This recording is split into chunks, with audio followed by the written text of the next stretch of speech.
Ma'am, we have received a package with your address and we have found narcotics inside. A criminal case will be lodged under your name. As you know, it's a non-bailable offense. What? A criminal case? I don't know anything about it. Sir, how do I come out of it? There is a way, ma'am. I can try to remove your name from the consignment. But to convince other authorities, you need to pay 2 lakh rupees. 2 lakhs? Why not 4 lakhs? What? This is serious, ma'am. I don't get scammed. This is a courier service fraud scam. This scammer plays on fear of authority. Fake customs officers will scare you with criminal cases. Don't fall for such scams. Be aware.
Hello, sir. Good morning. This is I.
Hello? Hello? H.A.C.K? Hello? Hello? Working? Hello? Hello?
Key project, we realized that so much of life is going to happen within these spaces.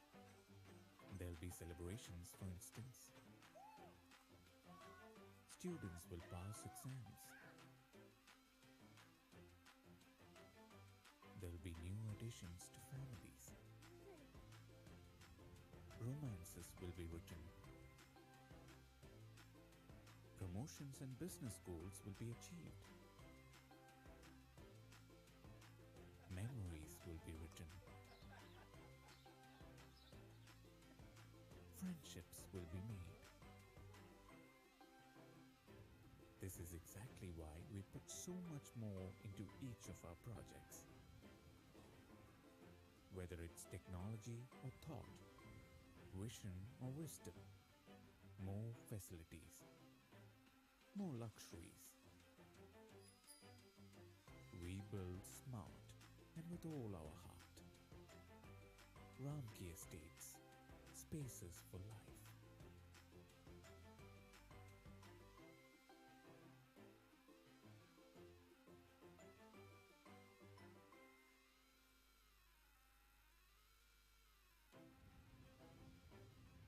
Every time we have built a Ramki project, we realize that so much of life is going to happen within these spaces. There'll be celebrations, for instance. Students will pass exams. There'll be new additions to families. Romances will be written. Promotions and business goals will be achieved. Memories will be written. Friendships will be made. This is exactly why we put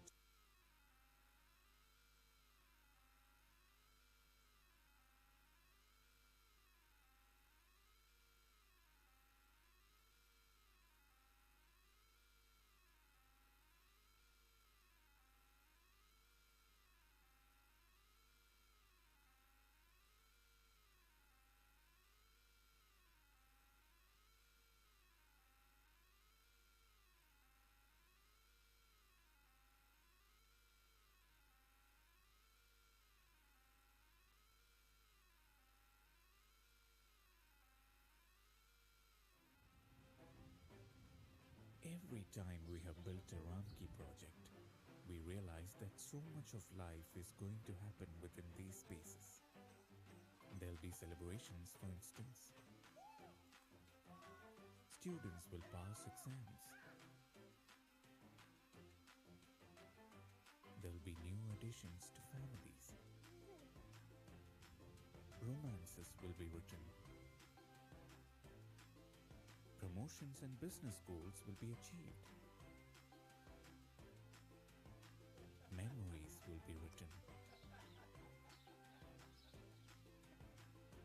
Friendships will be made.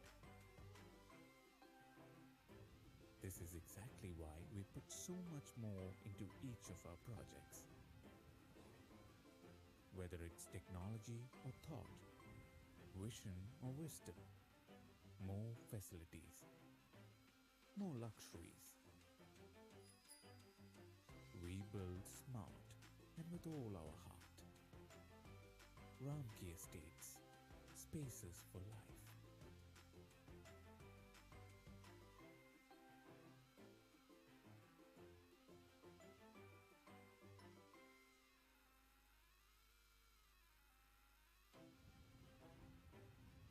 Every time we have built a Ramki project, we realize that so much of life is going to happen within these spaces. There'll be celebrations, for instance. Students will pass exams. There'll be new additions to families. Romances will be written. Promotions and business goals will be achieved. Memories will be written. Friendships will be made. This is exactly why we put so much more into each of our projects. Whether it's technology or thought, vision or wisdom, more facilities, more luxuries.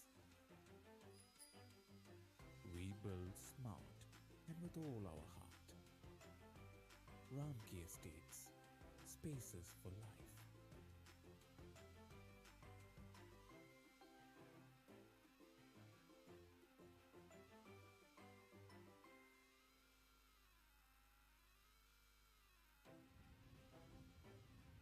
Every time we have built a Ramki project, we realize that so much of life is going to happen within these spaces. There'll be celebrations, for instance. Students will pass exams. There'll be new additions to families. Romances will be written. Promotions and business goals will be achieved. Memories will be written. Friendships will be made. This is exactly why we put so much more into each of our projects. Whether it's technology or thought, vision or wisdom, more facilities, more luxuries. We build smart and with all our heart. Ramki Estates, spaces for life.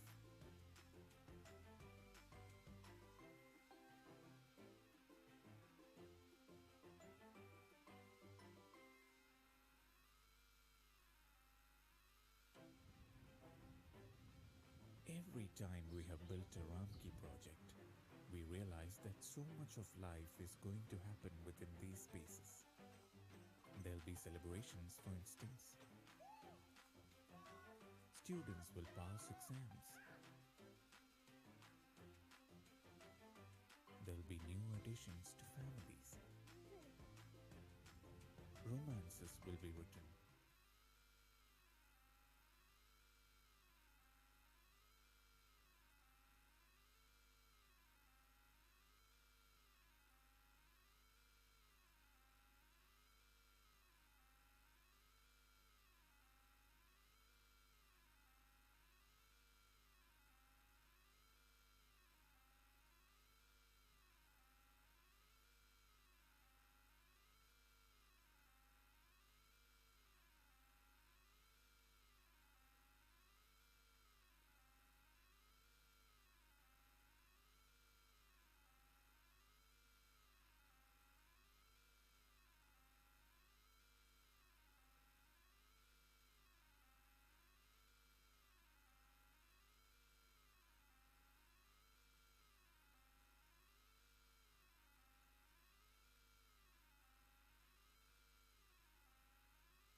Good morning, everyone.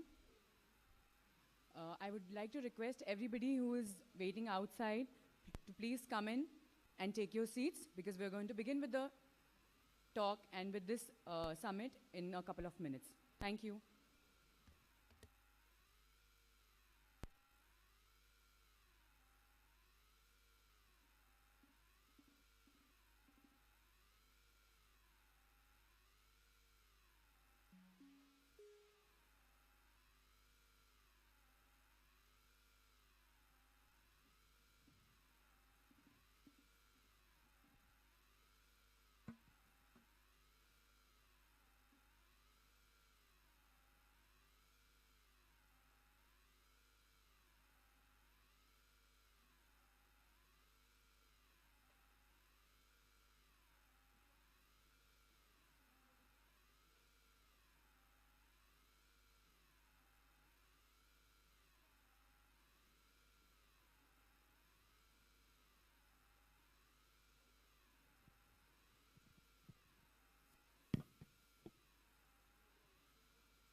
I would like to request everybody who is standing near the gates to please be seated, as we are going to close the gates right now. And please put your phones on silent.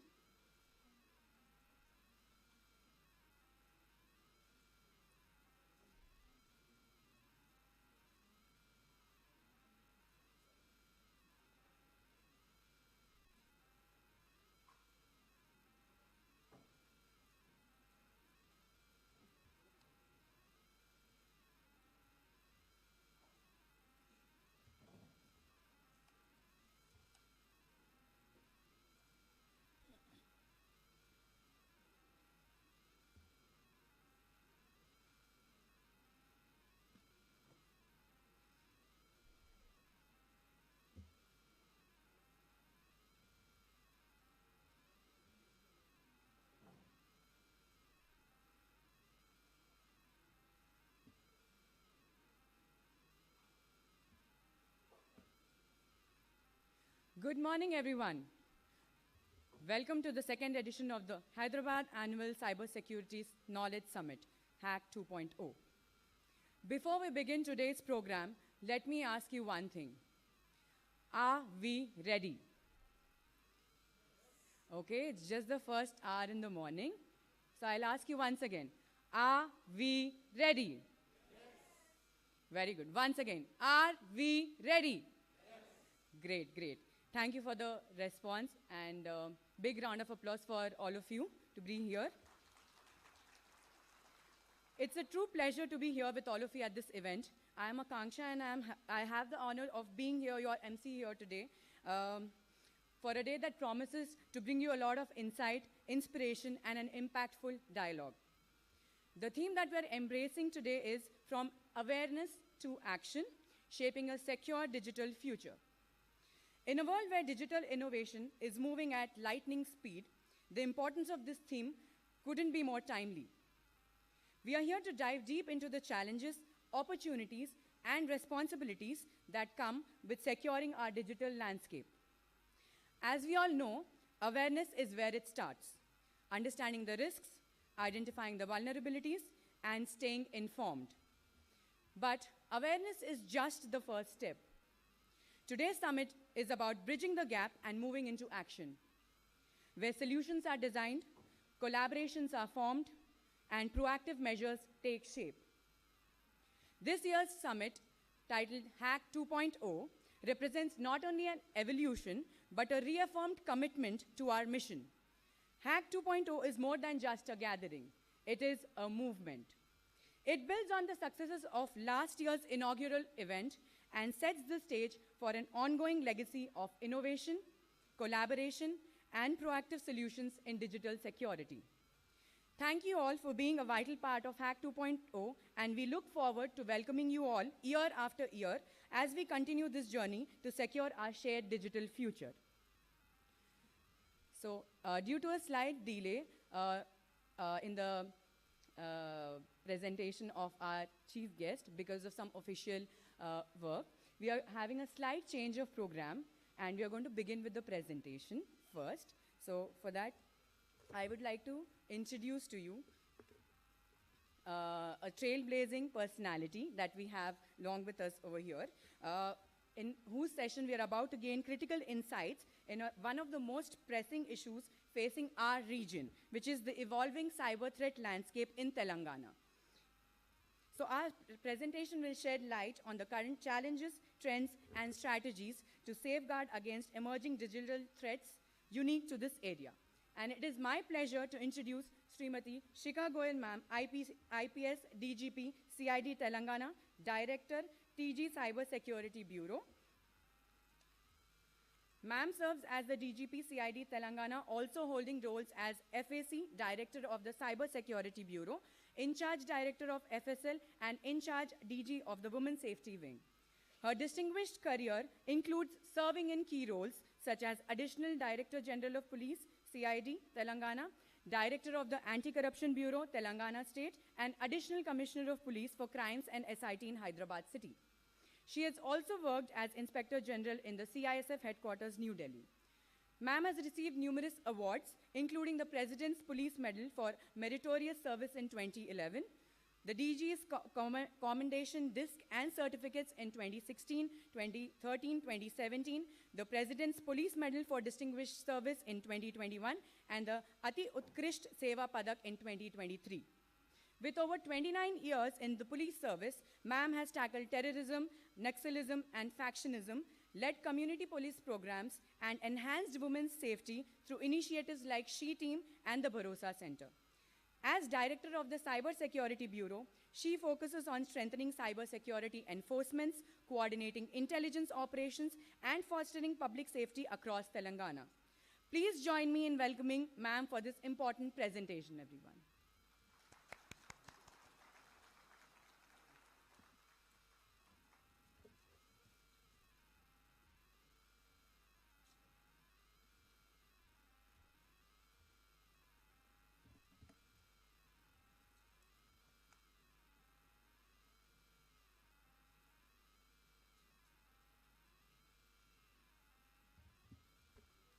Good morning, everyone.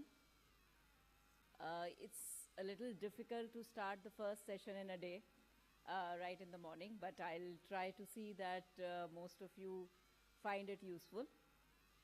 First of all, I thank the H.C.K for inviting me for this H.A.C.K 2.0. Special gratitude to CP sir for having me here today. And I'll quickly take you over through the shifting landscapes of cybercrime in India and what we at the Telangana Cybersecurity Bureau are doing about it. Where do I point it?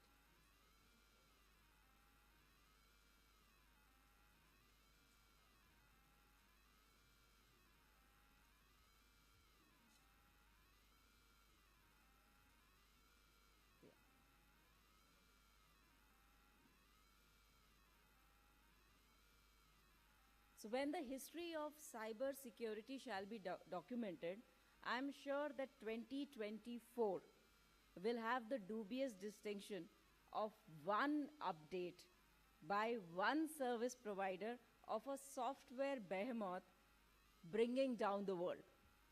Many of us have started to forget about the CrowdStrike, which affected 7,000 flights globally, and also various other sectors, whether it was hotels, media, law enforcement, etc., etc., etc. The global IT system users and administrators, all 8.5 million of them, as per Microsoft disclosures itself, were staring at this blue screen of death, which is equivalent to a doomsday in cyber tech parlance, as most of you would know. The total economic cost of this event is estimated to be somewhere between $500 million to about $2 billion. And therefore, this event of H.C.K today highlights that our critical infrastructure can be downed not just by deliberate actions of threat actors, but also by well-meaning intentions gone wrong.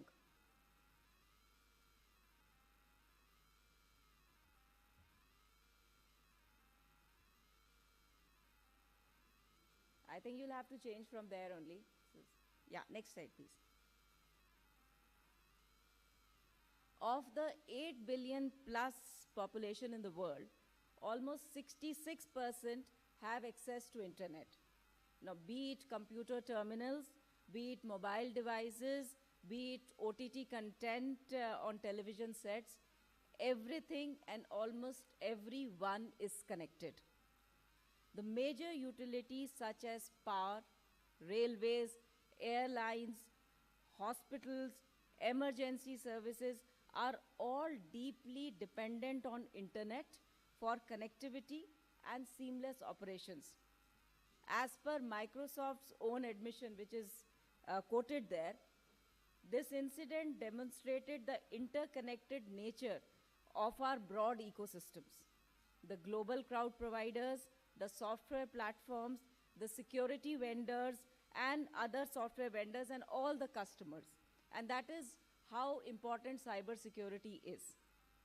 Next, please.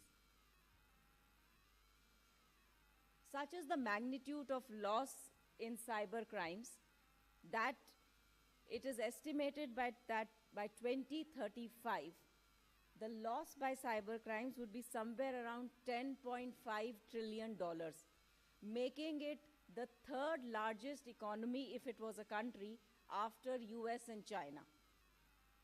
In Telangana, at the Cybersecurity Bureau, every day approximately 4 to 5 crores on an average is lost by the citizens in this state. Next, please. Yeah. This one is fine. Yeah. No. The last one. Yeah. When it comes to the global threat landscape, the DSCI report in 2023 said that about 16,000 security incidents occurred in a 12-month period, and we're talking about India. So these are documented. 16,000 incidents in 12 months. The average cost of a data breach as per IBM is about $4.3 million. $4.3 million is an average cost. And then this threat is not just limited to organizations and individuals, even to countries. Many of you must have read that Canada had recently come out with a report where it had blamed China that it had interfered in their last elections through a large group of non-state actors, and AI implemented social engineering. Among domestic players, almost 90% have identified, the 90% organizations have identified email as the most critical cyber attack pathway, and over 80% marked phishing as the biggest threat. And the list of threats is huge. Can I have the next slide, please? So this slide talks about some of the cybersecurity threats which are up there. While hacking, malware, and phishing together constitute to about 85% of these, zero-day exploits and the possible misuse of AI is gaining ground. I would not, because I'm told that there'll be a buzzer, so I'm not going to read all of this, and I'm leaving it for you to please go through that. Next one. Now, some of the most recent data breaches included the Microsoft secure code theft and the French healthcare system payment gateway data breach which occurred. Nearly half of the population of France had their data exposed in a large-scale cyber attack.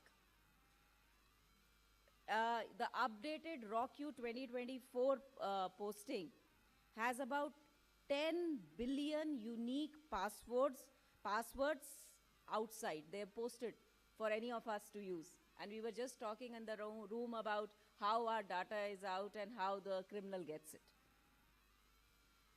Some other publicly known in India are our own vaccination database, which was breached.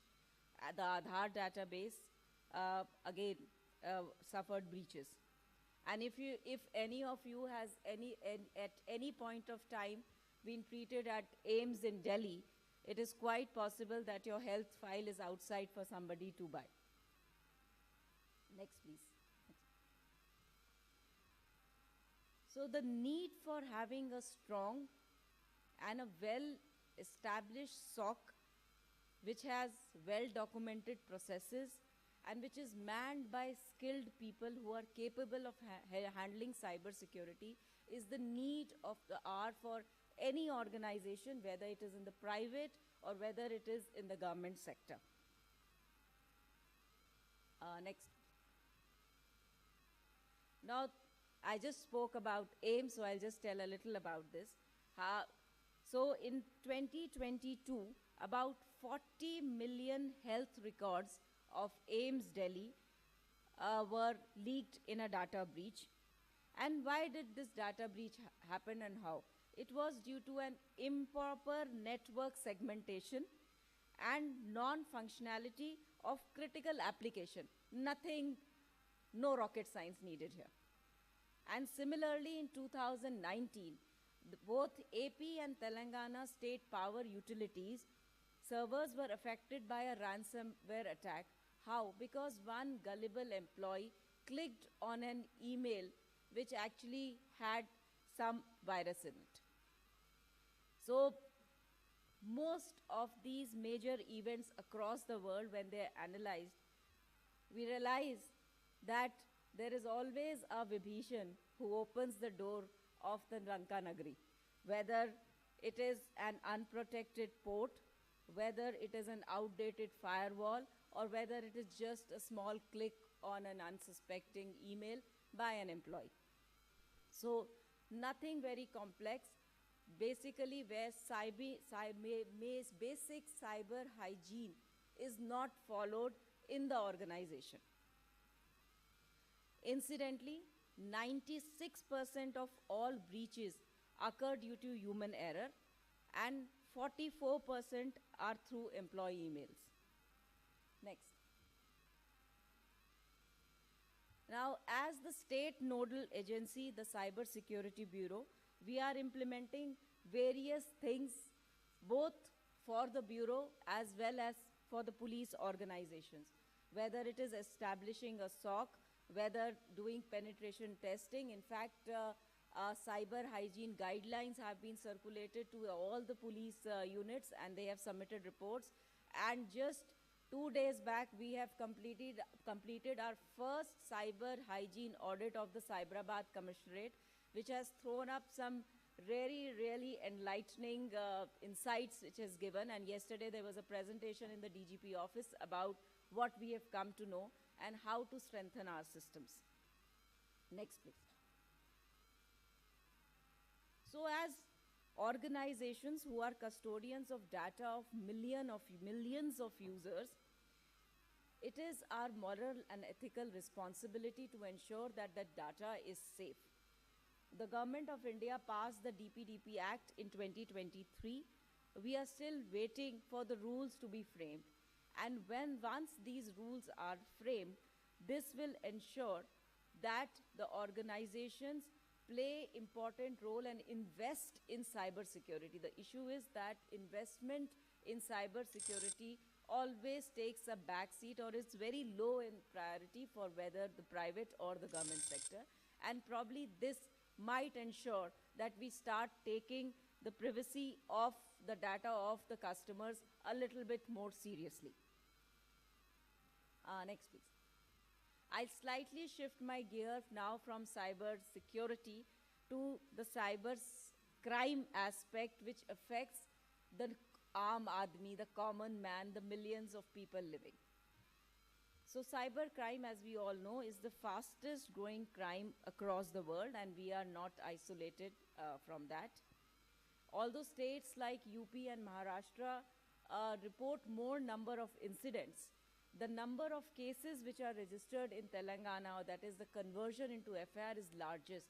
And therefore, we are among the top 5 victim states in the country as far as cyber crime goes. The slide shows the widespread criminal activities in cybercrime across the country. You can see that it's spread, there's no regional per se now, it's spread over the different parts of the country. And on the other side, you see the top units in Telangana where maximum cases happen. We all know it would happen more in Hyderabad and surrounding areas because that is where most of the population lives and most of the activities happen. And in urban areas, cybercrime is almost 10 times more than in rural areas, and we all can understand why that it is. Next, please. At the Cyber Bureau, we do a profiling of the victims. We do a lot of analysis in the data which comes. So who is actually losing money?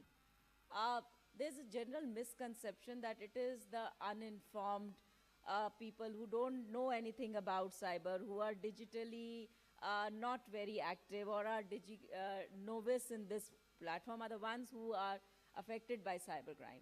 But no, that's not true. In fact, as you see on the slide, 55% of the victims are private employees, including software engineers and tech company employees, professionals, doctors, all highly educated. 11% of the people are self-employed, a similar number of businessmen, 4% housewives, and 4% government employees, etc., etc. Men, obviously, because our 82% of the victims are men, not difficult to know, because even if for an educated woman, the bank or the account is actually handled by the husband. So in that way, we are saved. Therefore, in this backdrop, the role of the Cybersecurity Bureau is extremely important. Next, please. Just a few things. Telangana was the first state to have a fully fledged Cybersecurity Bureau. We were also the first in the country to have a fully functional 1930. After that, the T4C, that is the Cyber Crime Coordination Center in Telangana, was the first one to be established anywhere in the country, and this is has now been to the entire country as I4C. So we were the precursor of setting it up. I already talked about FIR conversion rates.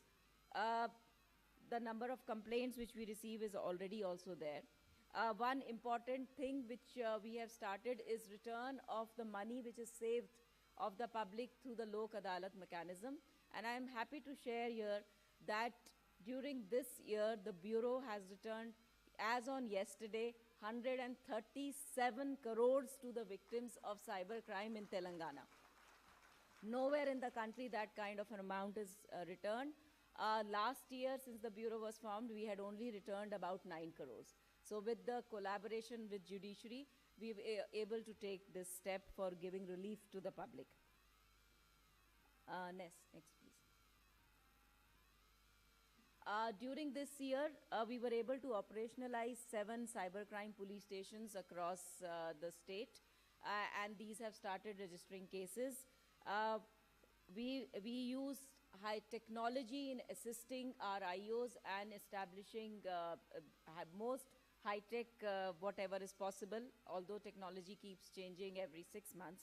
So we have H.A.C.K through which we establish links. So we've established links of about criminals who are caught by us with more than 1 lakh cases across the country.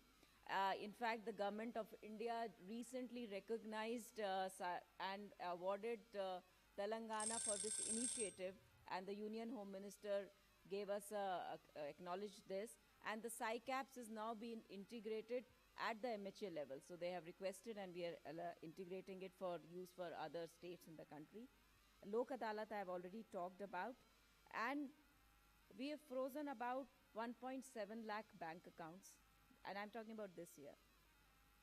38,279 SIMs, 8,473 IMEIs, 3,618 URLs have all been blocked or taken down by the Bureau. We are also in the process, as I mentioned, about establishing the first SOC which any police organization would have. Cyber warriors, which are trained constables, have been posted in all police stations across the state. And a security audit, as I mentioned, is going on. Yeah, they shifted early, but fine, yeah, go back to the previous slide, the AI slide, yeah. I'm aware that there's a panel discussion on AI, and therefore I put just 2 slides on AI. So anyone who is interested in AI and interested in helping the police or any law enforcement agency, there's some 2 slides which I put for that. Is that if the AI professionals, I request them to include crime statistics and law enforcement sectors as one of your areas of interest. So we are all aware now that AI is an active accomplice to the criminals and will also enable new age crimes which will be even more difficult to detect in future. So crimes as election manipulation, which was seen in the Cambridge Analytica a few years back, would become even more fine-tuned with more precision with the use of AI. So in our earlier days when we joined the service, we were worried about pickpocketing gangs or the thieves who would come and attack homes in the night. However, because, and they had a phase and also a kind of a territory in which they used to operate. But now, a cyber criminal sitting in Jamtara or Cambodia, by a click of, or just by a click, can scam millions of people across the globe. And therefore, the quantum of cybercrime and the widespread nature of this network is something with which law enforcement agencies across the globe are grappling. And we urge that whoever can help us find solutions to it is most welcome to associate with us. Does that mean I have 5 minutes, or does that mean I've completed my time? Okay, so there's just one last slide. So next slide, please. So AI can be deployed for augmenting law enforcement agencies across various areas, not only exclusively against cyber crimes. This chart, which image I have used, is courtesy Interpol, which explains the 4 broad areas where AI can be used. For example, recognition tech, exploration tech, which are fairly low on their complexity. But if you go to predictive policing or research-based communication information, it would be slightly higher on the complexity scale. So any of us, any of you who is willing to help us fight crimes, as I mentioned earlier, or you can choose any of these areas or a combination to help us in making our fight against criminals even more effective. So we are also looking for an AI-based solution for the 1930 call center because of the number of calls. I said 4 to 5 crores is lost every day. We receive about 1,200 calls per day, out of which about 400 are actually reporting new cases. So that magnitude, if somebody can help us how to use AI to manage that, is most welcome. And I also take this opportunity to welcome any of you who would like to visit the Cybersecurity Bureau and associate with us in our bid to build a cyber-safe Telangana. Thanks. Thank you a lot.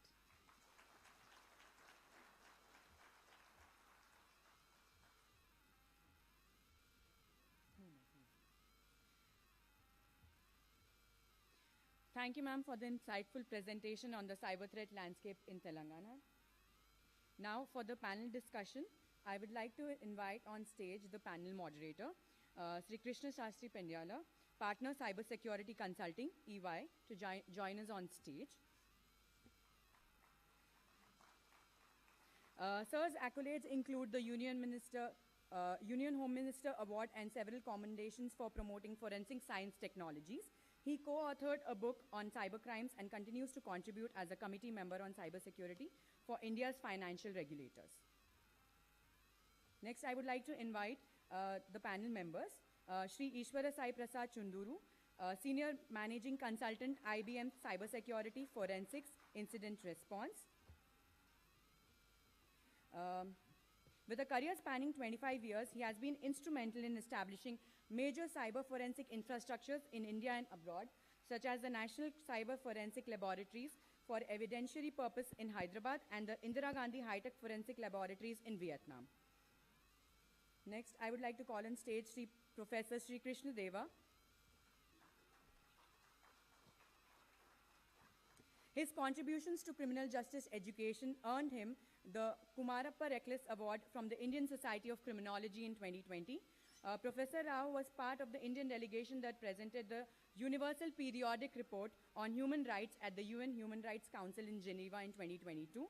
His extensive academic advocacy work emphasizes his dedication to improving legal education and justice access in India. And finally, Sri Chinmay Kumar, Chief General Manager and Ombudsman, RBI. Mr. Kumar is dedicated to promoting integrity and trust within the banking sector.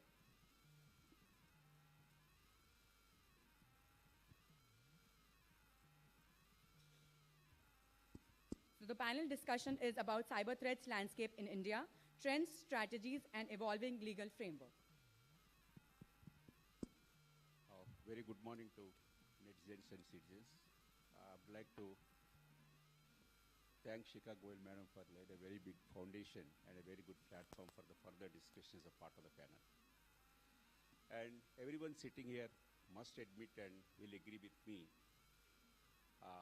any species that has benefited on Earth so far is only the human, based on the technology revolutions we encountered.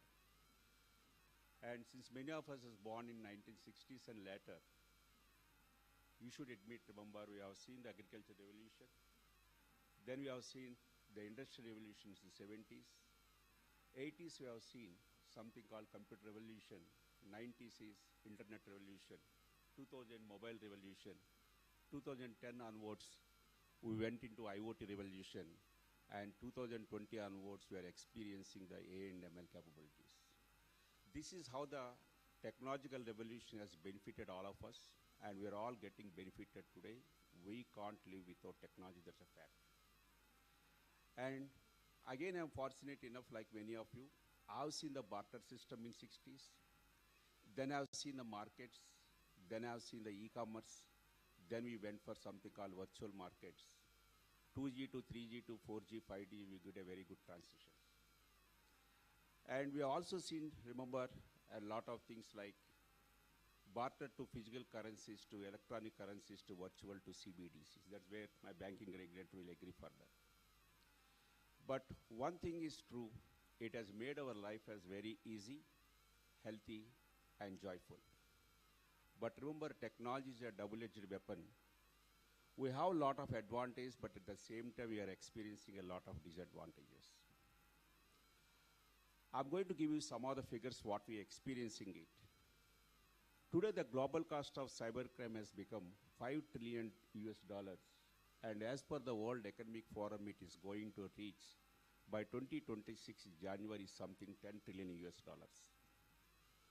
For every 1 second cybercrime is happening, because I'm talking about from the attack perspective, not where a person is losing the money. And next we are finding it for every, remember, 8 minutes, one ransomware attack is happening. And you'll be surprised to know 11% of foreign exchange of one rogue nation is coming only just because of ransomware attacks. Due to a lot of sanctions imposed on that country, their foreign exchange reserves have come down drastically. It is encouraging their countrymen to hack into other countries' computer system, put the ransomware, encrypt the data, get the bitcoins, sell the bitcoins, make dollars. Today, countries' economies are depending on the cyber attacks. And as a cybersecurity personnel, you'll be surprised to know, we regularly monitor the Bitcoin exchanges.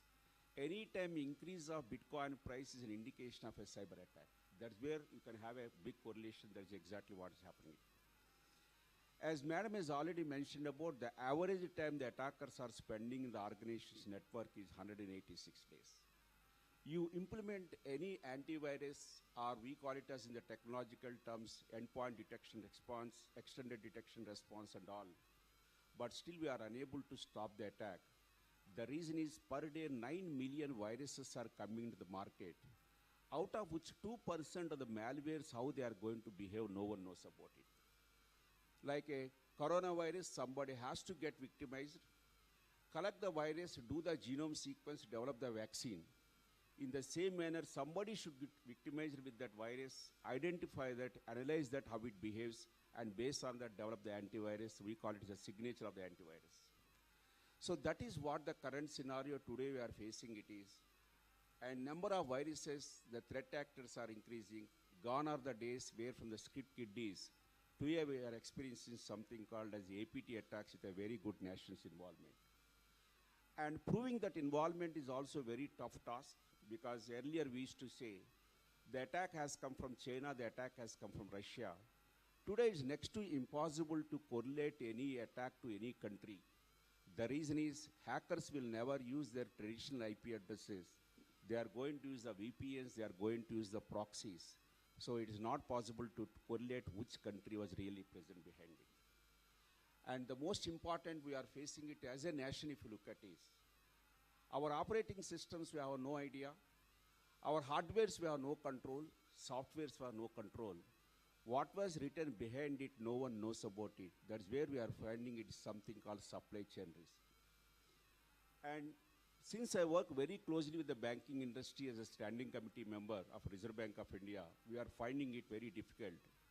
72% of the fintech products we are using it today is the code is freely available from the GitHub.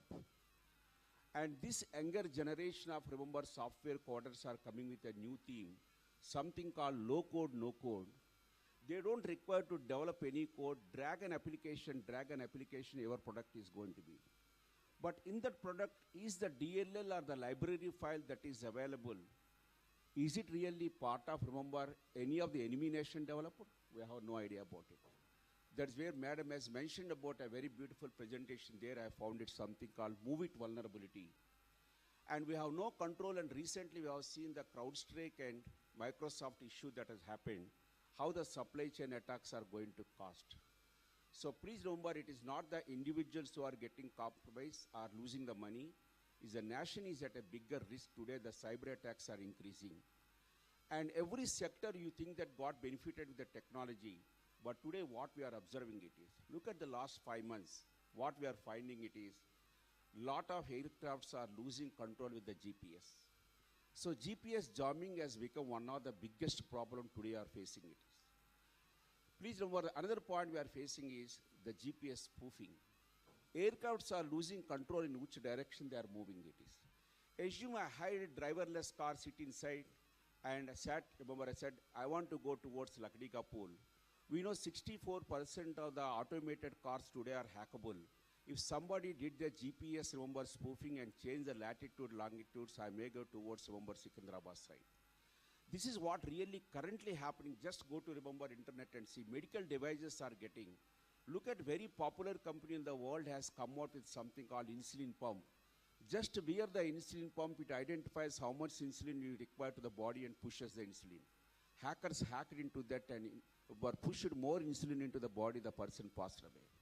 Sewage treatment plants are getting impacted, where, remember, a lot of bleaching powder is getting added. SCADA systems are getting impacted. That's where, so far, we are looking at only, remember, the IT systems, computer systems. Now we are all moved from computer system to IT system to OT system to SCADA systems. Where automated controls are coming, where a human is getting completely replaced, we are facing a real problem. And we have seen yesterday a very big attack where the A and ML platform has been compromised. Hackers changed the data and the model of the AI itself has completely changed. It started giving a false alarm. So that is where today we are seeing it's a very big threat landscape. So the purpose of this panel discussion is just to understand what are the various trends that are coming, what type of strategies currently we are adopting it. Earlier our strategy is only one thing, putting something called protective controls and something called preventive controls. Today, protective controls and preventive controls are not going to work. The most important is detective controls, responsive controls, and predictive controls. How using A and ML capability, like Madam has mentioned very clearly about how we can use it to identify how a fraud can happen, model how to build is the most important. That's where even the RBI is also working very seriously. So how we can make a transition from preventive to protective controls, to detective to responsive controls, to predictive controls is most important. What roles regulators have to play and how our legal system is really working. I'm joined with me, remember, a very enriched set of people who are having a very great domain expertise in various fields. So I have found it one great academician from the university. And I have seen a forensic expert who has handled a large number of cases. And also joined with me, remember, Mr. Chinmay Kumar, who is representing from the RBI, what measures really the Reserve Bank of India is taking. And I don't require to much specify because Madam has gave a very great presentation what efforts the Telangana government as well as the Hyderabad Security Bureau is doing it. So let me go for a first point. It is, I divided this panel into four rounds. The first is I want to look at from all the, remember, panelists, what are the trends that are really coming? What security mechanisms are implementing? What are the legal implications of that? That's my first priority. So, Madam, I know you for almost for more than 2 decades. I've seen you got a great experience starting from traditional policing to high-tech policing. So, based on our experience for more than 2 decades in the policing, and from the last, I think, 4 or 5 years, I'm seeing you very actively participating as a part of the cyber crime. So what are the most prevalent, remember, cyber threats currently impacting the Telangana? Where starting from individuals to the organizations, how they are getting impacted, and how they have been evolved over the past years. And if you can throw some light, I think we want to know exactly from you as a contest. I think. Thank you. I think a part of your question is already covered in my presentation. See, not only Telangana, world over, almost 80% is phishing. So that is something which is happening to all of us anywhere. Spoofing is another one. In fact, very recently we had one of a very big pharma company reporting to us how their business email was actually modified and spoofed, and then that was used, and they ended up sending more than 13 crores to somebody they thought that was actually their vendor. And then after that, we had a couple of more coming over. So as far as the threat scenario, as I said, it's not that there is a great increase in the skill of the hacker. I think the basic hygiene is not being followed, as I mentioned earlier. Investment in cybersecurity is not still even in the best of companies. Even the Microsoft attack, for that matter, I mean, unsuspectingly done. And there isn't any lack of technology or any lack of expertise at that level. So this basic things are getting lost, and that is what we are seeing here also. The big challenge, yes, for all of us would be how AI will be used now to cause these attacks, because then detection becomes even more difficult. So that is a major area which is of concern for us right now. When you're talking about individuals again is the same thing. Right now, there is a well-established network of criminals which operates an extremely extensive, very, very complex network. And it is not something which is restricted to one part of the country. It is globally which is happening. So, for example, a victim in Telangana would get a call from somebody sitting in Vietnam or Cambodia or Laos. And when he transfers the money, it would be sent in the first layer to somebody in Kerala, to another part in Gorakhpur, a third in Calcutta, a fourth in Odisha, and a fifth in Gujarat. And then goes to multiple layers. You talked about bitcoins. And then what we are seeing, that ultimately how is this money going to the non-state actors or the people who are from outside operating from abroad, and they are where they are operating from, is that this money is then going through the cryptocurrency. Now presently the mechanism of control for cryptocurrency is quite lax. And therefore, when it goes into that system, for us to identify and link the chain where it is going and tracking it is almost next to impossible. As you rightly said, in fact, I've seen the presentation mentioned, madam, that 95% is happening due to phishing mails. So we in industry terms, we call it as properly social engineering attacks, right? But what of late we are observing is different. Earlier, social engineering attacks means phishing in the form of a mail, or somebody calling you, that's called wishing, or sending an SMS with a link phishing. But from the last almost 6 months, we are seeing a new thing that popularly called QR phishing. If you scan the QR code, malware is entering into the mobile phone. So never scan QR code you are received from the unknown sources, point number one. Second, we are observing it. If I send any mail having an attachment with a malware embedded in that Word document, every organization has implemented a very good antivirus. Every attachment is going to get scanned. We call it as something called sandbox. And if it consists of malware, it is going to drop the attachment. But what really we are facing it is, if a QR code is embedded with a malware, the existing sandboxes are not in a position to detect. So this is what we are observing it today. So one lesson we are telling it is, never scan the QR code you are receiving from unknown sources. And Jamtara people have changed the trend. If you are sending a QR code, if you scan it, you will get a message, your existing QR code scanner is not going to work. Go to Google Play Store and download something that is again nothing but the remote desktop of your software. So this is the new mechanism we are adopting it. As you rightly said, as the technology is trending, the fraudsters are also getting equipped for the new technologies. So let me ask my another friend, Mr. Chinmay, who is from, we have found it, I think Mr. Brijesh is here. We know that the Cosmos Bank is the biggest cyber attack that has happened where 94 crores they lost it. And Anand sir is very much aware about the two major attacks that has happened in the Hyderabad area. One is the Telangana State Cooperative Bank and AP Mahesh Cooperative Bank, where fraudsters have looted or swindled up to crores of rupees. We used to think about only Bangladesh attack or something, but Cosmos Bank as an eye-opener for us. I think we learned a lot of lessons from them. And as on date, we don't know how the attack has happened. We know it, but where the money has gone, that's where crime has become a service. So attacker is someone, ultimate beneficiary is someone, in between victims are available, right? That's where we call it as a proper supply chain management has been established. And every time we are seeing a new record, recently that 94 crores, now it has converted to something a bigger amount. I think Mr. Chinmay sir will agree for that. One of the public sector bank based out of Kolkata called UCO Bank. The fraudsters have done IMPS transactions in 3 days, approximately resulted into 820 crores.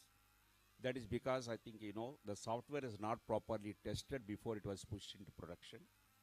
And 98% of the transactions has happened only in one place called Jodhpur, right? Where these gangs are operating in a very different way. Sir, can you throw some light based on the recent cybersecurity incidents happened in the banking sector, where crores of money is getting looted? Nainital Bank last month 16.9 crores, 3 months back before Kangra Cooperative Bank 8.6 crores or something. Now, how RBI is creating the standard frameworks and how RBI is seeing whether banks have really implemented the same or not. So what current mechanism was put in place? I would like to listen from the RBI perspective.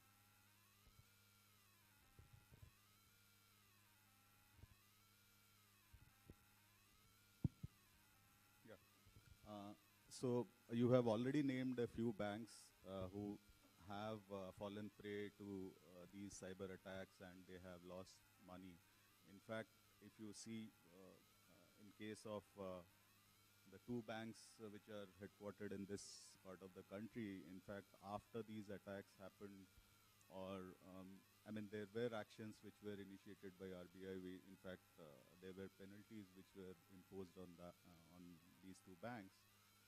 So what exactly, how we are doing is the supervisory department, the Cybersecurity Information Technology Examination Cell which we have, they periodically come out with alerts and different notifications to the banks, whereby they advise them or they instruct them to have robust cybersecurity systems, be it the networking, the data protection part, or whatever. The firewall configuration. You have this patch management, vulnerability assessment. Madam was talking about network segmentation.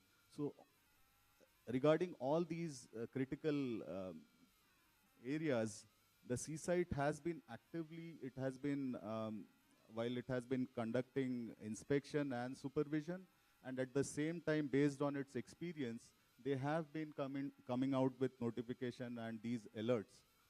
So the other important thing which we have of late or after these incidents have happened, we have done is this institutional or maybe instituting this security operational centers, the CSOC as we, Cybersecurity Operation Centers.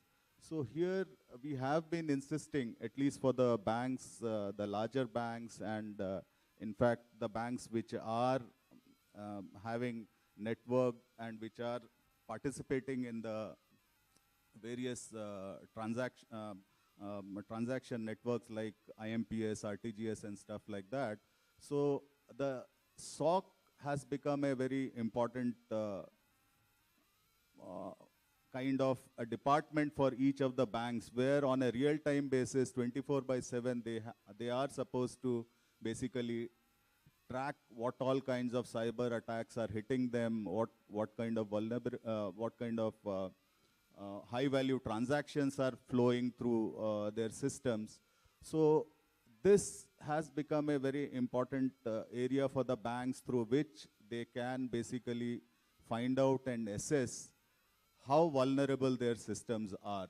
So in these regards, we have been constantly, our supervisory department, it has been actively involved with the banks and with other,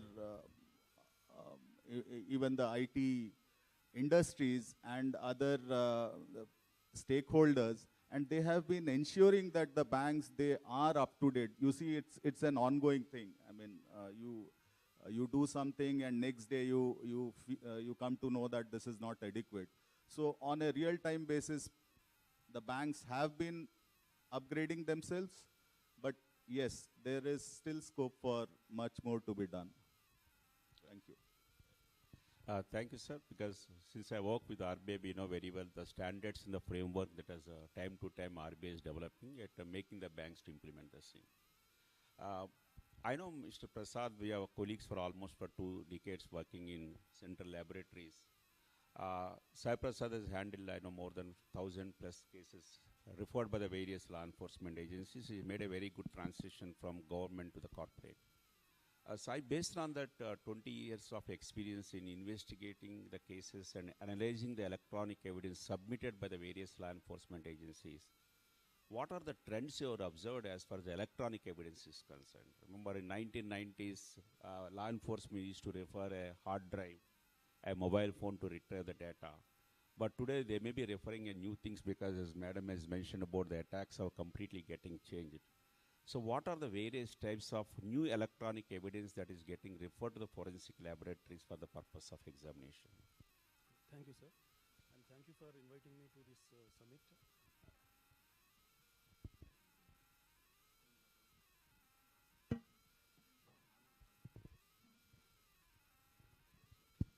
Hello.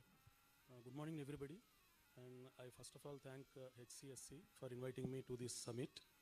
And this day, I remember it is the silver jubilee year for forensics, particularly digital forensics in India. Long back, that is in 2000, 2001, along with Sir, we are a team to establish the first cyber forensic or digital forensic service in India in the government sector, along with AP Forensic Science Laboratory. So we have to celebrate this moment, that is silver jubilee.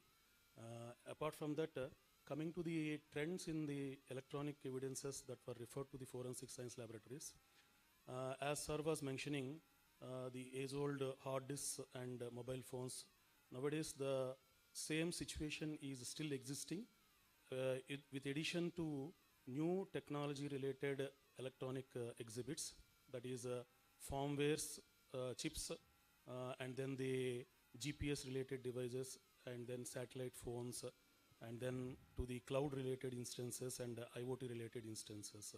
So these are the new area of electronic evidential materials that are being referred to the forensic science laboratories. So with respect to these particular electronic media evidences, there are a lot of things are to be, there are a lot of challenges are there with respect to the procedures and techniques that has to be adopted with respect to the starting from collection of the evidence, preservation of the evidence, and analysis of that particular evidence. And still, so much of research work is being going on with respect to these particular areas, that is newly entering digital evidence or electronic evidence materials. And we can expect that in the near future, we can have matured view with respect to dealing with this particular newly entering electronic evidential materials. Thank you. Thank you, Sai Prasad. My question to the professor, sir. I've been part of 2001 when the IT Act came into picture. Subsequently, it was amended in the year 2008, right? But the technology is changing almost every day, everybody will agree. But the pace in which the modifications of the Information Technology Act is going is very slow. That's what many people comment it. Today, we are all entered into something called metaverse world, right, where our digital avatars are going to play. There is one case already that has been reported in US, A 96-year-old lady has made a complaint saying that she's getting raped frequently by a 91-year-old Australian. But this Australian has never visited America and this lady never visited.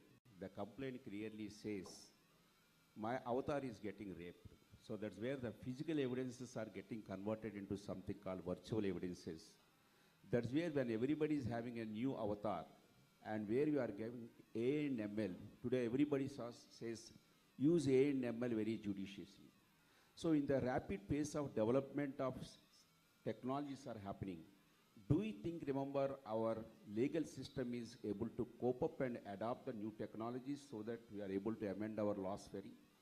And what are the, remember, issues really that is happening when you are prosecuting these cases from the legal perspective? If you can throw some light on this, would like to know it. Prosecution generally is the weakest link in the Indian criminal justice system. That much more vulnerable in the case of the computer crimes or cyber threats, what we have been visualizing. So how do we build up the prosecution? How do we create more tech-savvy prosecution system in India? I think that's one of the challenge. And what we have seen, cybercrime is not a simple crime or a traditional conventional crime. It's a much more organized crime. And there's a lot of technology has been involved. When we have seen the globalization has brought the countries together, but it's the information communication technology really connected them. So when we look at the prosecuting, several unique challenges are there because it's a complex evolving area. Firstly, we know cyberspace is very unique. You can't identify. It's not the cross-state, cross-nation, cross-border, and what we have seen, H.A.C.K has mentioned about all over the world and also in the Telangana, how the cyber threats are increasing. The first issue is a jurisdictional issue, is a major issue. Cross-nation, cross-state borders, and it may originate outside India, and that's where we require international cooperation and a lot of hand-holding and training orientation of prosecutors. We need a new age prosecutors, and also collaborative approach is required. Second issue is a lack of specialized training. As I've already said, I think the conferences like this will be much more, and there's several areas conferences are required: law enforcement machinery, the specialized police, prosecutors, lawyers, judges, legal academy, industry, all of them have to collaborate in that.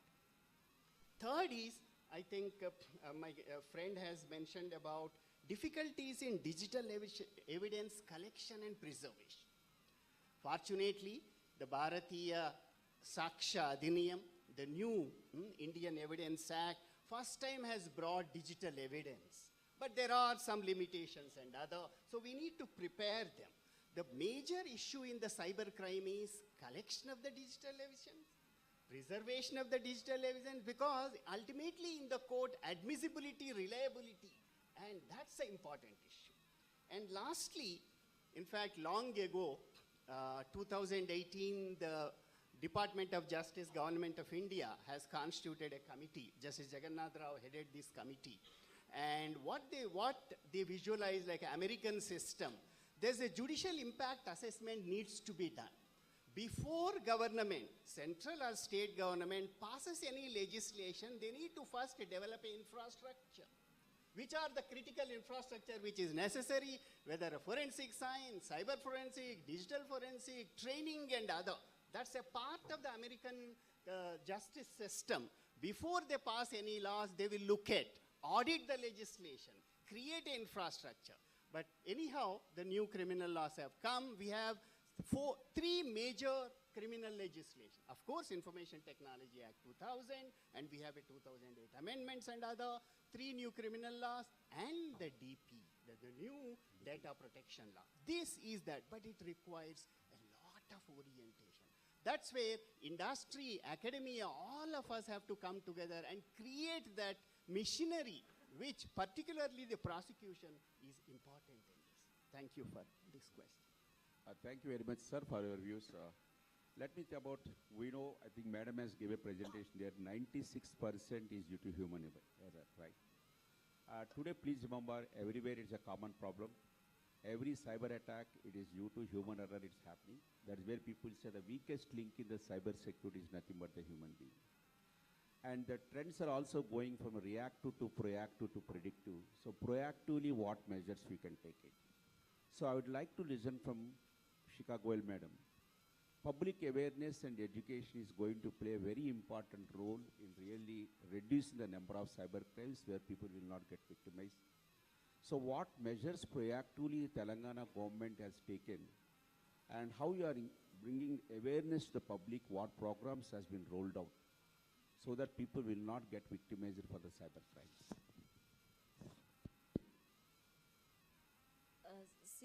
Cyber crime is probably one of the most preventable crime, because this is not a crime where somebody is coming and breaking a lock into your house and you are not able, or somebody is coming and stabbing you or attacking you, or a dacoity or robbery.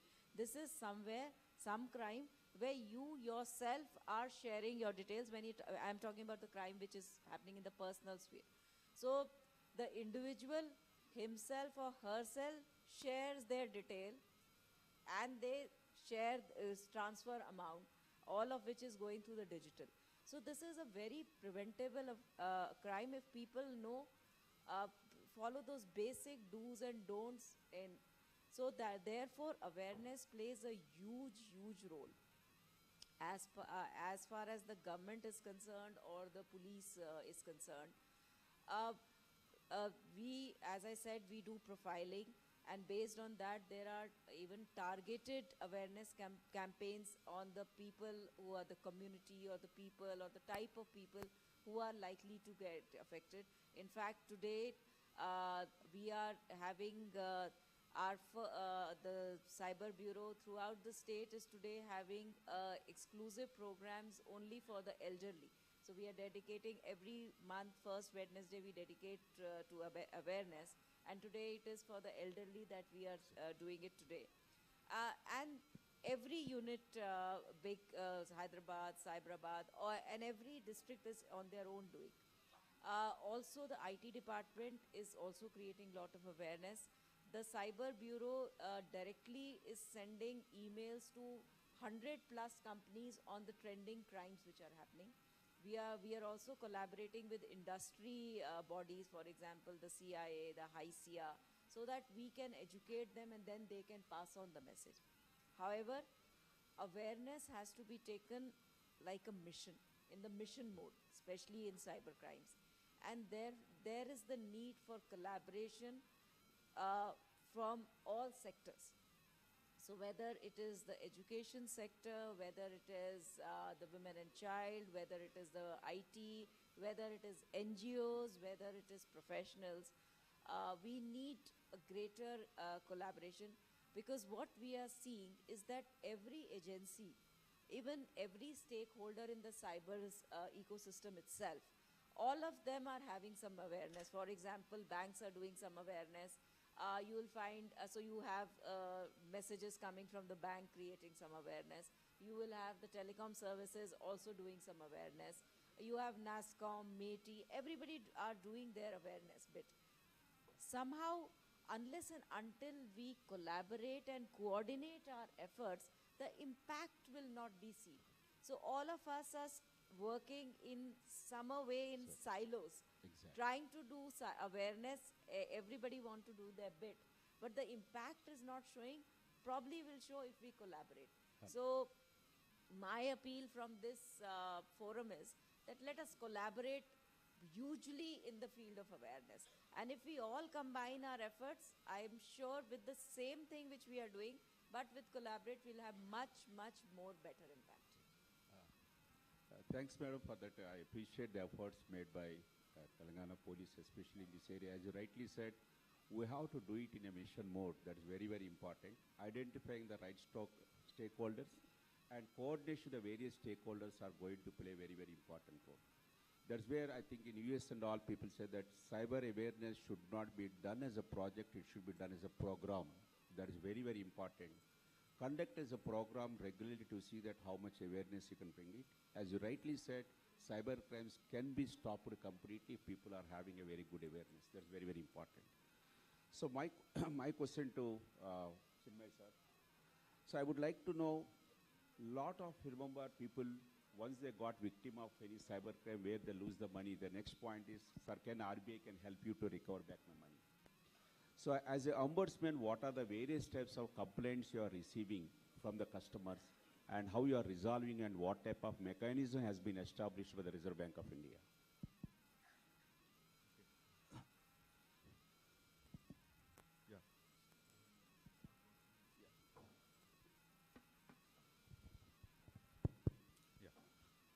So the type of complaints, see, we as an ombudsman, I keep receiving complaints relating to various areas on the banking front. So if we specifically look at the cyber related crime, of late it has been increasing, and what madam was telling, in most of the cases, these are where the customer or the complainant, they themselves, they have compromised their credentials, right? Be it the frauds relating to the phishing mails which they receive, or even, I mean, of late, this digital arrest, couriers fraud, fake investment frauds.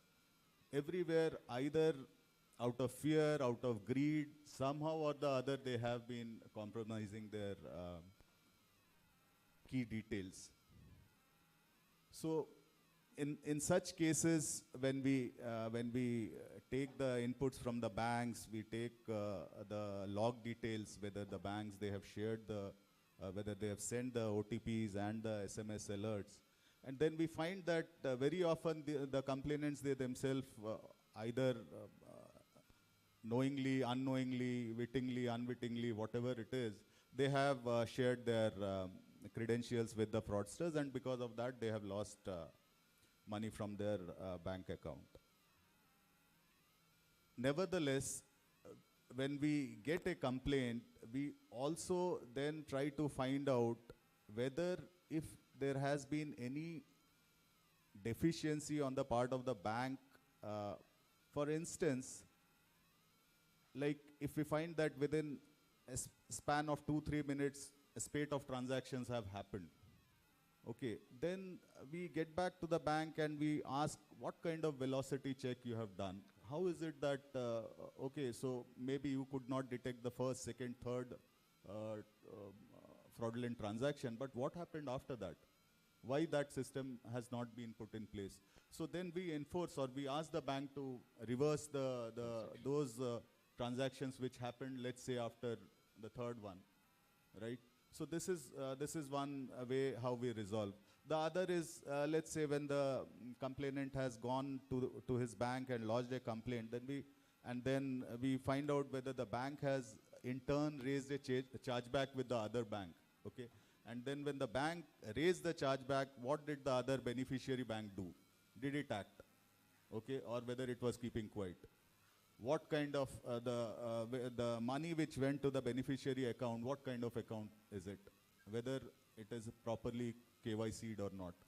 Okay, what kind of transaction volume has happened, whether it is commensurate with the profile of the account holder. So these things we do look into. But having said that, I mean, it's very sad when we find that innocent people, they lose money, but then more often than not, what we have come across is it is because of their own whatever mistake or error you can call it. Yeah. You're right, sir, because I've seen that a lot of banks have implemented something called fraud risk management solutions, FRM solutions. And the very good rules they have implemented, especially the one rule that I appreciated is a geolocation, right? Assume that I'm a customer of I.C.I.C.I. Bank. When I'm accessing my account, the IP address should fall within India. If the IP is falling somewhere from Russia, immediately it's going to block the transaction. But fraudsters are also getting day by day smart. Recently, we come across a scenario where Russian hackers have taken cloud server hosted in India and they are making the transaction. So the IP address is showing that as an Indian IP. So it has become almost like a cat and a mouse game. Exactly, that's where we are facing it. As you rightly said, yes, you are enforcing the banks to go for a very good FRB solutions with a velocity management. My question, next question to Mr. Sai here, the point is, corporates are also one of the biggest victims of cyber crimes, cyber attacks to be frank, where employees are going to get a phishing mail by clicking that machine will get compromised, attackers laterally move into the network and all. That's how the modus operandi the attacks. So my question is how corporates are really taking the cyber security so that the employees will not get victimized, and what type of awareness has been rolled out? So corporates generally deal these sort of cybersecurity awareness programs.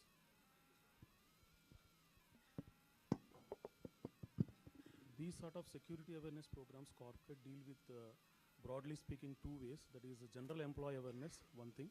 The second thing is security teams awareness programs. We can classify the programs into these two categories. Coming to the first one, that is general employee awareness related programs. Multiple initiatives will be taken.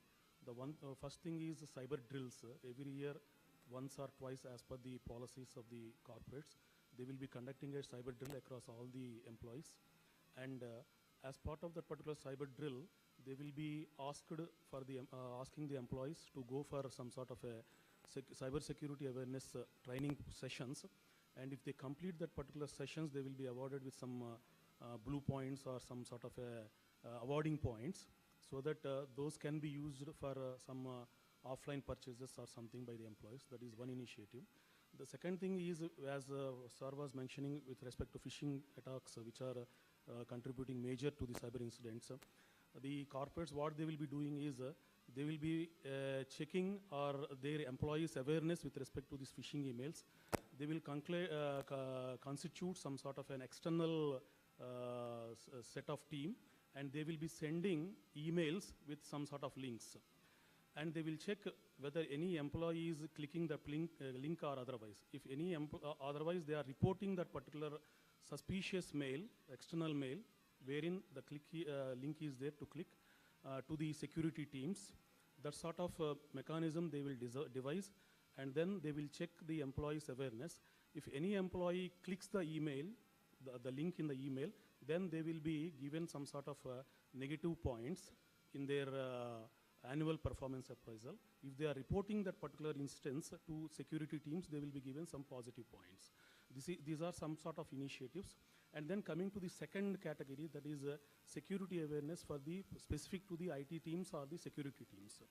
There are so many initiatives will be there, like tabletop exercises, cyber drills, cyber security drills, that is specific to the security teams. And then the ransomware readiness related assessment programs, and then dark web related assessments or verification programs. These are various initiatives the corporates will be taking care to strengthen their security posture, and then to minimize the attacks on their IT infrastructure. So we can think on these particular initiatives in the government sector also, and in general public sector also, and it will be helpful for the common public also. So thank you, Sai, for the efforts the corporates are doing so that they will not get victimized for the social engineering attacks. Of late, what I observed several times, people will call, sir, how the fraudsters knows my mobile number and name. That's what really is surprising. They know what is my bank account number. They know how much LIC policy I have taken it is, because the data is flowing in and out very easily. And I've seen one recently also, I think maybe around 1 year back, Telangana police have posted on Twitter, some 70 crores of Indian citizens' data is available for sale. And below that in the Twitter, somebody has made a comment also, it is not only my data, but my grandson data also available with the hackers. Because Baiju has been compromised. In Baiju, my grandson is studying, that's where his data has also got compromised.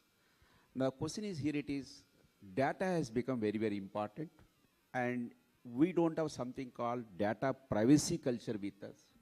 If I'm traveling in a bus and if I ask my neighbor what is your father's name, they will free to tell it.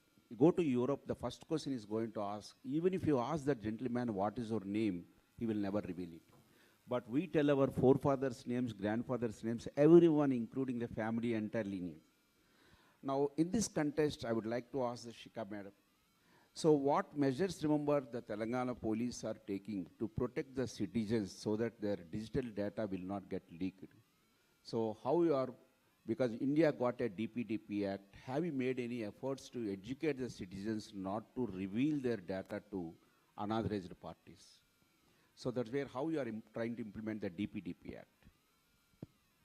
Unfortunately, is it working? Yeah.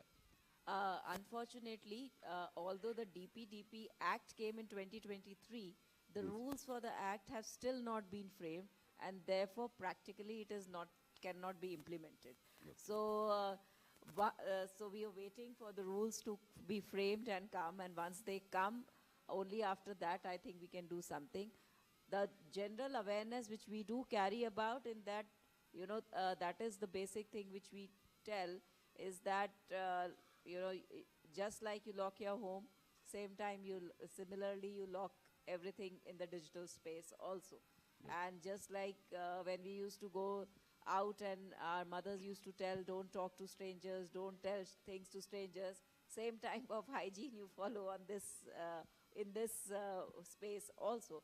But yes, as I mentioned, once this act actually gets implemented, maybe after that in a couple of years, we will start respecting the privacy of the individuals as well as protecting and enforcing and ensuring that when we have, include the police also has data of a lot of individuals. Similarly, most of the service providers, do keep customers' data. And we have seen leaks happening from there only. Correct. You know, huge data leaks, breaches have happened. And that is how that everybody, you know, that is where the data through which the criminal is now attacking. So yes, I think we're waiting for the frames to come into place. And once they do, we hope that that would help us. Thank you, madam. In fact, as you rightly mentioned about the data breaches are happening the other side, you might have read it in the newspaper, there is something called Star Health, which is a very popular insurance company, got breached where 31 million people have lost the data. But it is, you know, the data is having a different repercussions. Some of the foreign nations are really purchasing the health data. They are developing the viruses which will impact a particular blood group. So bioweapons are getting developed. That's where you have to be very, very careful about it. So far, you are thinking the data which is very safe is something your bank account number, OTP and PIN numbers. But health data is going to play a very, very important role. Some enemy nations, based on the health profile of this country, they are planning to develop the bioweapons which will impact a particular blood group. That's what we are observing it. Exactly, sir. So my question to the professor, sir, here, as the data privacy legislation has been advanced, it is. So what are the key legal implications for both organizations as well as individuals? Yes. I'll go back a little. 2017, Puttaswamy, Justice Puttaswamy recently passed away. Yeah. So 2017, the first time, Indian Supreme Court has articulated a new right to privacy, which was not existing. In that judgment, I think Justice Rohinton Nariman has articulated 3 rights, which is very important for the data protection is information privacy. What Justice Rohinton says, there's important informational privacy, which ensures persons' control over information concerning and protection. That we have seen 6 years. There's a lot of efforts, 2017 to 2023, as the rules are in the pipeline, anytime it may be announced. But we have seen after 6 years, if you look at the name itself, the nomenclature of the law, digital personal data protection, the importance is given to the personal data protection. If I have taken something from Amazon, I am a data principal and Amazon is a data fiduciary. So Amazon should not leak or share my data to anyone else. Similarly, if any service, if I take anything, I take it. So that's where 2023 first time, it takes some time, but Several rights are guaranteed under the digital personal data protection. Like data principles, individuals whose data is being collected. Obligation is placed on data fiduciaries. Data fiduciaries are the organizations that collect, preserve, and store, process the data. And for individuals and organizations, they have put up even the duties and obligations. For individuals, the law provides stronger sense of security, control, and transparency regarding their personal data. For organizations, data fiduciaries, complaints, demands, establishing comprehensive data governance structure.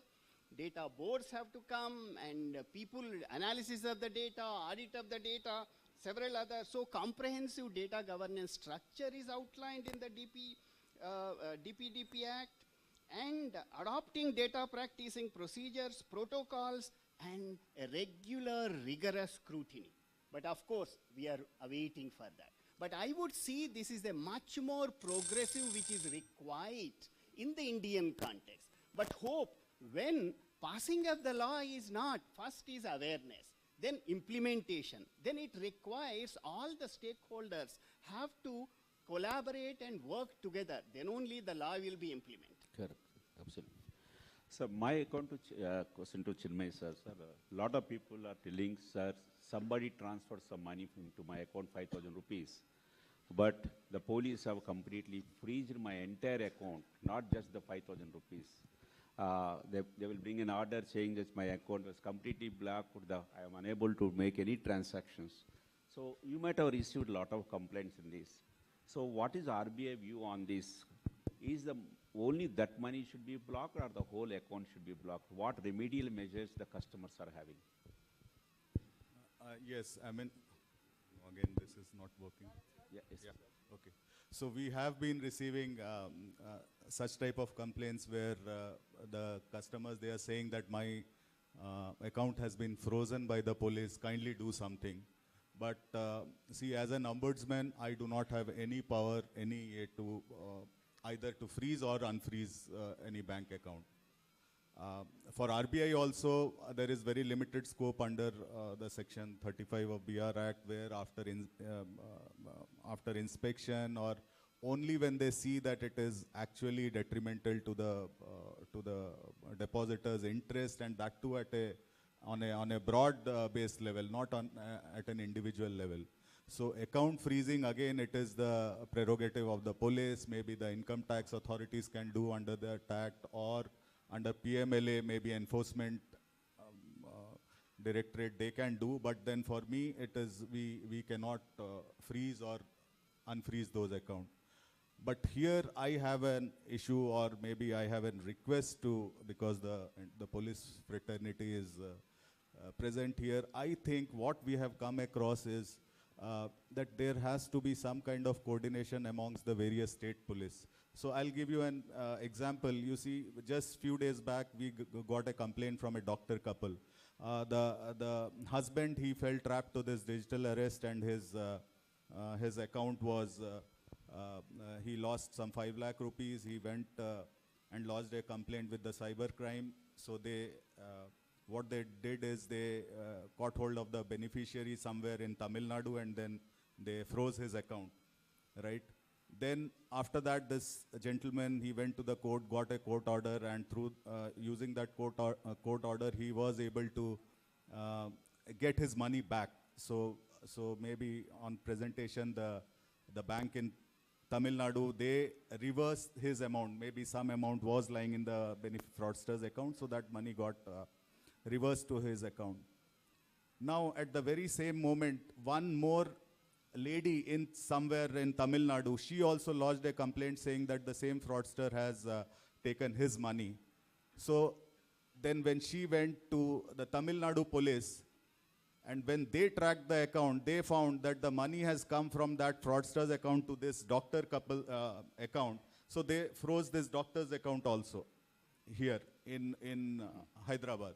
So now this husband and wife, they were telling, you see, we go and attend a lot of conferences abroad. I don't know, I'm not, I don't care about the money, but please see that my visa thing, I cannot concentrate on my work. We have operations to do. So this is the kind of impact which it is happening. So when they contacted the Tamil Nadu police, then they are telling that why don't you come down? They have to go to Chennai or wherever it is. So this is the issue which people are facing. So.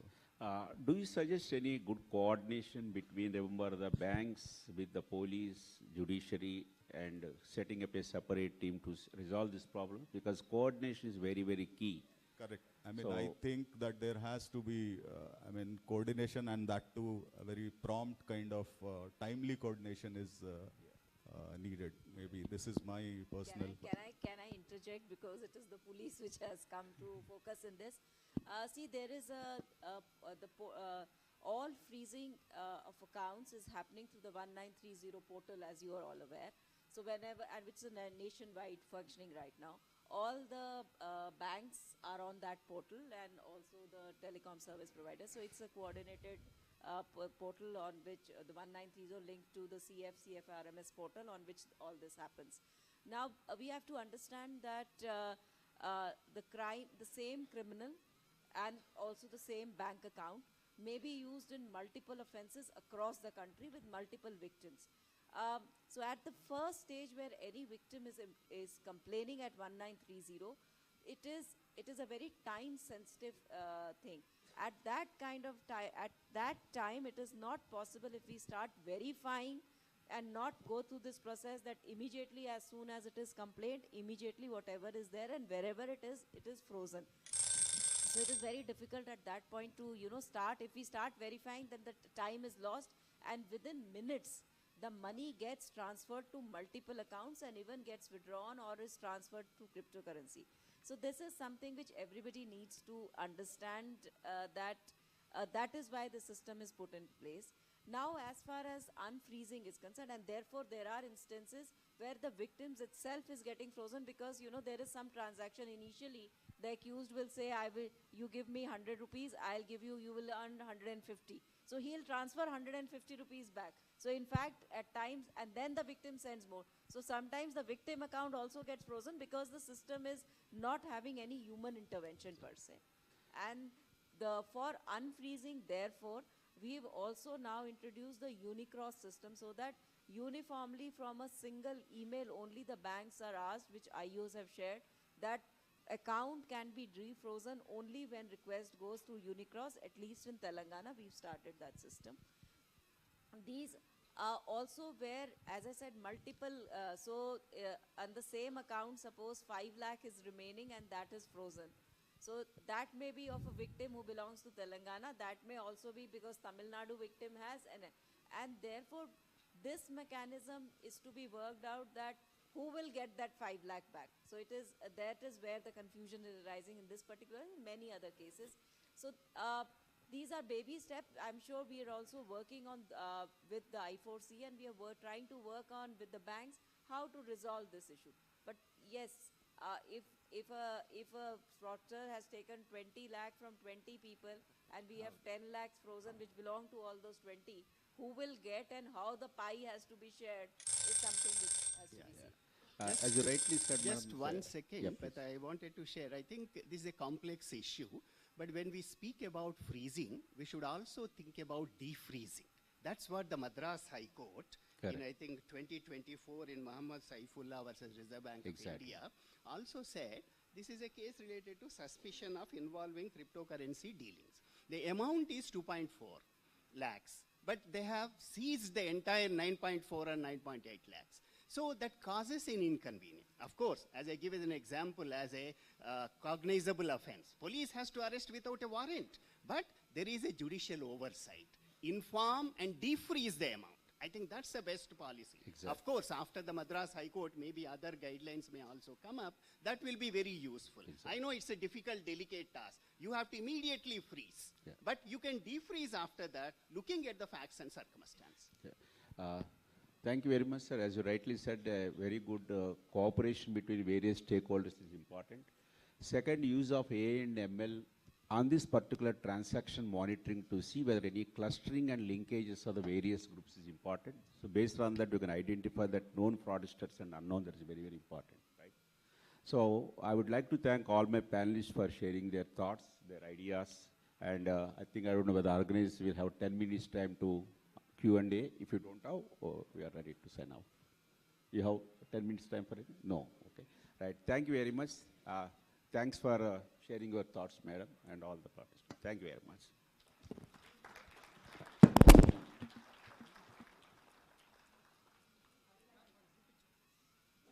Hello.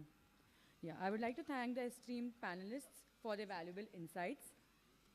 We appreciate the depth of knowledge and practical recommendations you've shared with us. And now I would like to request Hyderabad City Police Commissioner and Chairman of H.A.C.K, Shri C.V. Anand sir, to felicitate the panelists and the moderators with the memento. Can we have the memento on the stage, please?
Since we are waiting for the chief guest to arrive, we are moving on to our next panel discussion. For this panel discussion, I would like to introduce our moderator for this panel session, Sri Sridhar Sidhu, CVP Cybersecurity Operations, AT&T, to come onto the stage to moderate this session. Sir holds numerous certifications in IT risk management and governance and is recognized as a thought leader in cybersecurity and financial services. And I would like to call on stage the panelists for this session. Sri Dr. Ganesh Ghamle, Head of the Department, Artificial Intelligence, IIT Hyderabad. He specializes in artificial intelligence and game theory. Sri Balaprasad Pedigiri, CIO, TCS. With over 26 years in technology innovations, Sir focuses on transformative technology solutions, particularly in AI, multi-cloud environments, 5G, and enterprise architecture. Shri Praveen Kumar Tengila, Associate Director, Alliant Talent. He's actively supporting Telangana Police cybercrime initiatives. Next, I would like to call on stage Professor P. No. Yes. Kindly take your seat, please. This panel discussion is on AI and cybersecurity, a two-way street, defense strategies, forensics, and emerging threats. And it is going on for a period of 55 minutes. Is it working? Yes. Can you hear us? Okay, all right, we got the 55 minutes. Morning, everyone. Most of you, thanks for taking Hyderabad to actually come and learn from each other. My name is Sidhu. I'm a corporate vice president at AT&T based out of Bangalore. So as they have introduced, we have an interesting topic to cover, and that too, within that, there are 4 different critical segments. Incidentally, Mr. Pendiala and the team have covered a good portion of what we would be covering, but we'll probably try and change our original plan, right? So the whole point of artificial intelligence, we all know, I mean, some 29 years ago, I did my master's in AI and robotics, but slowly it is now coming into reality. But if you really look at the concept of science of artificial intelligence is about 75 years old, right? So the question is, how is this artificial intelligence, and most importantly these days, the generative AI is playing a role both as a friend and a foe, and how that is relevant for both the cybersecurity, the broader business, and to some extent, whatever we can on the most important thing of investigations that happen in the police department. That's what we are going to cover. The first thing that we are going to cover is cybersecurity. Everybody knows is a very complex field, but as ma'am mentioned here, the fundamentals, I'm a traditional cybersecurity guy. I will always say, keep your foundation reasonably strong, keep your doors closed and windows closed, you'll be reasonably secure, which means that you have your basic cyber hygiene. The problems that you need to probably address are limited, and with the limited resources, you can attach them. But many people, as everybody knows, if you peel the onion of last 15, 20 years, any major cyber breach in the world fundamentally boils down to not following consistently the basic hygiene things. You know the reason why? Because anything that is basic and routine is boring. When it is boring, people do not have the tendency to comply 100%, right? You'll always say, go only on the left side of the road. It doesn't matter which city it is, there will be people who will come on the other side, right? The same thing happens in cyber too. But now, because of all that is changing, and then also in the prior conversation, both ma'am's presentation as well as the previous panel, we also discussed about how the whole cyber world is changing, because everybody is connected one way or the other. And most importantly, nearly about 700 million people in India are connected through this, the so-called, either you call it as intelligent or the device that makes people dumb. We are all connected one way or the other. And because of everything that we do, including the bad things, right, is all happening on this device. So when this kind of thing is changing, how the so-called artificial intelligence is going to at least help cyber is one part we would cover. And the second thing that we would cover is how the AI itself supports security, right? So let's first talk about how AI is supporting global security from that standpoint. I'll have a little bit of brief, right? As earlier we mentioned, there is a lot of information that every organization need to capture.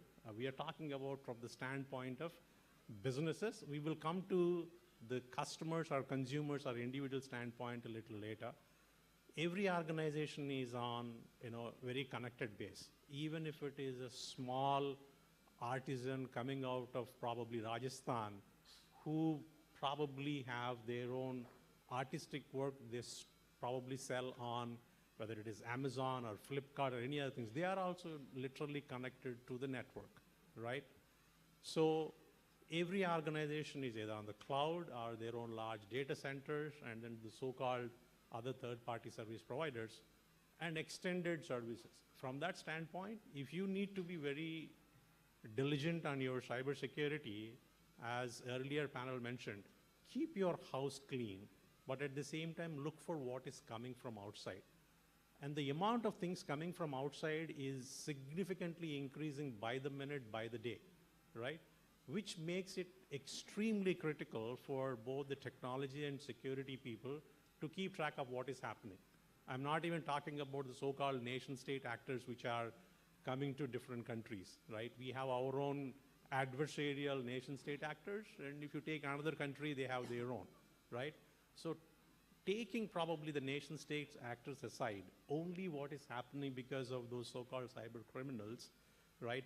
I will probably ask a couple of my panel members questions. The first question is, as I said, external threat environment is very, very volatile. It is significantly changing, and the amount of work and the data around cybersecurity that need to be covered by the cybersecurity teams is increasing. So Bala, considering being as the Chief Innovation Officer in one of the largest organizations in the country and the world, right? What are you seeing when it comes to this external data related to cybersecurity, and how potentially AI can support and make things a little easier for cyber team? Excellent question. I believe the kind of a volume what data is getting generated nowadays, it becomes manually impossible for you to scrape through this particular data, drive intelligence, interpret, analyze, and also provide recommendations. And the kind of a pace under which we need to operate is also very challenging. So it's very important that you should have a tooling which can really help you in that entire journey. And AI comes as one of the leading philosophy to help you in that entire space. Typically, in this particular context, I try to bring attention to 4 important areas. One, we all know AI, composition of machine learning, deep learning, and generative AI methods. So especially when I was trying to advise for one of the financial institution, we found that there was a lot of network traffic and which was getting impacted because of the adversarial attacks. So machine learning can be used for the anomaly detection. That is a point one. So understanding that outliers and helping to scan through that particular things and arriving at it at a faster pace is important. The pace, time and speed and agility plays a very important role. The second important thing which I want to advocate here is how can you use the technology like natural language processing techniques which can really drive the threat intelligence into the context. So what does that mean is today there is a lot of communication which happens within the dark web. Now can I employ certain things which can really detect my ransomware conversations?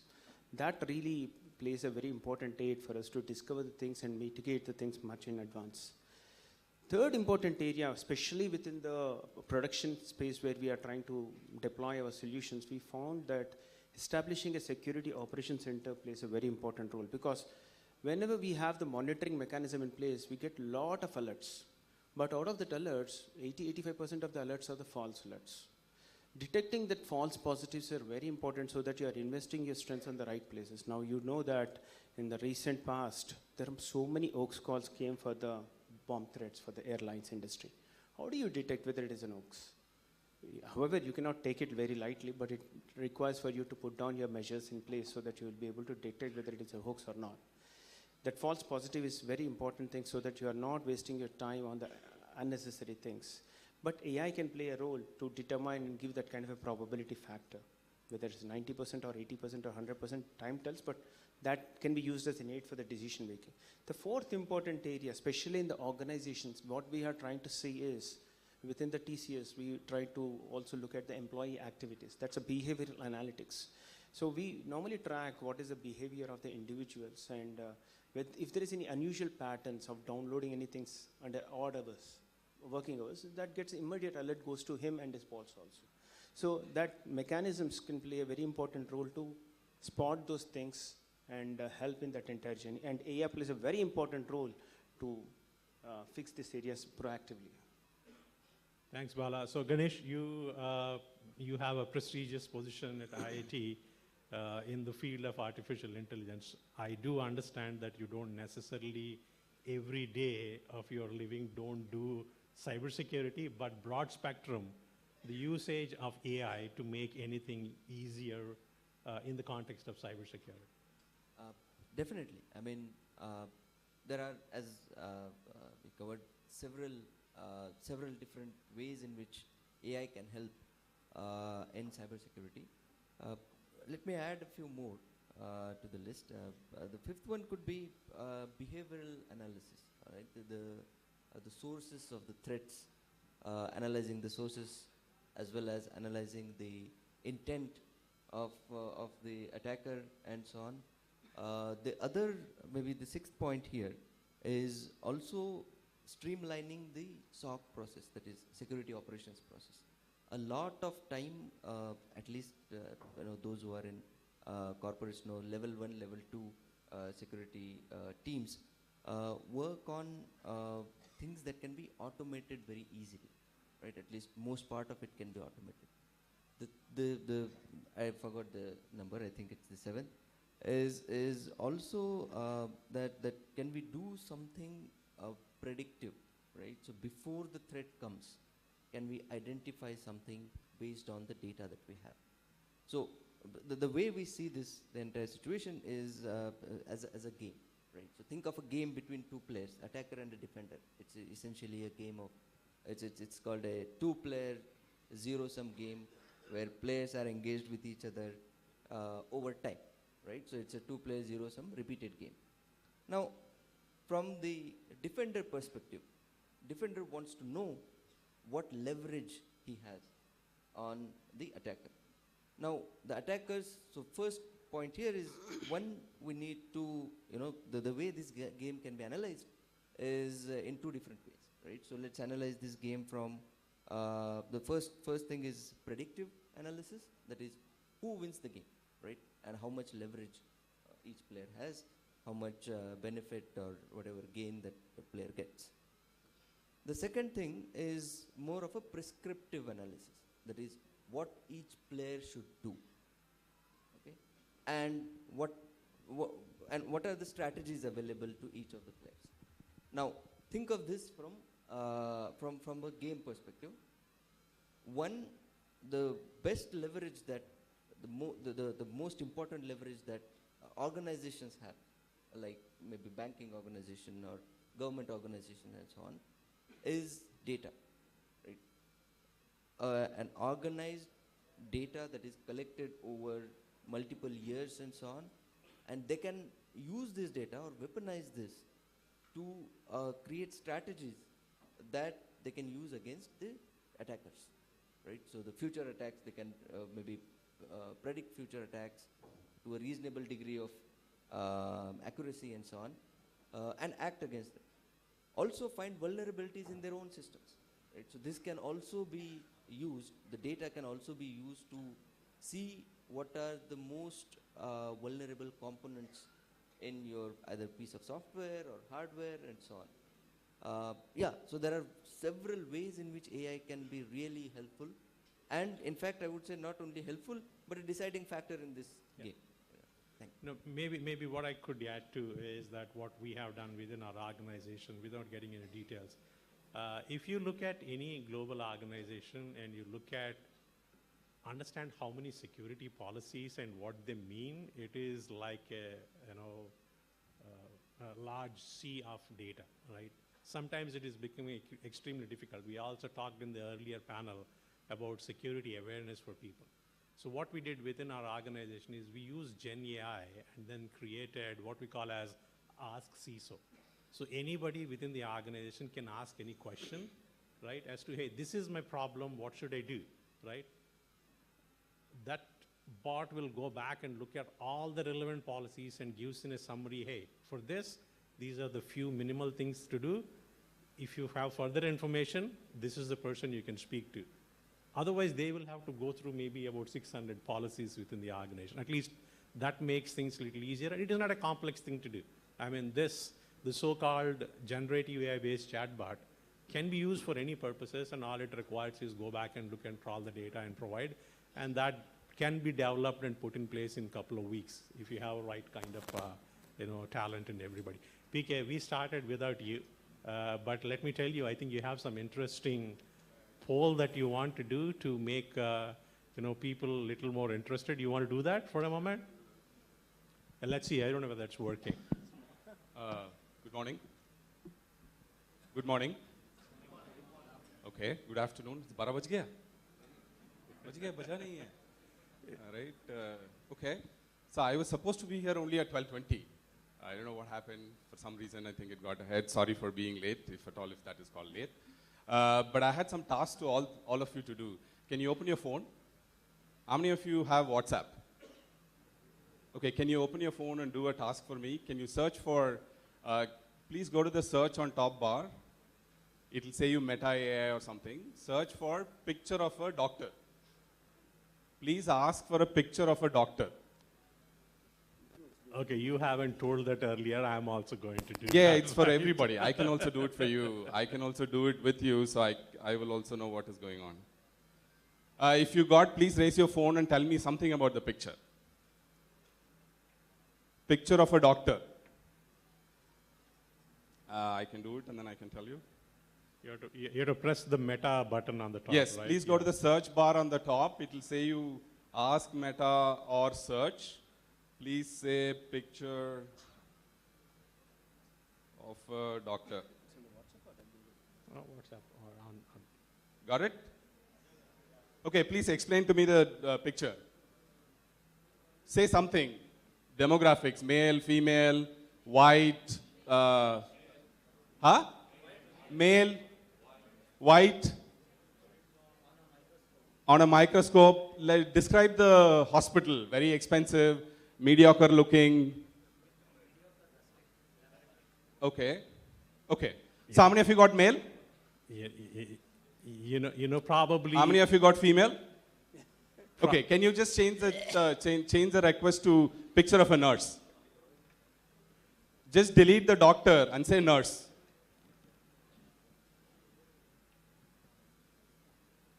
I was given only 4 minutes, so we should do all of this in 4 minutes. Picture of a nurse. How many of you got the same gender?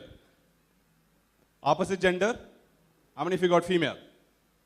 Please turn around and see. That's exactly the point I'm saying. Right? So you did doctor, it gave you male. You did nurse, it gave you female. Okay, let's do another task. How many of you have ChatGPT on your phone? Because they said that they may not have. Okay, so some of you. Can you do this? ChatGPT. Go to ChatGPT and say, I am Jack, J-A-C-K. I am Jack, want to decide my profession between dentistry and nursing. I just made a longer sentence. Essentially, I'm Jack, want to decide between dentistry and nursing. Answer in one word. Please shout the answer, whatever you get the answer. Got to be dentistry. Dentistry? Okay, you got dentistry. Dentistry, dentistry, dentistry. Okay. All of you are done? Anybody still searching? Okay, done. So please change that dentistry. Sorry, please change the Jack to Jane. J-A-N-E. Copy paste the same sentence and say, I am Jane, want to decide between dentistry and nursing. Please answer in one word. What was the answer? Nursing? Okay. So how many of you got both dentistry? How many of you got both nursing? How many of you got Jack ke liye dentistry, Jane ke liye nursing? Which is a max, right? So that's the point for the second one. My third task. Please go to Google Translate. If you don't have, don't worry, just go to Google and then say translate. It will take you to google.translate.com or translate.google.com. Please do this sentence as input. How many of you are on the translate page? How many of you know what translate means? From one language to the other. Okay. I'm just trying to see whether everybody is awake. Okay, input is English. Output is Hindi. How many of you don't know Hindi? Okay. Please see the person next to you, so you should be able to understand. Input is English. Output is Hindi. Input is, my friend is a doctor. Input is, my friend is a doctor. If you got the answer, raise your hand and shout the answer, please. Mera dost ek doctor hai. Okay, very nice. I'll give you 2 more seconds for others to finish. Okay, now please change the sentence to, my friend is a nurse.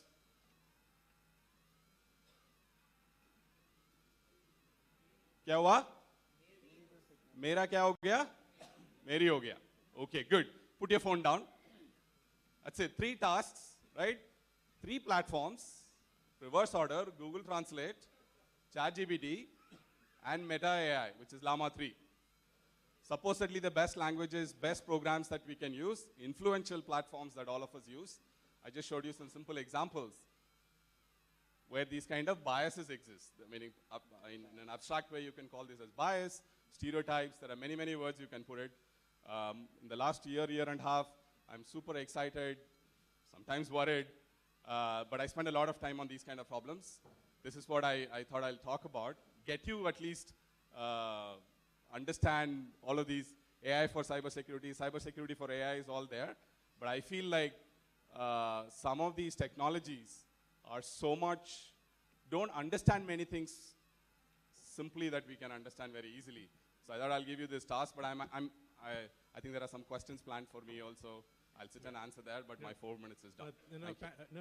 Thank you very much. For the simple reason is, while we keep saying that there could be biases, but hands-on, first-hand experiencing that is very, very insightful. Yeah, yeah. Right? So simple, no? I just think about, we're all slightly grown up. Simple things like school children now use ChatGPT for their homework.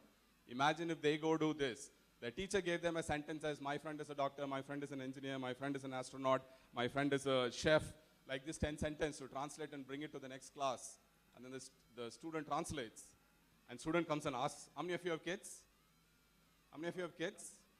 Kids at that level. They'll come and ask you, what will be your answer these days? ChatGPT ko pooch lo yaar. Right? ChatGPT ko jaake pooche unhone. And then what they will get? They'll get all these bias, and the child actually gets a lot of these insights about the society by these translations, which can be actually influential. Yeah. Thanks, PK. I really appreciate that. By the way, these models are also so influential in the sense that depending on who is using and what kind of information they are using on the WhatsApp, the background language can actually give the information specific to your line of thought and yours. That is exactly what I had experienced earlier, and same thing happened right now too, right? It is not that it is generally giving you a biased view, but also it reinforces your existing biases also, right? Now I get it, TK, that you are using this as an evidence to know whether the students are using ChatGPT to respond to your assignments. So that's interesting. At least there is something called plagiarism, but hopefully some schools are still teaching that. Let's get back to the second topic, right? We talked about how the so-called AI and Gen AI can potentially help cyber, and whether it is for the businesses or in the process, probably we'll also talk about law enforcement agencies related matter in next 10 minutes maybe. We will have about 5 minutes for audience questions, if at all you have, so please bear with us. So the second question is, right, now that every organization is using AI and Gen AI, right? And we already talked about in the previous panel, Mr. Pendiala also mentioned that many of these applications are never tested, they are not done well, and then probably some of the components you picked up would have been prepared by some malicious actors or nation state, possible, right?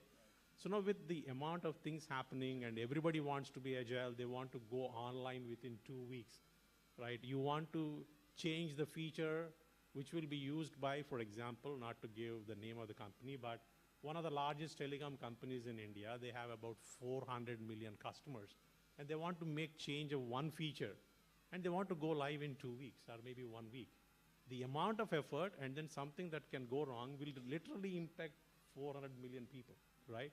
So from that standpoint, if you take that as a context, right, in collective opinion, right? Probably I'll start with, you, Ganesh, first, right?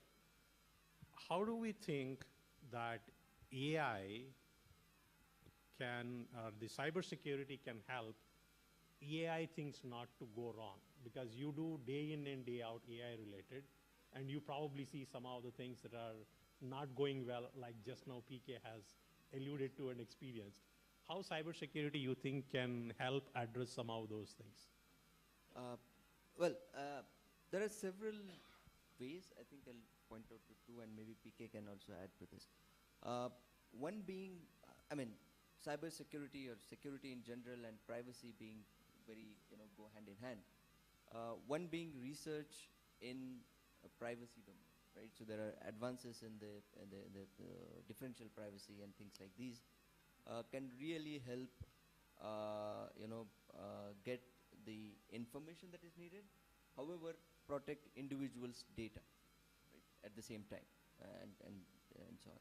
So there is a framework that, we can develop this framework and so on, but there is a framework which can help, AI-based framework that can help in protecting the privacy of individuals. So that's one. The other thing that is important while developing these advanced, let's say, LLM models and so on, as PK demonstrated, right? So the biases seep in through several sources, right? So one of the sources is the data. One should be very careful about the pre-trained models, using pre-trained models in domains where the model has to, model has to interact with real humans. And these interactions have some financial or maybe healthcare related effects and consequences and so on. So whenever as a organization, whenever organization looks at the models that are, let's say we are predicting some health of an individual or so, one should look at how this model was trained, on what data. Okay, most of the models that maybe Google Translate or maybe ChatGPTs and so on are trained on several data sets scraped from internet and so on. It does not guarantee, essentially, if we are using these models and tuning those for or repurposing those for your use, it does not guarantee that these models are free of biases or are secure in cybersecurity domain and so on. So one must be careful of using the pre-trained models. Maybe PK want to add. Some of the things that I can cover, and then we'll go to the next topic. Sure, okay. So how many of you have heard the word machine learning? Machine learning, okay. How many of you have heard this idea called right to be forgotten? GDPR, right to be forgotten, right to erasure, right? All these have become more and more important in terms of our right to our information, right? Right to be forgotten. A quick summary is, look, I want to click a button on the internet to say that please forget about me. Whatever organization you're saying they should forget about you. Right? Go to Google and say right to be forget. Google and click the button saying forget about me. It should forget about you. Do you think it's possible? How many of you think it's possible? Right? Just think about these large language models, what Ganesh also alluded, right? Which is all these models take the internet data, create some model. From the model, when we ask the question for give me a picture of a doctor, it is doing something from the model and giving you the answer. But let's take your numbers. Your cell number is on any of these models. These are all real things that has happened. Cell numbers, your private information, PII it's called, right? Personally identifiable information. All of this at some point in time gets into this model. Models have this. Somebody goes queries PK's cell number. I don't know whether it gives you the cell number. And then I said that, look, it's wrong. You should remove my cell number. But just imagine how much money these companies are spending in training the model.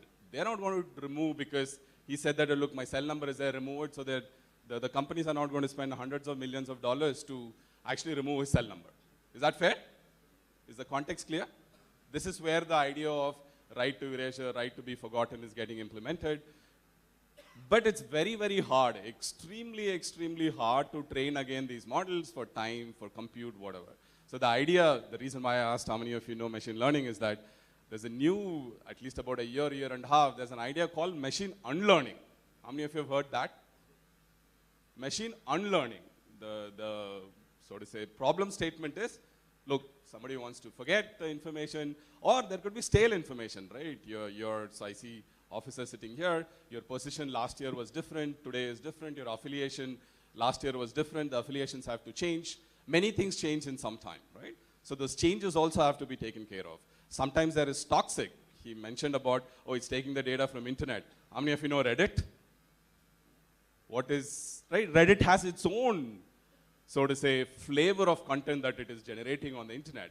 Just imagine if Reddit data gets into the model, there can be a lot of, so to say, toxic level of conversations, information that is there in these models also. I want to remove them. I want to remove the information about how to make an atom bomb.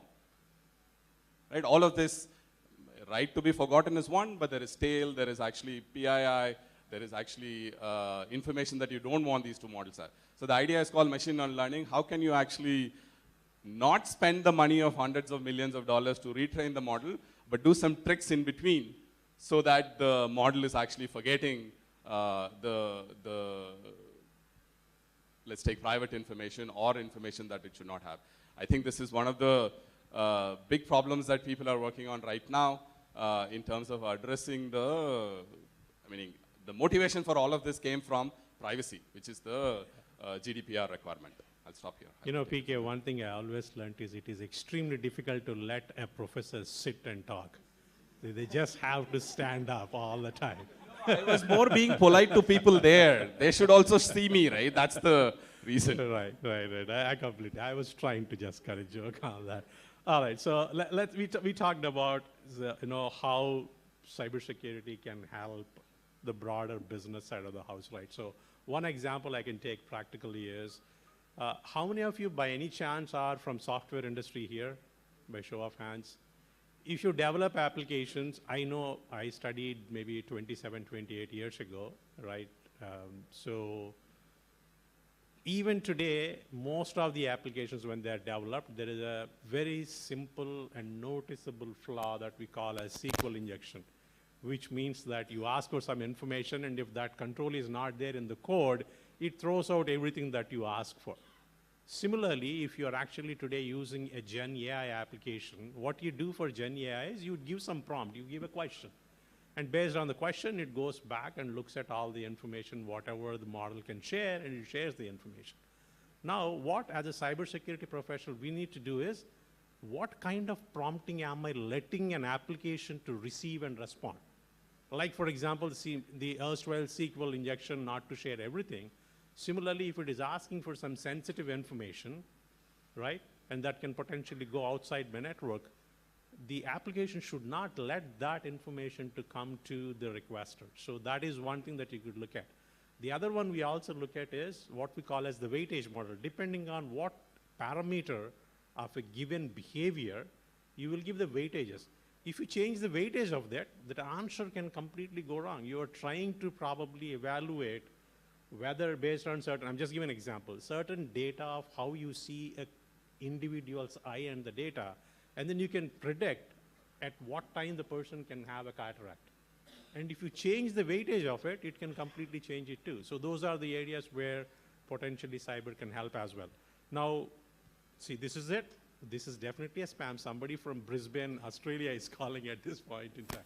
So in the interest of time, we have 20 more minutes. We will cover one question from all the 4 panel members, and we will leave about 10 minutes for the audience to ask the questions, okay? So now we will probably skip the 3rd question that we originally planned for, and then we talk about, because many of the people here are also from, law enforcement side of the house, I will switch to law enforcement. I was speaking earlier to, I spoke at multiple places on law enforcement. The more and more I see, right, there is hardly any crime these days which doesn't have at least a trace of cyber element to it, right? Whether it is on social media, whether it is on the devices of either the victim or the potential perpetrator, right? So the kind of things that are required for, a digital forensics to be performed, I know stalwarts like Mr. Pendiala and then the other person from TCS earlier spoke. So it's probably it is kind of a low-graded question. Let me say that in advance, Mr. Pendiala, for that. But the amount of forensic that people are required to do for taking any kind of crime through the court of our judicial system to make that happen requires a significant amount of cyber skills too, right? So I probably will ask you, Praveen first, right? How do you see in the last maybe few years, and then you also work with some of the agencies here too.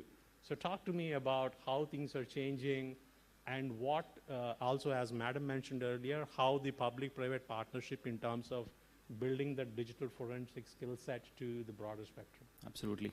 Thank you, Sidhu, and thank you, H.A.C.K Summit, for having me here. So let us first talk about digitization, and then we'll get into the forensic part.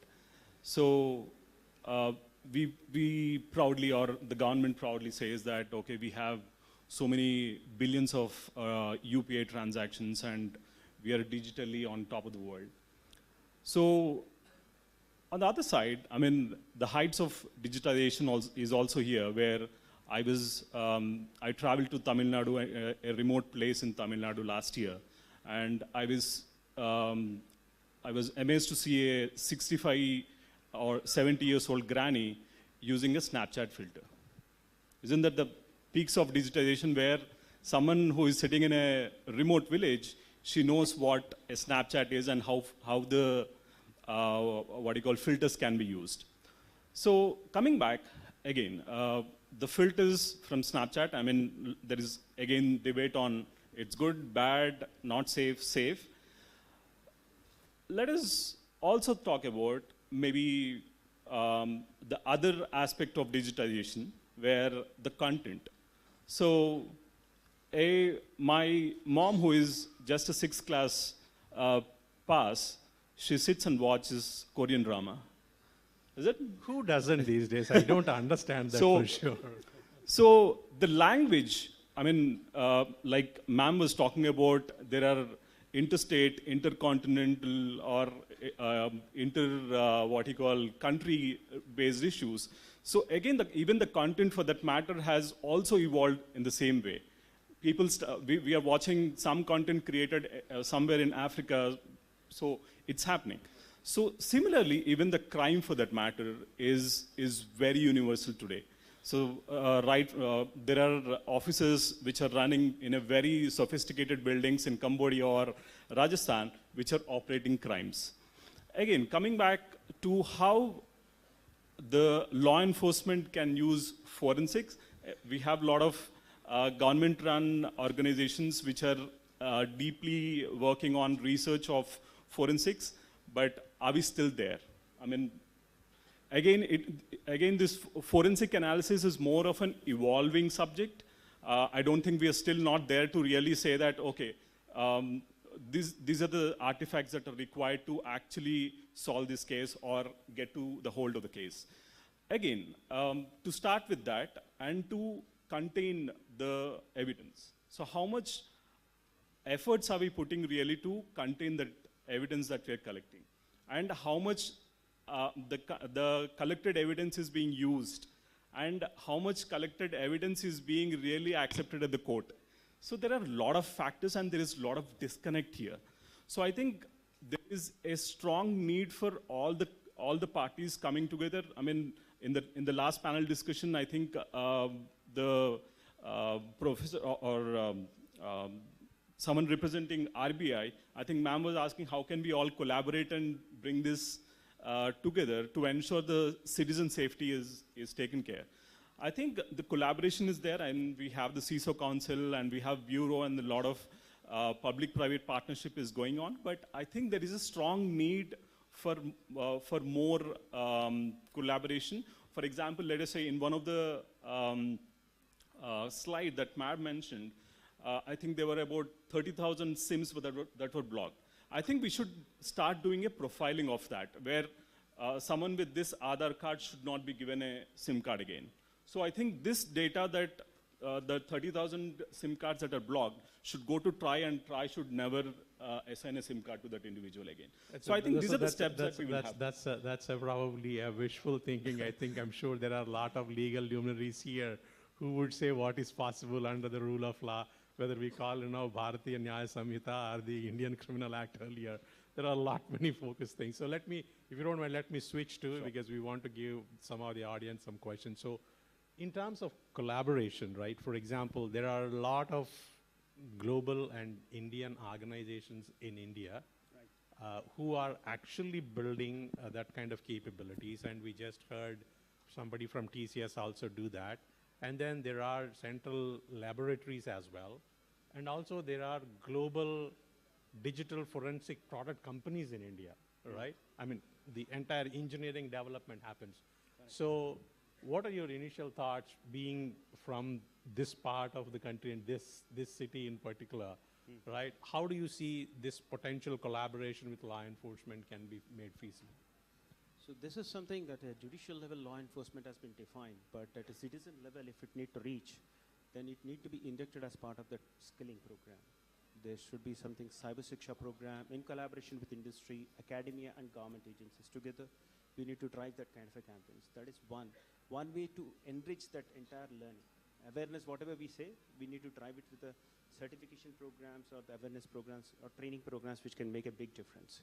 The second important thing which I normally think is, as all of you mentioned that there are different foundations which are available, like Cyberspace Foundation, the Cybersecurity Foundation and other things. And Government of India has also launched so many cybersecurity related initiatives. But are they doing any tech sharing? everyone has got the intelligence, everyone has got certain examples or certain episodes of learning, but the technology sharing and also the incident sharing is important. That will really make a big difference. That also generates a lot of evidence, knowledge base. The third important area is the research collaboration area. Now, it's within the digital forensic area for the law enforcement agencies to get the aid and help. We need to drive research collaboration initiatives which will really be forward-looking and which will really provide the attacker's view also. Because when you're trying to do any kind of a research, you are trying to do a forward-looking research what attackers would potentially do and try to solve that particular problems. The fourth important area is a joint collaboration initiative which we are trying to talk about. Pick up 4-5 common areas. Now, one of the common area we normally see, you mentioned about some call coming from the Brisbane, right? Is that something which cannot be intercepted at service provider level, stopped reaching you? Possible. But if that kind of today Airtel is launching a campaign stating that we are trying to track the suspected calls and giving a kind of alert.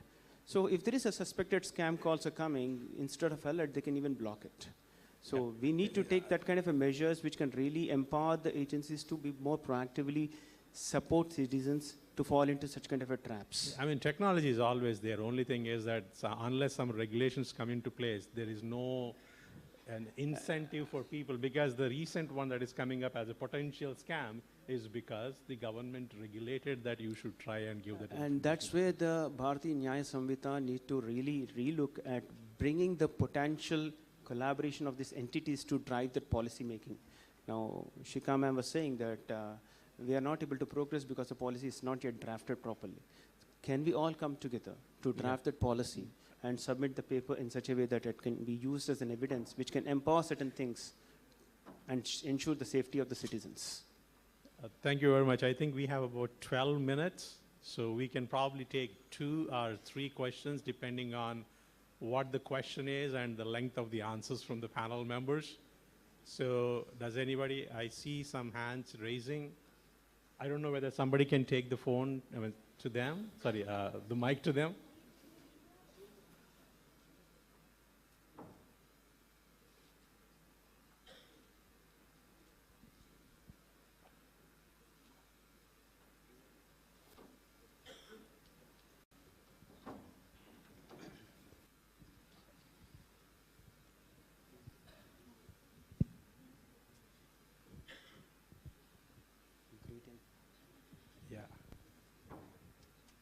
Sir, just 5 minutes and we will be done, sir.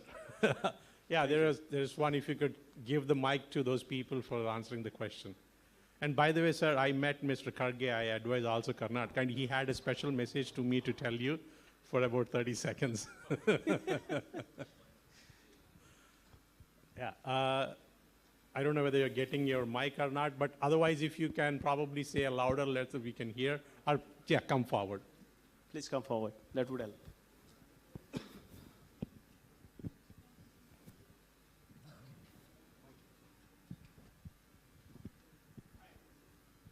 Yeah, I think we can hear you. Yeah, we can hear you. Go ahead. You can introduce yourself and ask a question.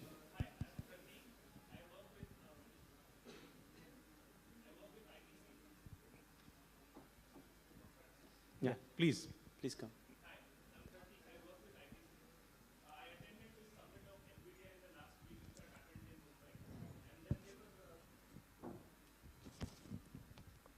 Hello?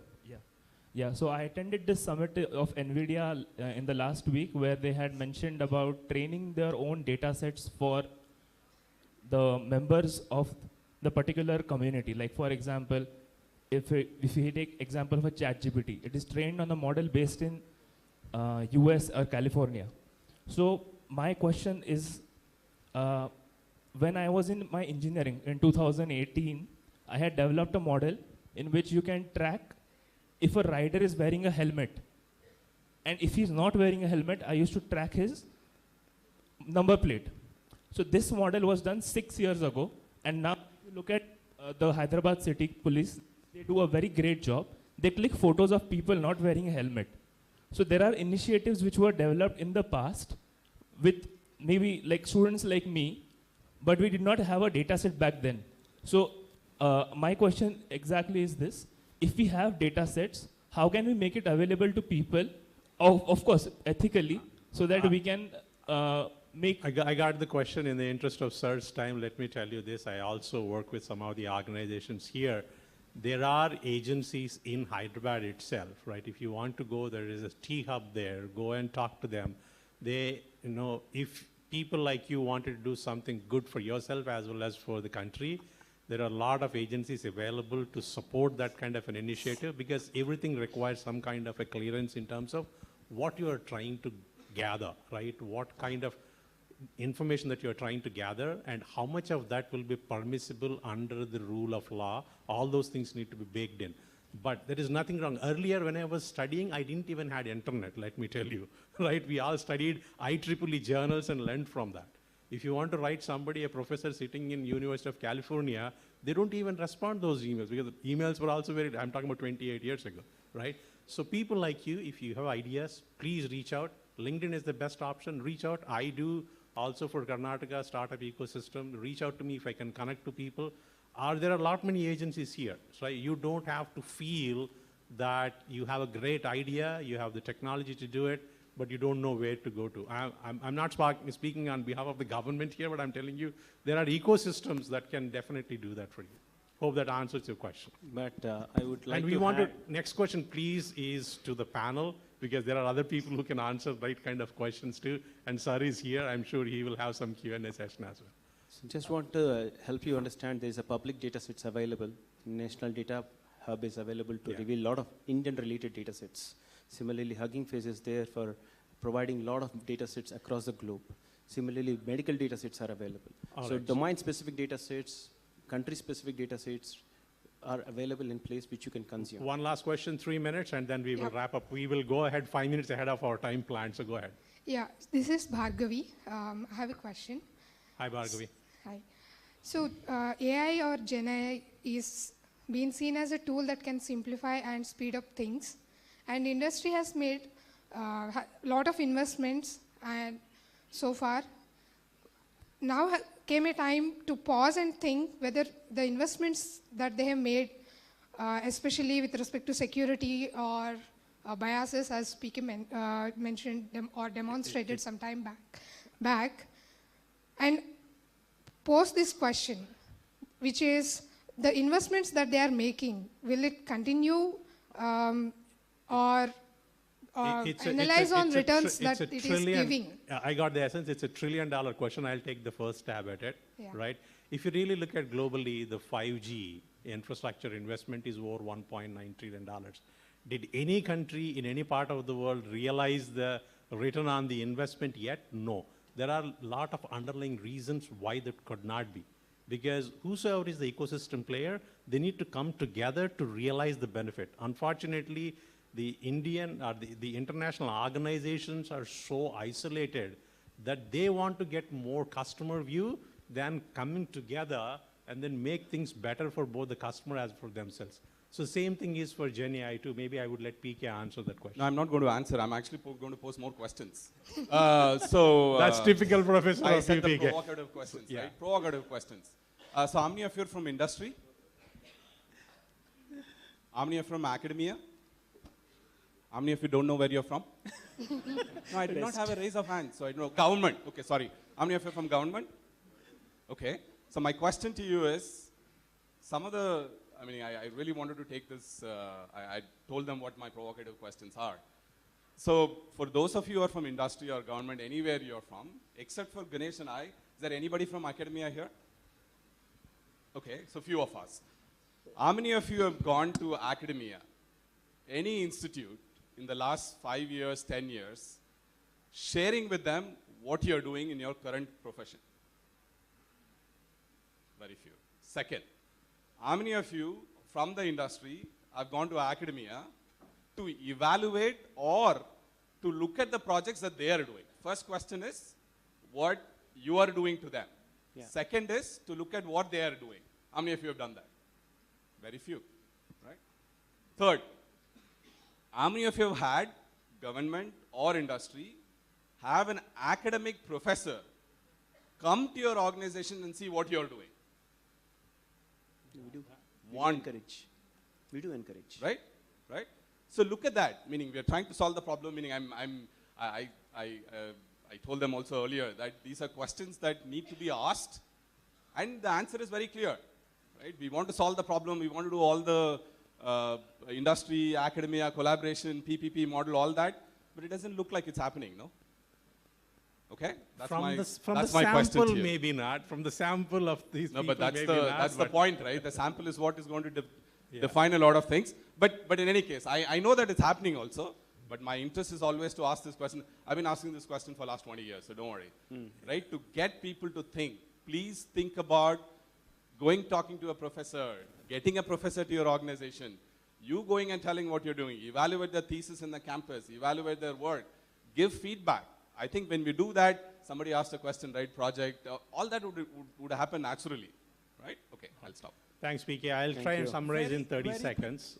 Sorry, we don't have time. We have only 3 minutes. We want to go ahead of time in the interest of... Just quick, very quick. Can I take the question offline if you don't mind, please?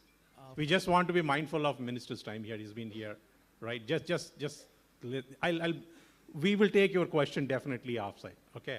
So I'll just take 30 seconds to summarize. We talked about 4 different things. First is how AI can benefit security. We have seen that there's a lot of things that happen in cyber, which is huge amount of data and false positives. Using AI and Gen AI will help probably make security a lot better, right? That's one.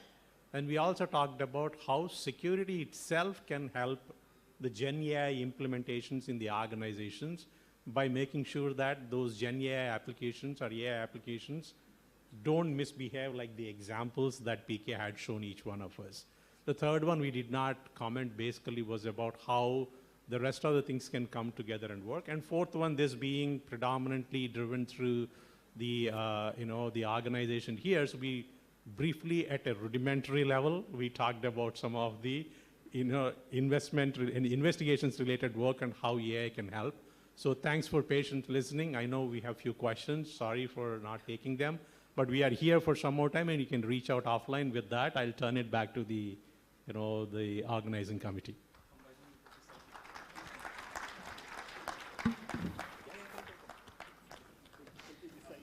I would like to thank the distinguished panelists for engaging in an insightful discussion. Now I'd like to call on stage H.A.C.K Reddy, Secretary General, H.C.S.C, to felicitate the panelists and moderators. With the memento. Can we have the memento on stage, please?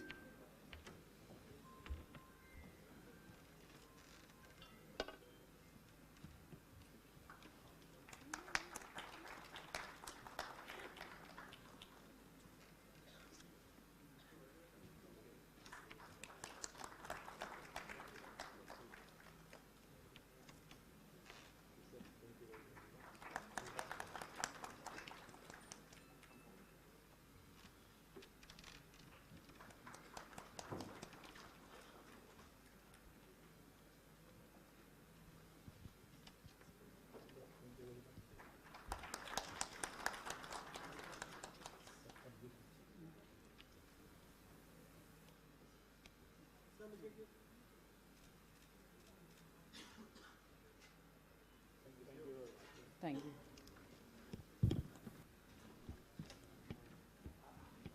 I once again request everyone to please turn your phones on silent mode, and if you want to receive your calls, kindly please step out and answer your calls. We'll take just a couple of minutes to begin with our inaugural ceremony. Thank you.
showing your fingertips clearly.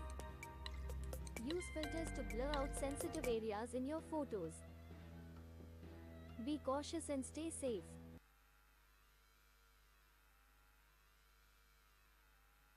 Scam alert. No call, no OTP shared. Still money lost from bank account. Beware, it can be a APS fraud. Criminals use victims' Aadhaar biometrics data to steal money from bank accounts. Lock your biometrics today on the official UIDAI website or download the mAadhaar app from the Play Store and App Store. Stay informed, stay safe.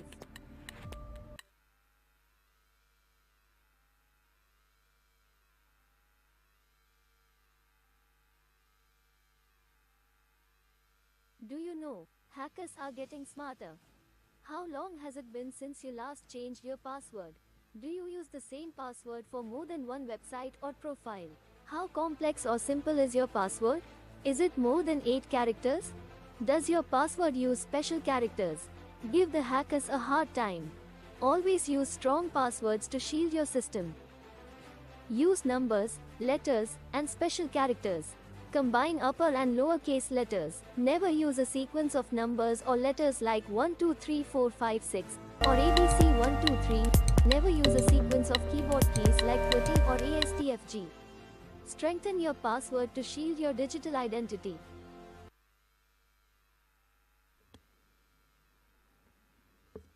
Scam alert. Okay, to begin with the inaugural ceremony, I would like to invite on stage Shri Shekhar Reddy Sir, Secretary General HCSC, and Hyderabad City Police Commissioner and Chairman of HCSC, Shri C.V. Anand Sir, onto the stage, please.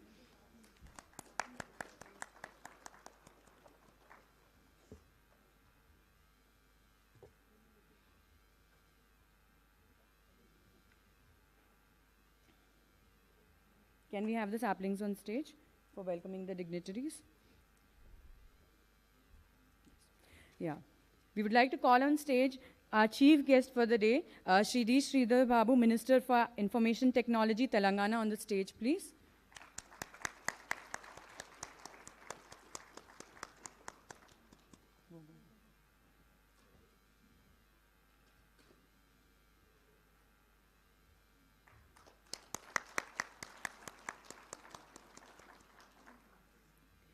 Srimati Shika Goyal, IPS, DGP, CID Telangana, Director, TG Cybersecurity Bureau.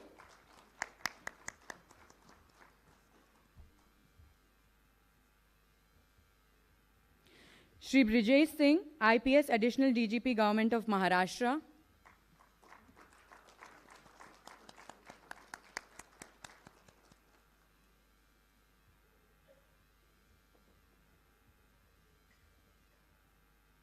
Shri Vikram Singh Maan, Additional CP, Hyderabad, Law and Order.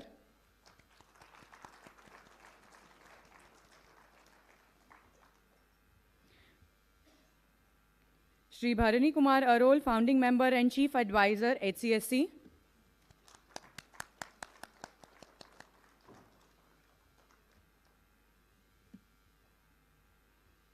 Srimati Kavita Dara, DCP, Cybercrimes, Hyderabad.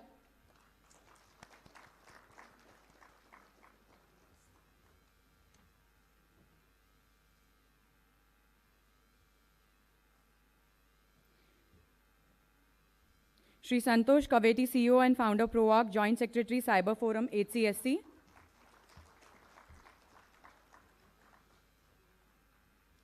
I would like to request all the dignitaries to proceed towards lighting of the lamp.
Now I would like to invite Secretary General H.C.K, Shri Shekhar Reddy sir, to give the welcome speech.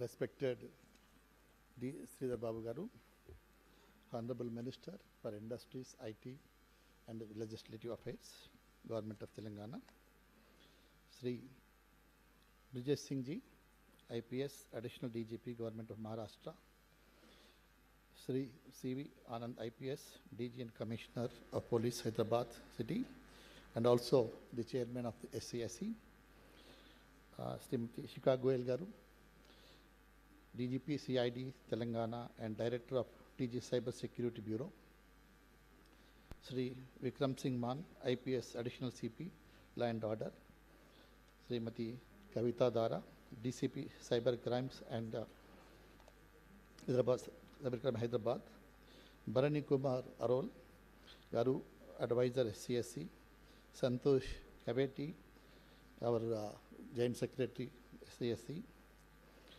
respected officials, guests, delegates, supporting associations, sponsors, print and electronic media, colleagues, ladies and gentlemen, good morning to all of you and welcome to the Hyderabad Annual Cybersecurity Knowledge Summit 2024, H.A.C.K 2.0.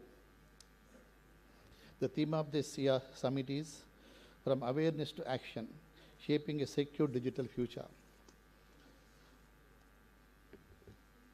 When our Commissioner, our Chairman, H.A.C.K, myself, Bharani Garu, when we met Honorable Minister Garu, in a fraction of moment he has agreed. He has accepted to come. Here is the occasion. Not only that, he said, even we are also thinking at the government level, we want to do it in a big way. So, thank you, sir, for gracing this occasion. And also, any number of events, whenever we approach, sir has come with very short notice. We are grateful to you, sir. And ఒక మాట చెప్పాలంటే మాకు ఇండస్ట్రీలో అంతా ఉన్న అందరి industry associations అందరికి కూడా ఒక easy approachable and the man who can hear very patiently that is I think weapon or what you call strength is Sridhar Babu garu is మా పెద్ద దిక్కు, మా ఇండస్ట్రీకి పెద్ద దిక్కు. మేము ఎప్పుడు పోయినా వారు ఎన్నడూ కూడా నో అనేది మేము ఇంతవరకు ఎప్పుడు వినలేదు. So thank you very much sir. And Shri Brihesh ji, thank you very much for coming all the way, and I hope you will share your Maharashtra experience here. And we thank you Anand Garu for his guidance and his visionary leadership, and this is all happening because of his support and guidance and push and minute to minute. We want to everything should go in a meticulous way. Thank you, sir, for your support. And Shika madam, so always she is there forefront. We have seen her from the Sahas, from side also inauguration and other events also we participated, and she has given excellent the presentation and the initiative of the Telangana government, and we are also proud that under his leadership the state has taken many initiatives in the cybercrime also.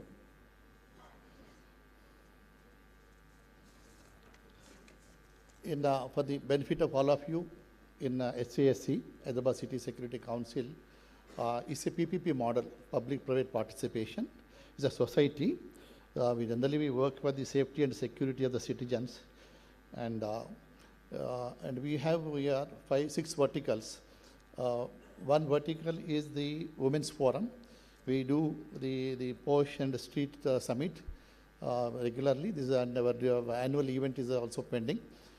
The street summit, with eventually shortly it will be there, and will also the second forum is anti-narcotics, and in fact Chief Minister Garu and government is also helping in a big way to the eradication of these drugs, and we will also doing the many events on the colleges, schools, children, and interact with the teachers also and the parents.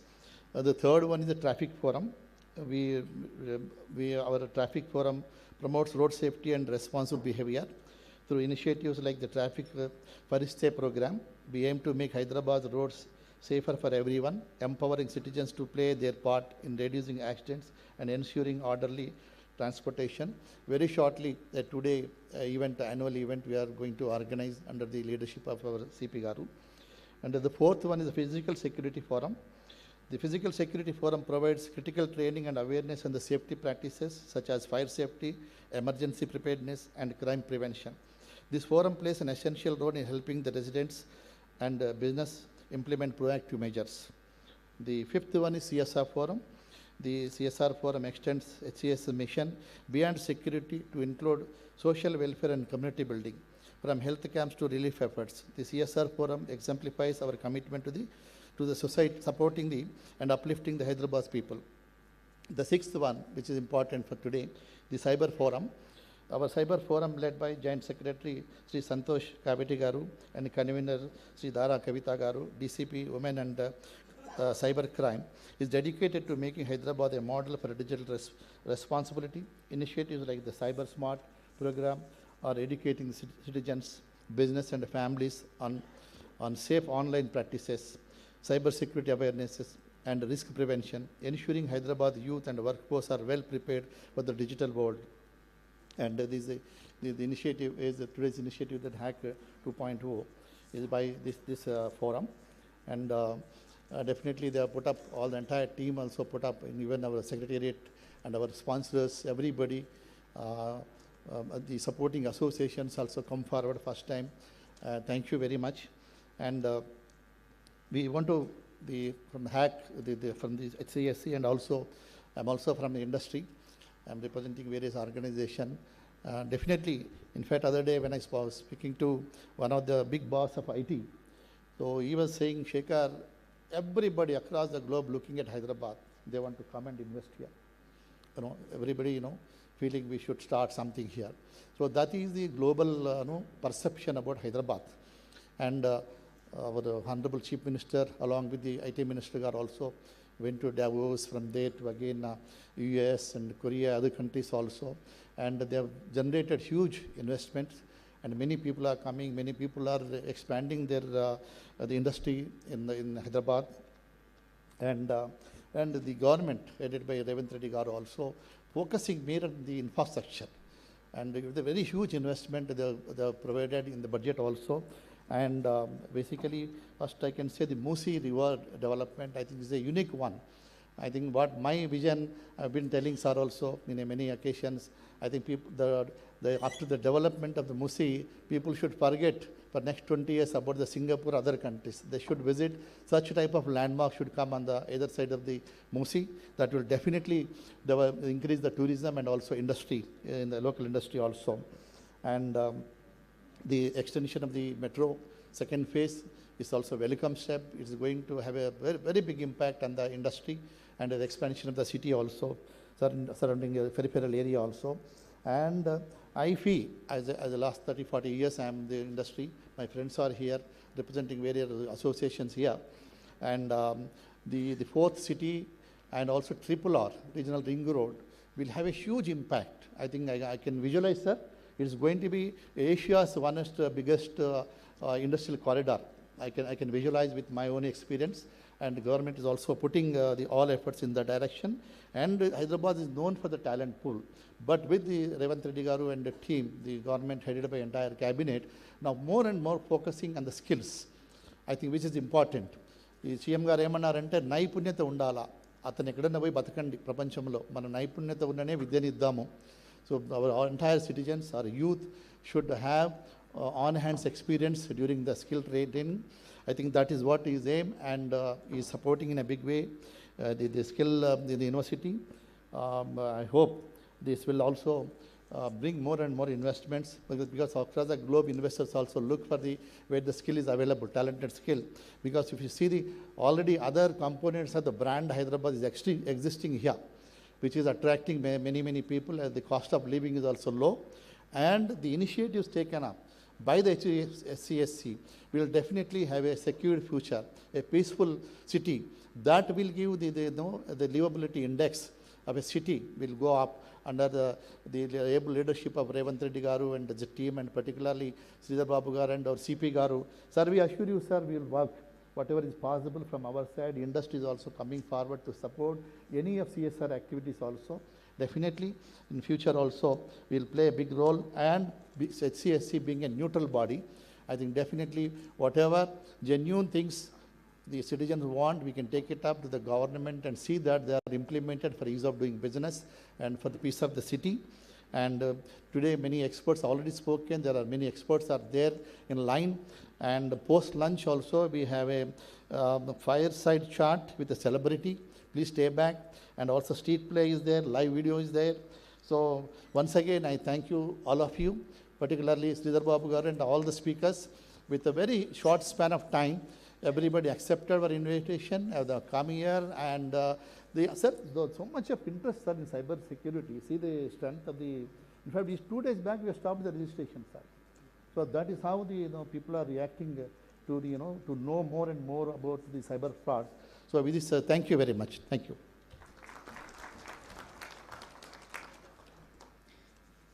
Thank you so much, sir, for that inspiring welcome address. Now I would like to request Shri C.V. Anand, IPS, DGN, Hyderabad City Police Commissioner and Chairman of HCSC to address the audience.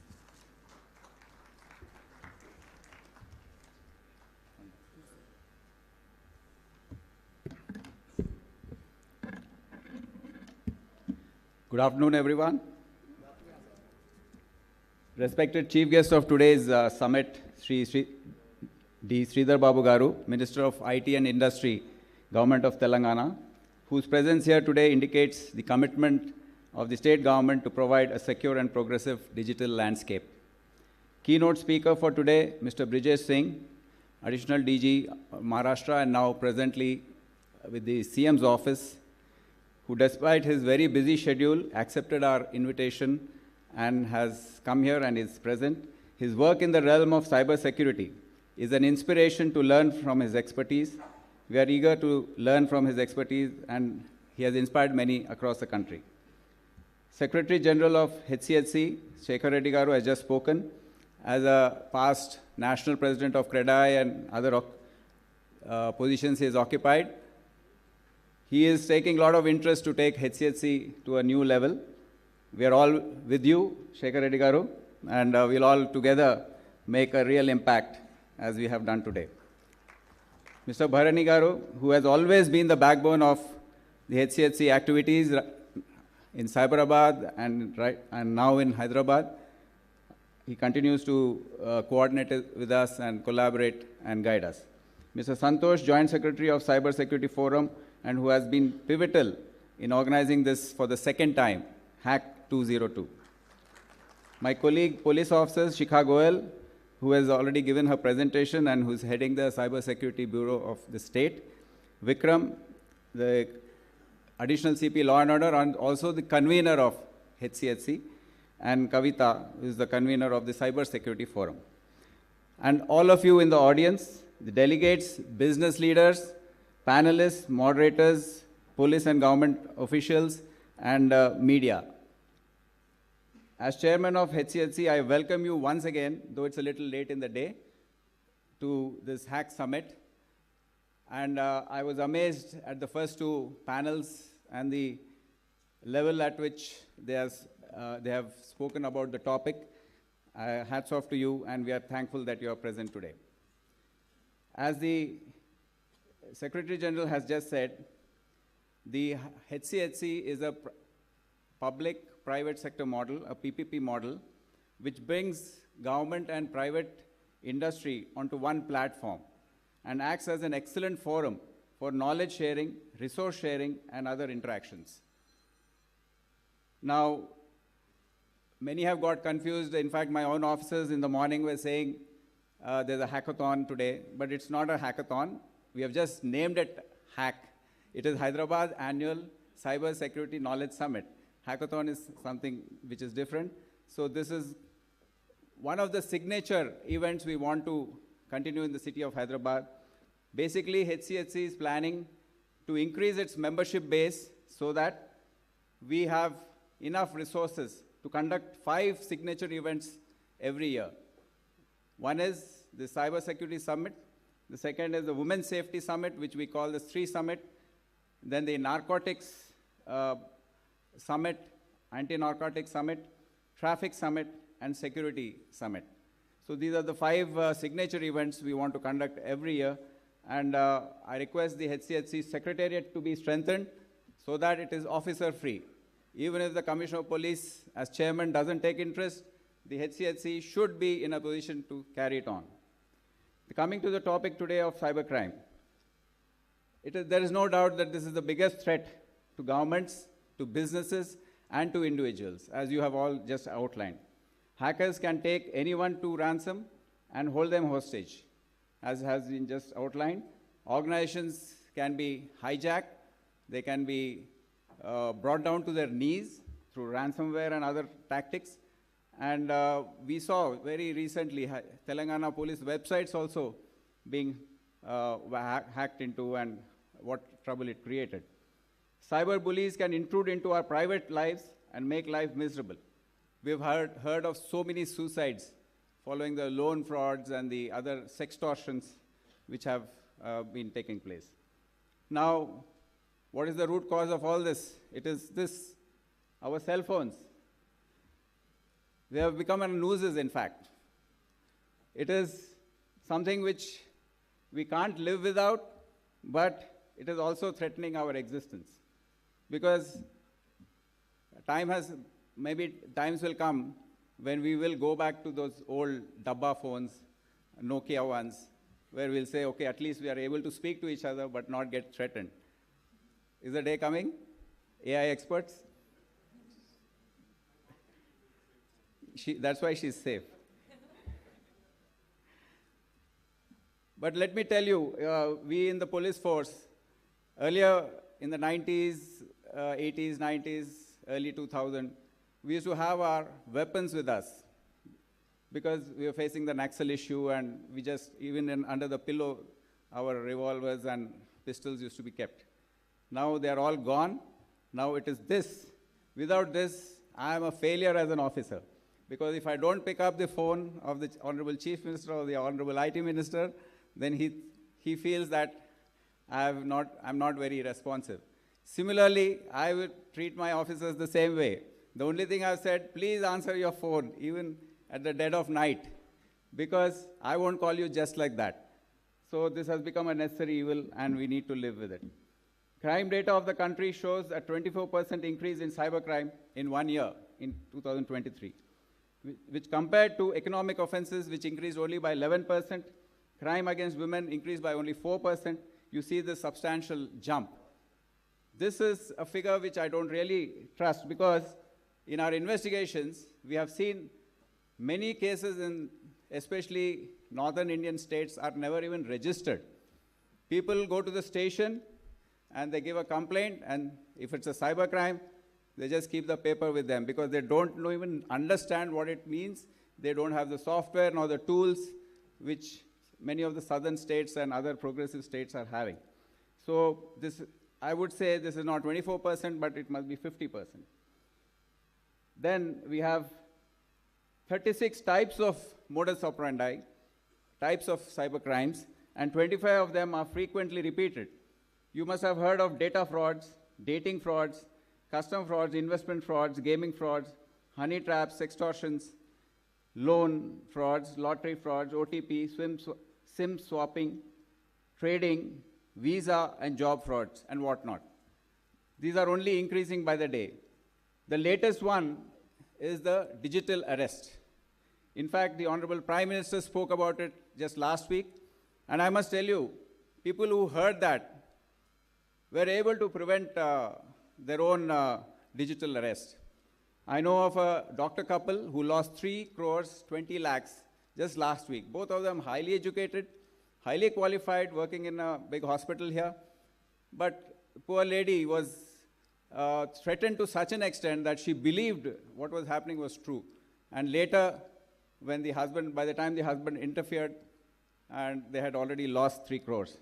There was another golfer friend who went missing from 5 a.m. in the morning. The family thought he must be playing golf in H.A.C.K. But later he didn't answer his phone till 10 o'clock.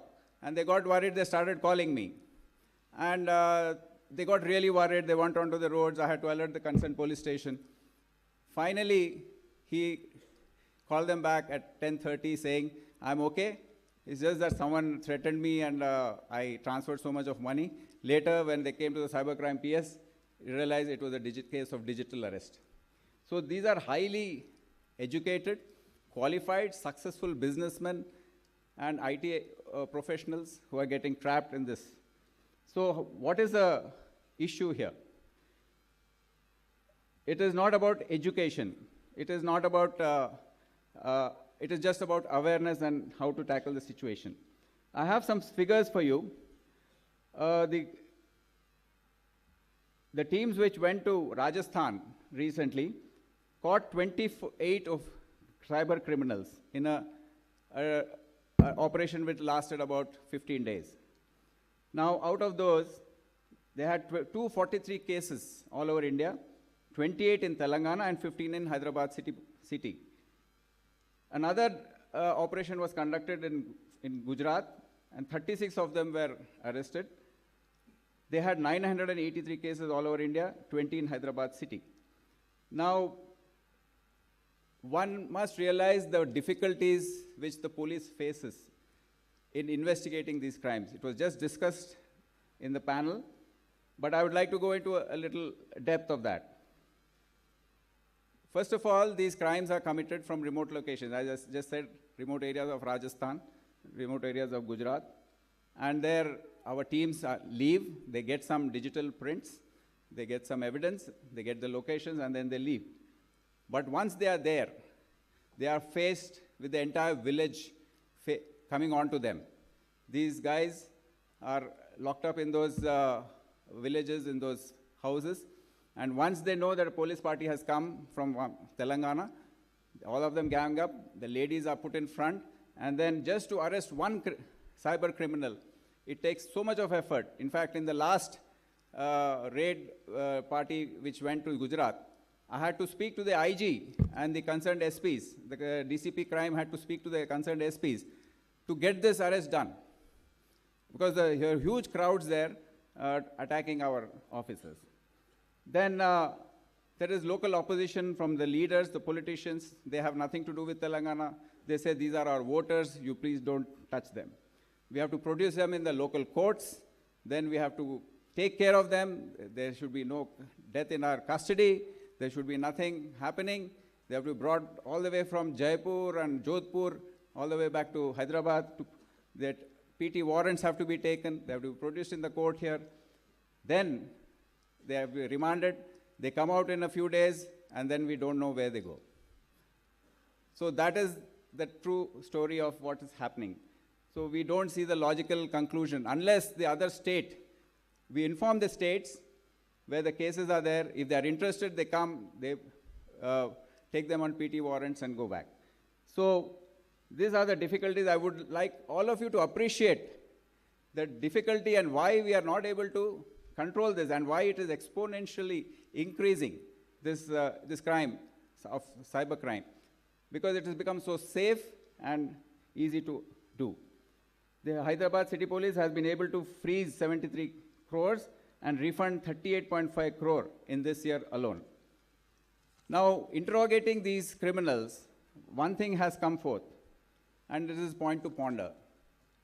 That is, they are saying, we are educated, we are engineers, we are this and that, but we have no job to do. Now, do we relate this to the larger issue of unemployment in our country and our education system not able to produce youth who are able or fit for that type of employment? The H.A.C.K believes in comprehensive approach in all its forums. The Cybersecurity Forum is particularly active in educating the public, creating awareness, and it has reached 3 lakh people online. Today we are launching the I Am Ready campaign, which has 3 components. First is the use of strong passwords. Second one is to enable multi-factor authentication. And the third one is to stay informed. We all need to take this pledge seriously and operation from today onwards. In the end, I would like to thank the sponsors who have come forward. Without their help, we will not be able to do these type of events. I thank the organizing committee of Santosh, Seema, Anandita, Najam, and Kavita for putting in all the hard work. And I welcome you once again to this H.A.C.K Summit 2.0. I request all of you to attend all the sessions. It's going to be very, very educative. And I I inform you that this is going online and you will be able to watch this on YouTube and other social media. Thank you for giving me the opportunity.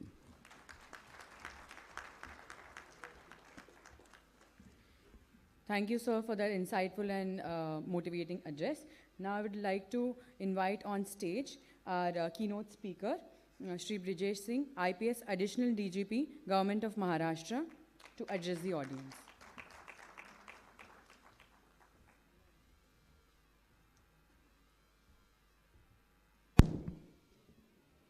Honorable Chief Guest, Shri Babu sir,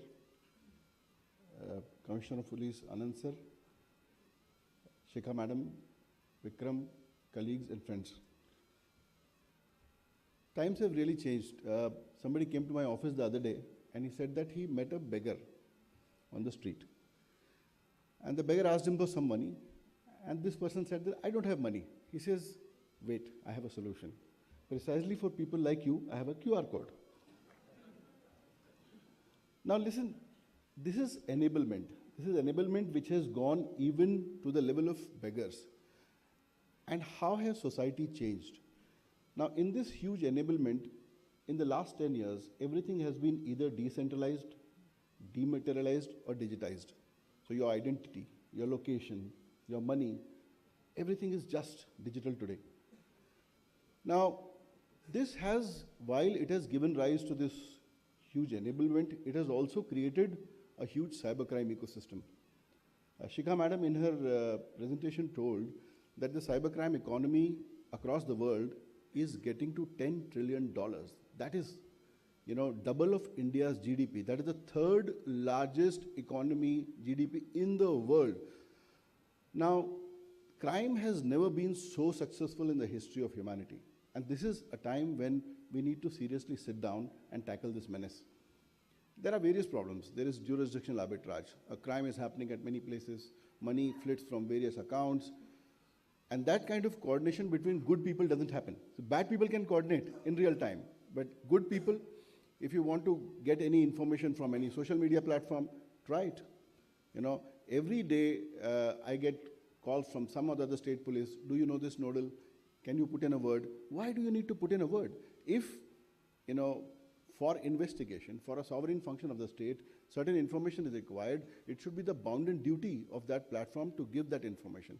If that information is regarding my citizen, then that platform is bounden to give that information.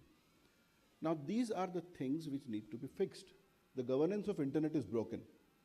So when the internet started, it started with this, idea of laissez-faire, of 230C of the Communications Decency Act of US, wherein platforms had no responsibility. In 2021, India came up with Digital Media Intermediary Guidelines and Ethics Code. Even with that, the compliance from social media platforms and apps regarding information for law enforcement investigations is not up to the mark. And it becomes a huge impediment. See, apart from that, I think Bala was talking about, information interchange between various kinds of intermediaries. Let's say there's a number which is committing fraud.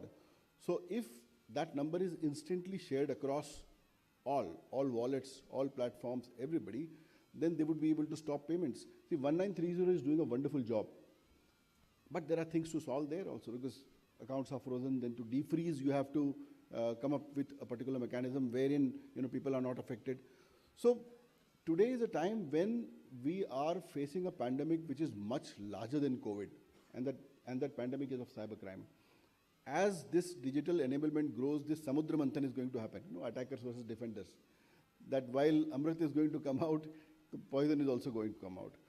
And as society, we need to sit, as humanity, we need to sit together and discuss this. The UN doesn't have still a cybercrime convention. The ad hoc committee of the United Nations has submitted a draft cybercrime convention. I think that should go through, because earlier we had a Budapest convention, which is broken, which does not work, because there were two parts to it. India did not sign because on the second part, the West is trying to teach us democracy. The largest functioning democracy of the world, you come and try and teach us democratic principles under the name of Cybercrime Convention. That's odd. So also, if you look at the governance of internet, it's lopsided. And it needs to have the aspirations of, billions of people who are in this part of the world. I also believe that the wonderful example of Telangana Police, where they've shown serious commitment to build capacity and capability both, and the way industry responds to their call. Look at you all have come here at their call, and the openness they have shown to interact with you, to learn from you, to take solutions from you. And we have wonderful talent here. I have worked with Prasad Patibandla, I have worked with Krishna Shastri. Krishna Shastri, we were working on the Cosmos case, and the case was so complex that there were 20,000 transactions in 29 countries in 2.5 hours, right? Across the world. And we were investigating this case.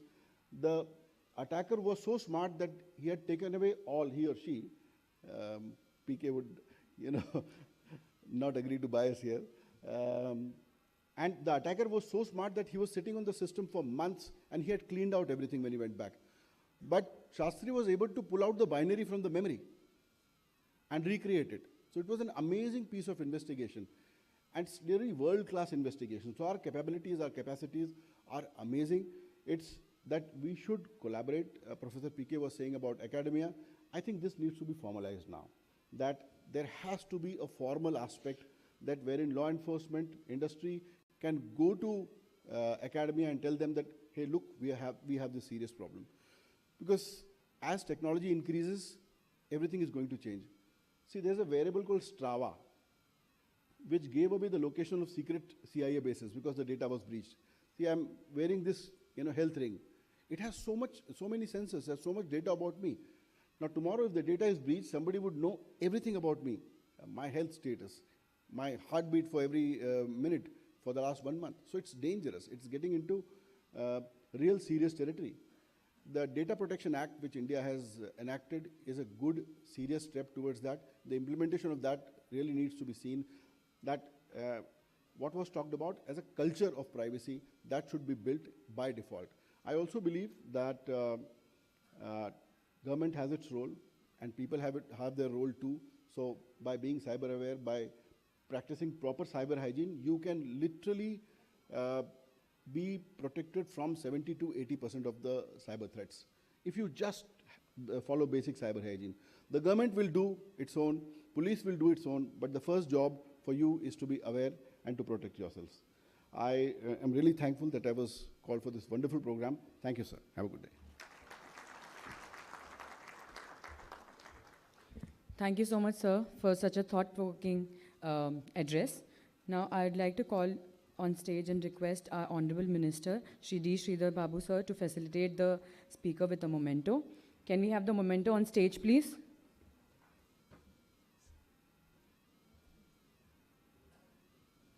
Come from the front.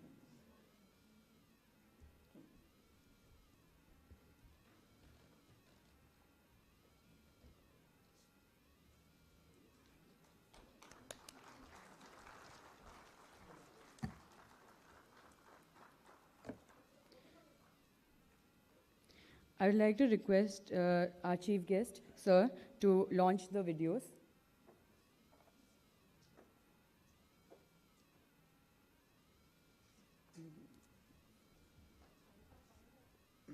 Sir, as someone said, no publicity is enough.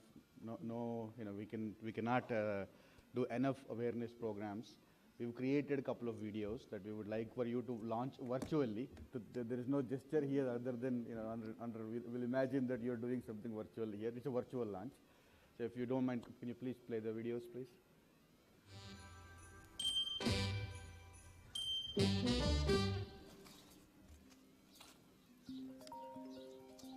Hello. Hello, is this Miss Yes, speaking. 9449? Yes, that's my Aadhaar card number. Who's speaking? Ma'am, this is a call from Customs Duty Office. Yes, tell me. Ma'am, we have received a package with your address and we have found narcotics inside. A criminal case will be lodged under your name. As you know, it's a non-bailable offense. What? A criminal case? I don't know anything about it. Sir, how do I come out of it? There is a way, ma'am. I can try to remove your name from the consignment. But to convince other authorities, you need to pay 2 lakh rupees. 2 lakhs? Why not 4 lakhs? What? This is serious, ma'am. I don't get scammed. This is a courier service fraud scam. This scammer plays on fear of authority. Fake customs officers will scare you with criminal cases. Don't fall for such scams. Be aware.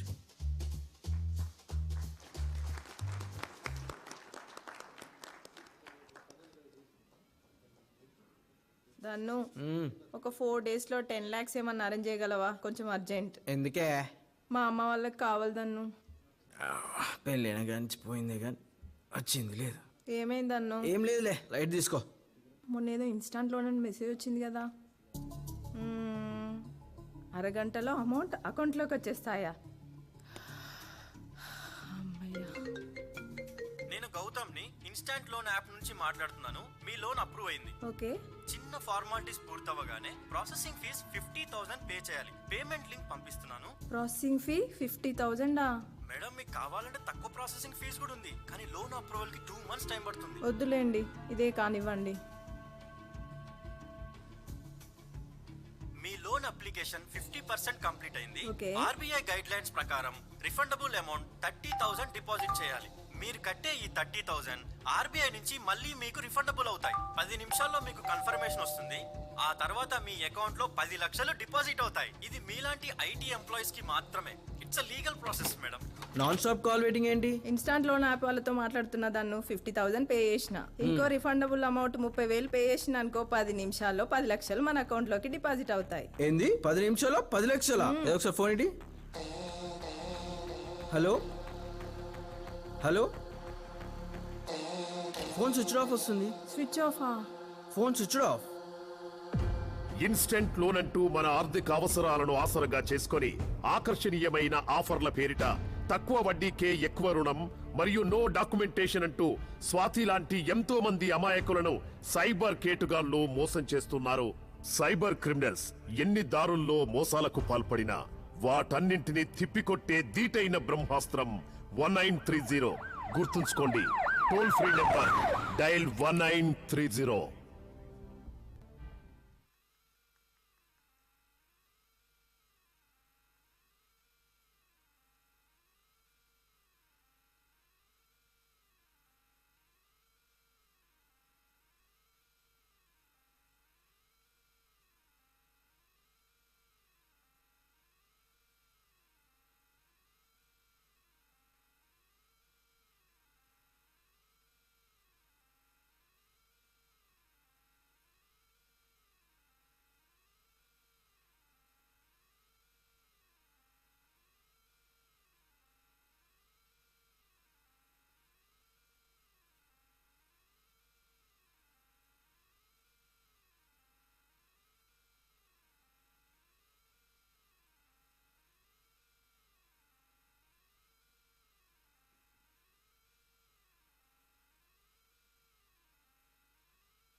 Yes, sir. Now I'd like to call on the dais our chief guest, Shri Sridhar Babu sir. He is currently serving as a Minister for Information Technology, Electronics and Communication, Industries and Commerce, and Legislative Affairs in Telangana. Sir, we request you to come and address the...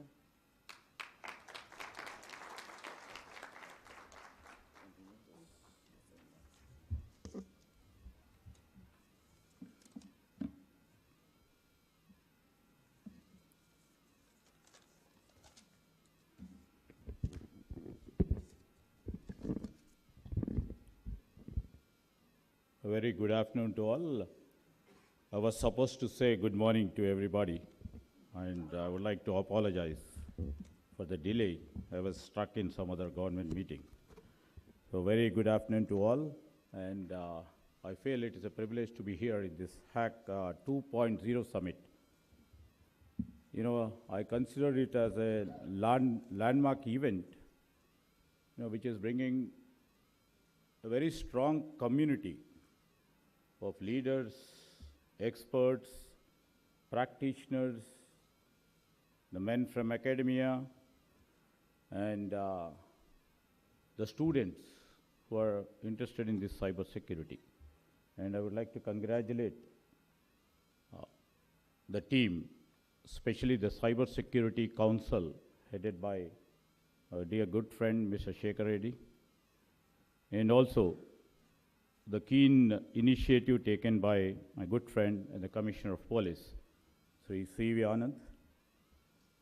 And here in the days, the senior police officials, H.A.C.K Goyalji.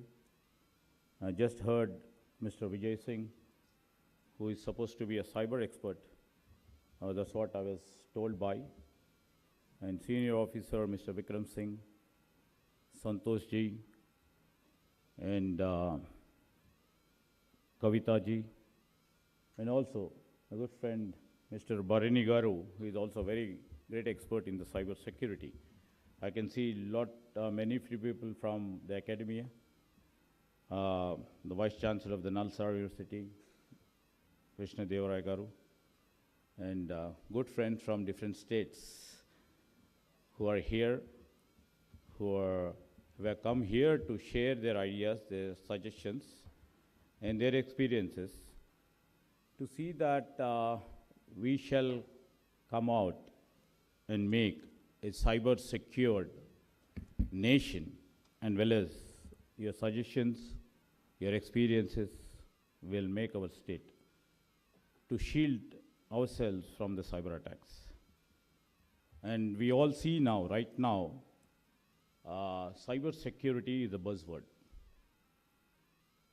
Many a time what we see is not only what we think about cyber security, and everybody knows about cyber security, and nobody would like to literally know about cyber security in the larger go, but we are all a prey at one point of time to this cyber security issues. We do know that it's not a government or an IT issue right now. It is an issue concerning every citizen and every business leader sitting here, every organization and every individual in our state and all through the nation and all through the globe.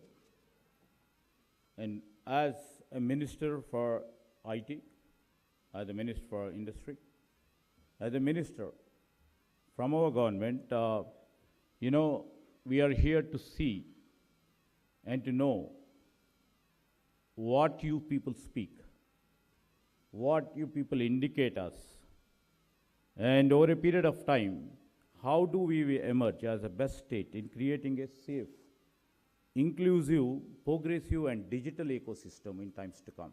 This is where I am standing here to know the best past experiences, how you faced, and what need to be taken, what action has to be taken, what steps has to be taken, what policy reforms should be taken from our side to make a safe, inclusive, and robust, progressive digital ecosystem. This is where we are placed right now, and we have the best officers sitting on the dais, and many officers who are sitting off the dais too, who would be hearing many experts till evening, and would try to evaluate what need to be done from our side. As we are moving to age of innovation all the time, and we are also thinking of digital excellence. You know, our state, in times to come, maybe in a shorter time to come, will make totally a digital Telangana. this vision to make a vibrant IT industry fostering job creation, embracing the digital transformation and benefits, sharing the benefits to all citizens, comes the cybersecurity, which will be the heart of this mission of making our state as a digital excellent state. Lots of disruptions takes place over here. Maybe, the man like Sridhar Siddha is sitting over here. He was trying to explain, and Mr. Vikram Singh, who is a digital expert over here, sitting over here. But at the same time, the disruption takes place very next second. If you are conceiving a solution right now over here, the next moment, some other guy will be trying to disrupt your technology, your innovation, in a more calculative way. So this disruptions, how do you encounter it? How do we take it further? This is a big question what we face. Disruptions in all terms. Like AI is a big disruption in the moving technology. We see the cybersecurity. Is also all the time disruptions keeps taking place. We see now the quantum. This disrupting technologies, how do we harness? How do we embrace into our system is the main criteria for us. So that's where we have to take all our initiatives and try to harness and embrace all this technology to see our citizen is safe, secured, resilient, and he thrives in this robust framework. This is our goal. So how do we support this cybersecurity? As we go by, as rightly mentioned by Mr. Singh over here, when we speak about, digital hygiene, we all speak about hygiene. The personal hygiene we take care mostly. And if we see our health and when it comes to hygiene too, as, every day we get used to brush in the morning, try to keep the hygiene at the safest level to see that our health is always at safe. But at the same time, what Mr. Singh was trying to tell, what I could able to really receive is, if we are not able to maintain our digital hygiene, we are prone to attacks. This digital hygiene, try to keep ourselves, try to sensitize ourselves, like, just now we have launched about sensitization ads over here. If we don't sensitize ourselves and try to remain within that given framework, everybody will be prone to these cyber attacks. This is what we were trying to keep abreast of what we would like to do. Cybersecurity has such a, the frame which has been made here is H.A.C.K 2.0. We have ethical hackers which will be used by our police all the time. How best, in the interest of our society, in the interest of the citizens, maybe the commissioner may be using the ethical hackers. If the ethical hacker becomes unethical, that's where the question is. That's where the point is.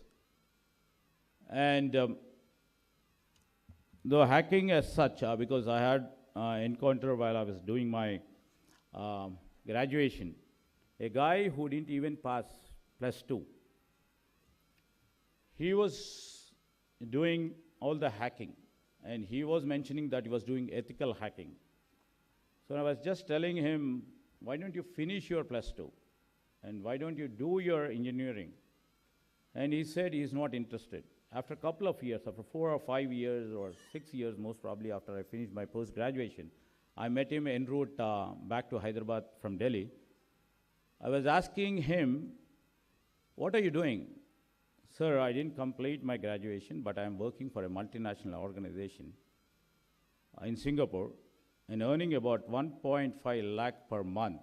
Just imagine a 10, 12 years back. Maybe he's earning maybe his papers will be about 10 lakhs per month this day. Because it's about the intelligence, the algorithm, the framework what he has been created or the gray matter what he has put into this hacking. If that fellow, if he's not been provided a job in a multinational company, if the society wouldn't have recognized, if the government wouldn't have recognized, definitely he would have become an unethical hacker. So this, there are system lapses over here too, and part of our own governance. So these are all, the structural difficulties or the difficulties or what challenges what we face today. The unethical hackers in times and pursuit to make big money, they are into the framework. And I was just told by Ms. H.A.C.K that in Telangana, the state of Telangana, in 1 year, as also told by Mr. C.V. Anand, they could be able to get back about 137 crores in a year. So that's a huge amount, which many people would have been deceived. Maybe it's 1/4 or half the amount which has been deceived, but this is the highest ever done by our Telangana police. All the credence and congratulations to the Telangana police which made it happen. So over a period of time, what he was mentioning, Mr. Singh was mentioning and Mr. Anand was mentioning about how much this cyber crime costs comes up to. We can see, I keep reading every day in the newspaper, about 7,000 cyber crimes are reported all through in a day in a nation. Just imagine how the cyber crime costs would have been there. There is exponential increase in cyber crimes, and according to the experts, the people who are sitting over here who shared their ideas, they just tell that over the next 5 years, there is a threat of the cyber crime costs about 10.5 trillion. That will be the huge cost of the cyber crime, which will be borne by the business leaders or the citizens or the agencies. We should be aware of it. And keeping all this in view, our government is also very, very serious in terms of curbing this cybercrime. How do we do that? One way is, regulatory practices, what we do, like police having a vigilant, robust cybersecurity team to act. The other way is just like, our Telangana police have done a sensitization program. This is also one of the sensitization program. What I mean to say is to sensitize all our citizens, all our partners of the industry, and all our people to sensitize what is cybercrime, how we can shield ourselves against the cyber crimes. So this sensitization program is a very healthy phenomena which has been taken by our Telangana police and especially by this organization, which they are doing a great job in terms of sensitization. Hyderabad City Security Council, earlier they have done so many programs which I was made to attend. I had a privilege and honor to attend that program too, under the aegis of Mr. Shekhar Reddy as the president. And here I would like to say that, we are here to create a robust cyber security framework. We are doing it and we have to do it more. As the disruption keeps taking place every second, how do we shield? There are so many malwares, so many other issues which we encounter every day. Even now we can see lot many cyber phishing happens in our own phones. And we are so scared. And when the concept of Internet of Things, IoT, has come. So we've been monitored, ruled, governed, our lives, individual lives have been or governed by IoT. Now it's simple, a small 1-inch machine can hold our lives. Without that we can't move. This Internet of Things is also important for us, but it's like a double-edged sword. Technology empowers us technology always moves ahead to keep us abreast and move and make faster decisions. But at the same time, it also has lot many challenges the other side. So how do we see that this double-edged technology can be really rerouted and harness this technology to make it as a weapon for our progress of our humankind. This is a big challenge, and we keep on thinking, we should keep on thinking, we should come out with solutions.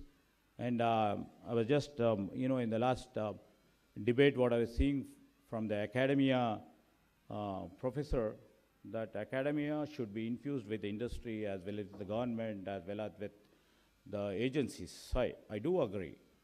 There is a gap between academia and industry. That's where our government is also stressing the point. There should be a connect between academia and the industry and academia and government, so that whatever the academic theories are there, when it is put into practice, what are the real challenges?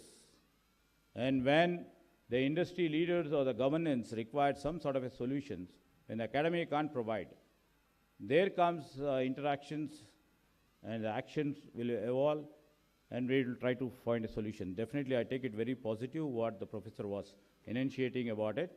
And I see lots of convergence has to take place between academia and also the industry. That is where we have found it. And when our chief minister was thinking about how do we create employment, that's where we have come up with Skill University, a government-funded, industry-led Skill University. This is first ever the initiative of any government that the academia industry has to get connected. And in the same way, we would like to keep our mechanisms, see that the academia, industry, and the government synergize ourselves to see that we progress and our citizens will get the qualitative life in times to come. So there are lot many challenges I can see. There are lot many things we will see. And many such events has to take place. And the Hyderabad City Security Council, which has been doing a very great job. I mean to say they are putting all their efforts, all their energies, and all their finances also into this. Hopefully, they'll take it to the next level.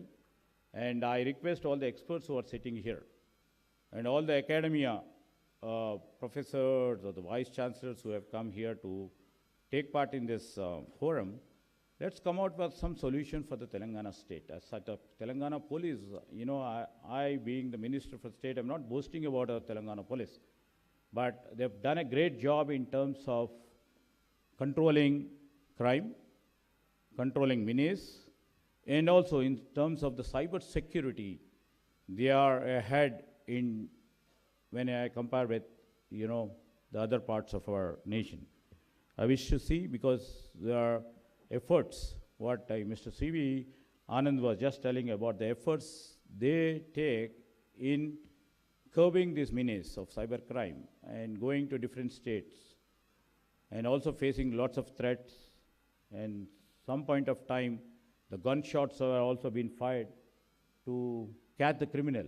So these are all the efforts taken by our Telangana police to stop the crime and to make this city the most wonderful city with less crime. I can say there's no crime. The crime, it happens in the human psyche. With less crime and also a safer city. And due credence to the police making this Hyderabad city as a real global vibrant city, and the efforts made by this Hyderabad City Security Council and their team for organizing this event also. In times to come, till evening, many discussions will be maybe taking place, the healthy discussions, and out of the healthy discussions, we expect the solid answers, which many speakers on the days or off the days will be posing questions to control these cyber crimes will evolve. And all the solutions, Telangana state will try to, be the front runner to the solutions what the experts say in times to come.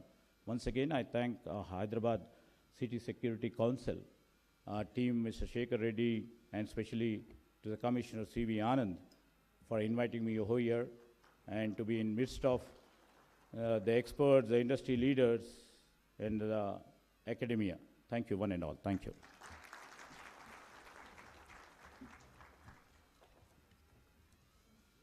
Thank you so much, sir, for sharing your insights and perspective that has added immense value to the summit. I would now like to request, sir, to felicitate our keynote speaker, Shri Brijesh Singh. Can we have the memento, please?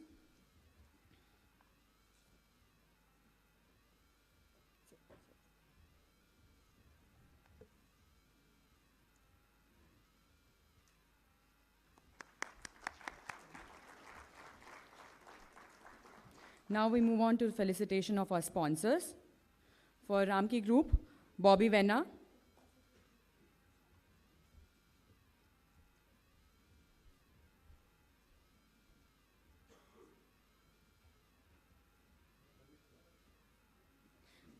Yeah. For Yashoda Hospital, Suresh Kumar.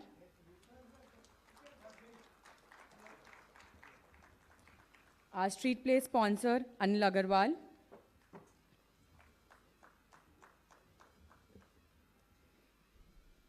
SMR Builders. For Malpani Group, Shruti Malpani. For ProArc, Mr. Santosh Kaveti. For Techno Paints, Mr. Satyanarayan Reddy Akuri.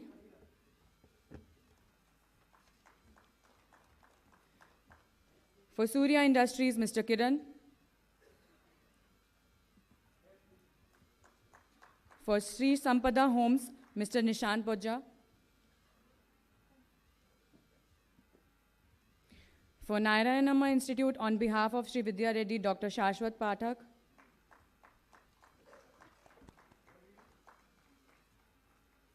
For Delhi Public School, Sri Malika Komaraya.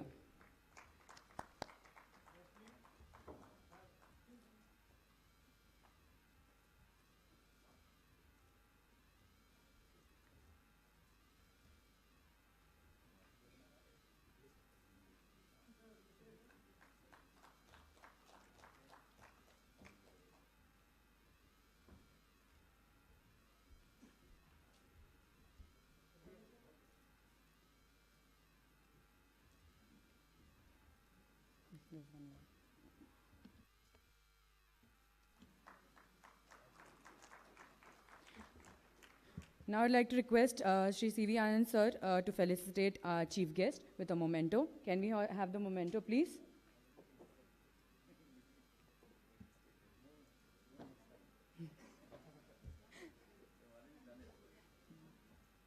Okay.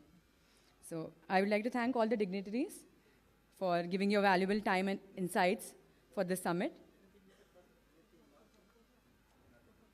Photo op. And I request you all to wait for the photo op that is arranged here.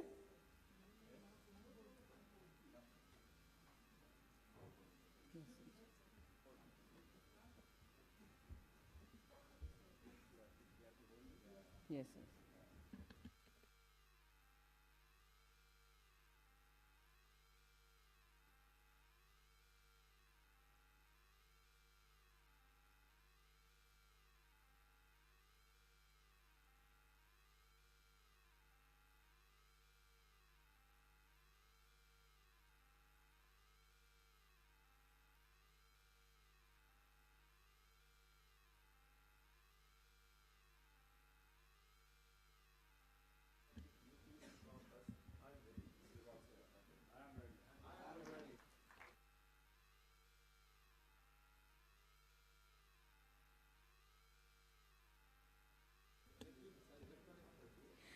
Thank you to our esteemed dignitaries for gracing us with your presence on stage. We'd like to invite you all to take your seat in the audience as we break for lunch.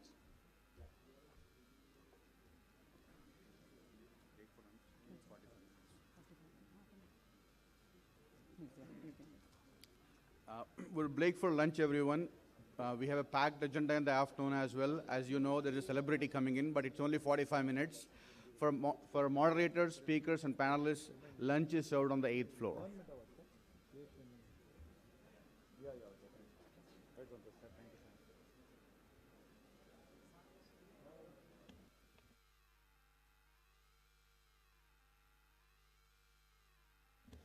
Kindly remain seated for some time. Kindly please remain seated for some time due to protocol restrictions. Let the dignitaries move out and then we can break for lunch, please. Thank you. Everybody please kindly remain seated.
Hello. Yeah. Kindly please note that the lunch break is for 45 minutes, after which we have very interesting programs lined up like live demo and street play, along with our fireside chat with our celebrity. So please have your lunch on time and please come and be seated. Thank you.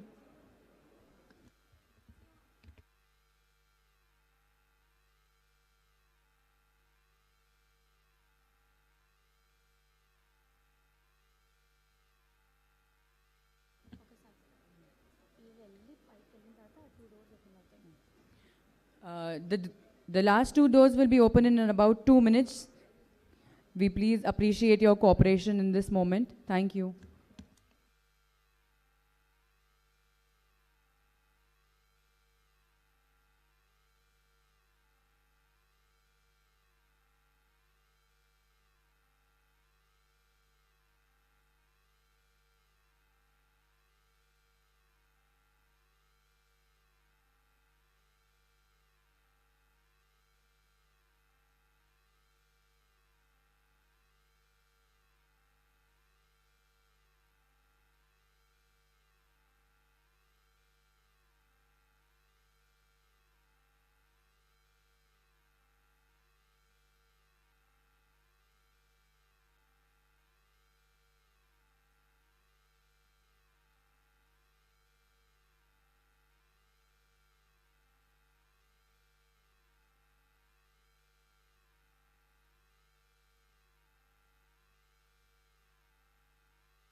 Those of you all who are still outside, I request you all to kindly assemble inside and take your seats.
I request everyone to please take your seats.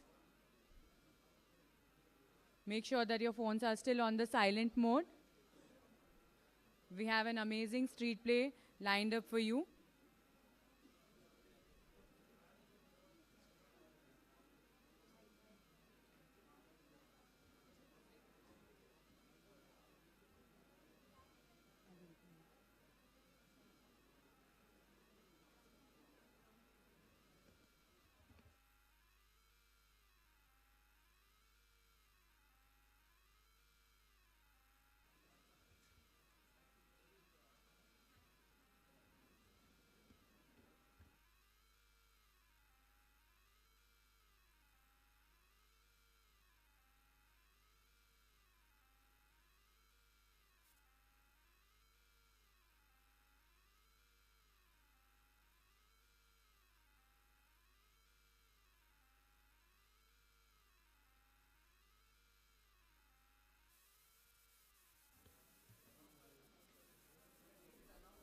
Yes.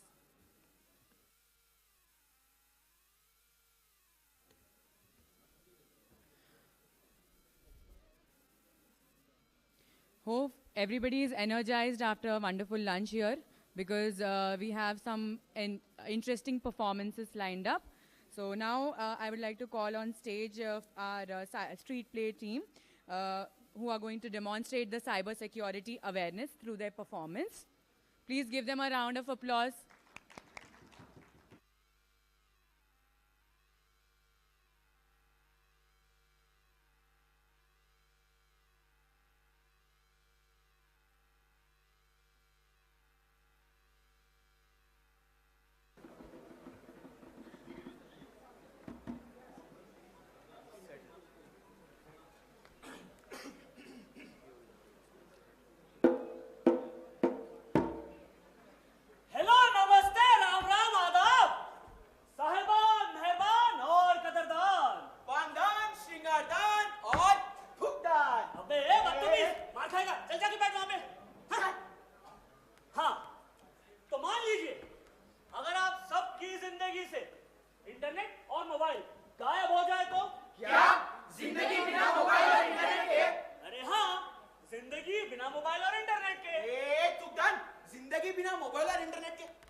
देखा आप लोगों ने, इस cyber युग में बिना internet और mobile के कोई नहीं रह सकता।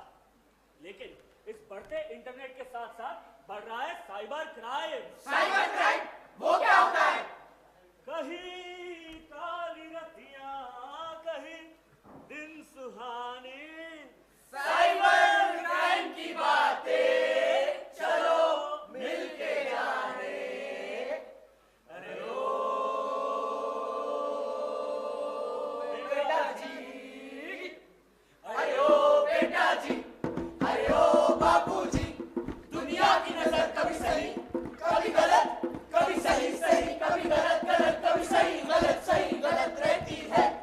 अरे ओ बेटा जी, अरे ओ बापू जी, दुनिया की नजर कभी सही कभी गलत, कभी सही सही कभी गलत गलत, कभी सही गलत रहती है।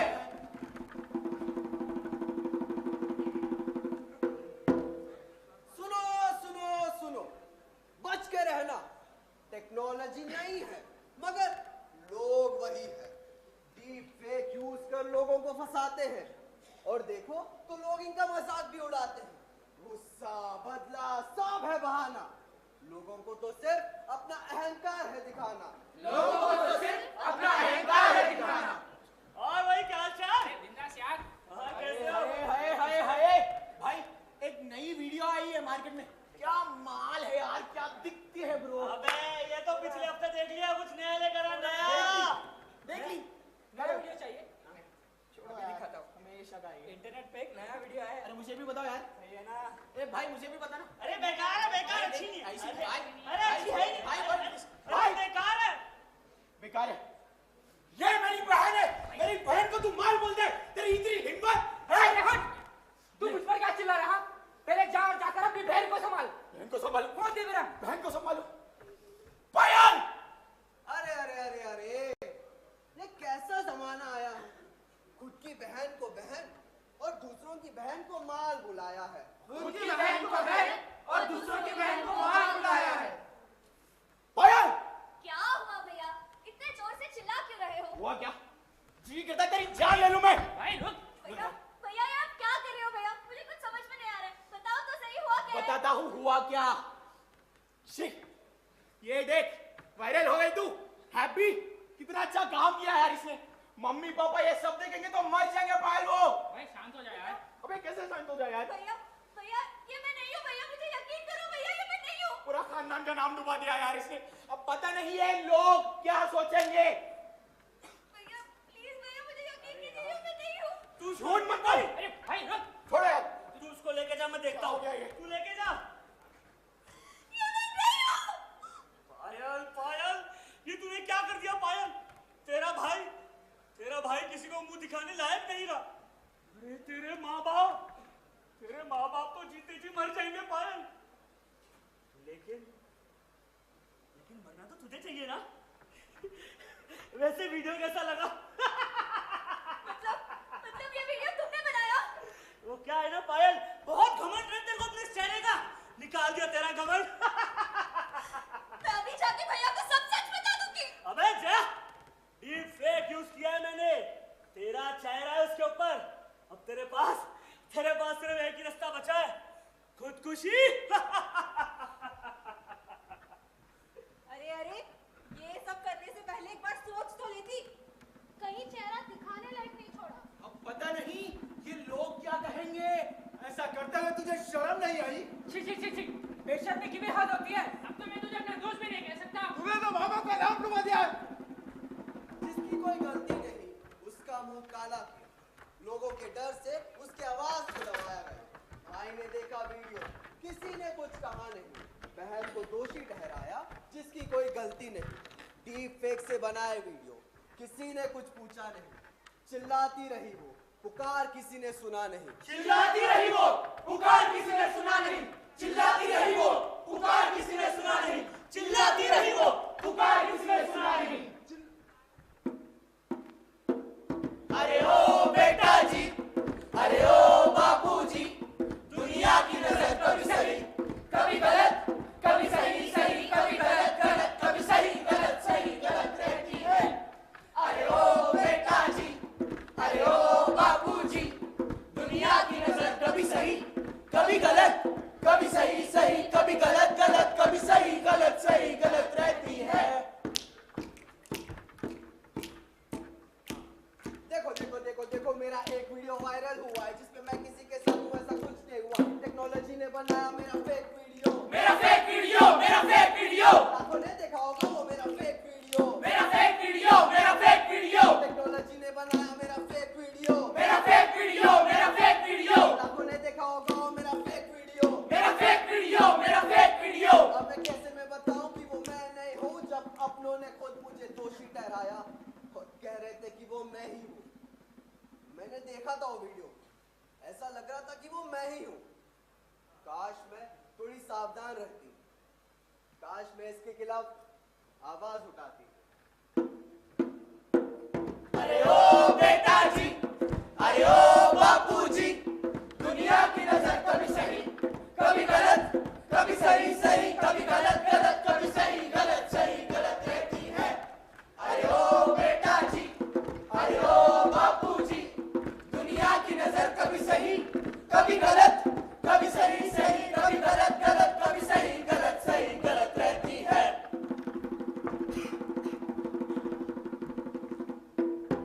अरे भाई बच के रहना, ये जाल कुछ नया है, विशिंग इसका नाम है। एक कॉल कर जिंदगी की सारी कमाई लूटते हैं, लोगों के लालच को एक ओटीपी से खेलते हैं, बोले वाले लोगों को फंसाते हैं। तो चलिए इनकी कहानी सुनते हैं, तो चलिए इनकी कहानी सुनते हैं। पता है, अरे पता है, मेरी 20 लाख की लॉटरी लगने वाली है। अरे वाह! अरे भाई भाई भाई, मैं तो iPhone 16 Pro Max जीतने वाला हूँ, वो भी फ्री में। अरे वाह! अरे मुझे तो 5 लाख का लोन मिल गया है, वो भी बिना कोई इंटरेस्ट के। अरे वाह! लेकिन ये सब सिर्फ तुम लोगों को ही क्यों मिल रहा है? ये तो सोचने वाली बात है। अरे दुखी आत्मा, दूसरों को कुछ नहीं देख सकता क्या तू? चल जाके बैठ। मैसेज? ओह, बर्बाद हो गया, मैं बर्बाद हो गया। अरे मेरे 20 लाख के चक्कर में ये 20,000 गए यार। अरे बहुत बुरा हुआ। भाई मेरे साथ भी स्कैम हो गया यार, आईफोन के चक्कर में पूरी इंफॉर्मेशन लेके रिश्तेदारों को फ्रॉड कॉल्स कर रहे। अरे बहुत बुरा हुआ। अरे मेरे साथ भी यही हो गया, लोन के चक्कर में ओटीपी लेकर सारा बैंक बैलेंस खाली कर दिया।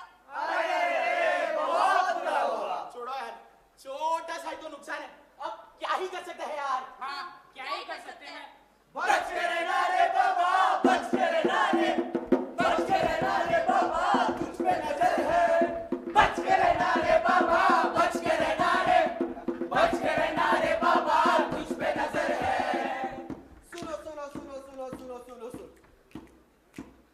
तुम लोगों के लिए एक समाचार है, लॉटरी के चक्कर में लुट गए बेचारे। बोलो बोलो तुम्हारा क्या विचार है? बोलो बोलो तुम्हारा क्या विचार है? अरे नादानी छोड़ो स्मार्ट बनो, ऐसे फेक मैसेजेस को इग्नोर करो। अरे नादानी छोड़ो स्मार्ट बनो, ऐसे फेक मैसेजेस को इग्नोर करो। जब अपने को अपना ही साथ नहीं देता तो ऐरा गैरा इतने पैसे क्यों देता? जब अपने को अपना ही साथ नहीं देता तो ऐरा गैरा इतने पैसे क्यों देता? सोचने की बात है, सोचो, ऐसे फेक मैसेजेस को इग्नोर करो। सोचने की बात है, सोचो, ऐसे फेक मैसेजेस को इग्नोर करो, इग्नोर करो, इग्नोर करो, इग्नोर करो, इग्नोर करो। अरे ओ बेटा जी, अरे ओ बापू जी, दुनिया की नजर कभी सही कभी गलत, कभी सही सही कभी गलत गलत, कभी सही गलत रहती है। अरे ओ बेटा जी, अरे ओ बापू जी, दुनिया की नजर कभी सही कभी गलत, कभी सही सही कभी गलत गलत, कभी सही गलत रहती है।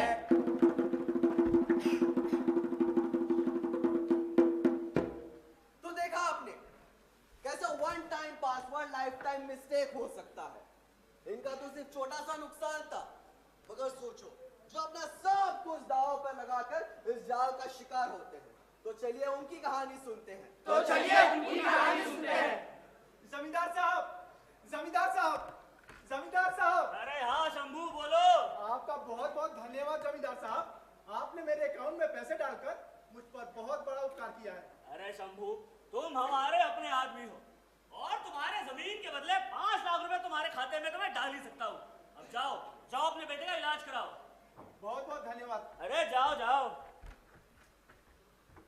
हेलो नमस्कार, शंभू जी से बात हो रही है? जी हाँ नमस्कार।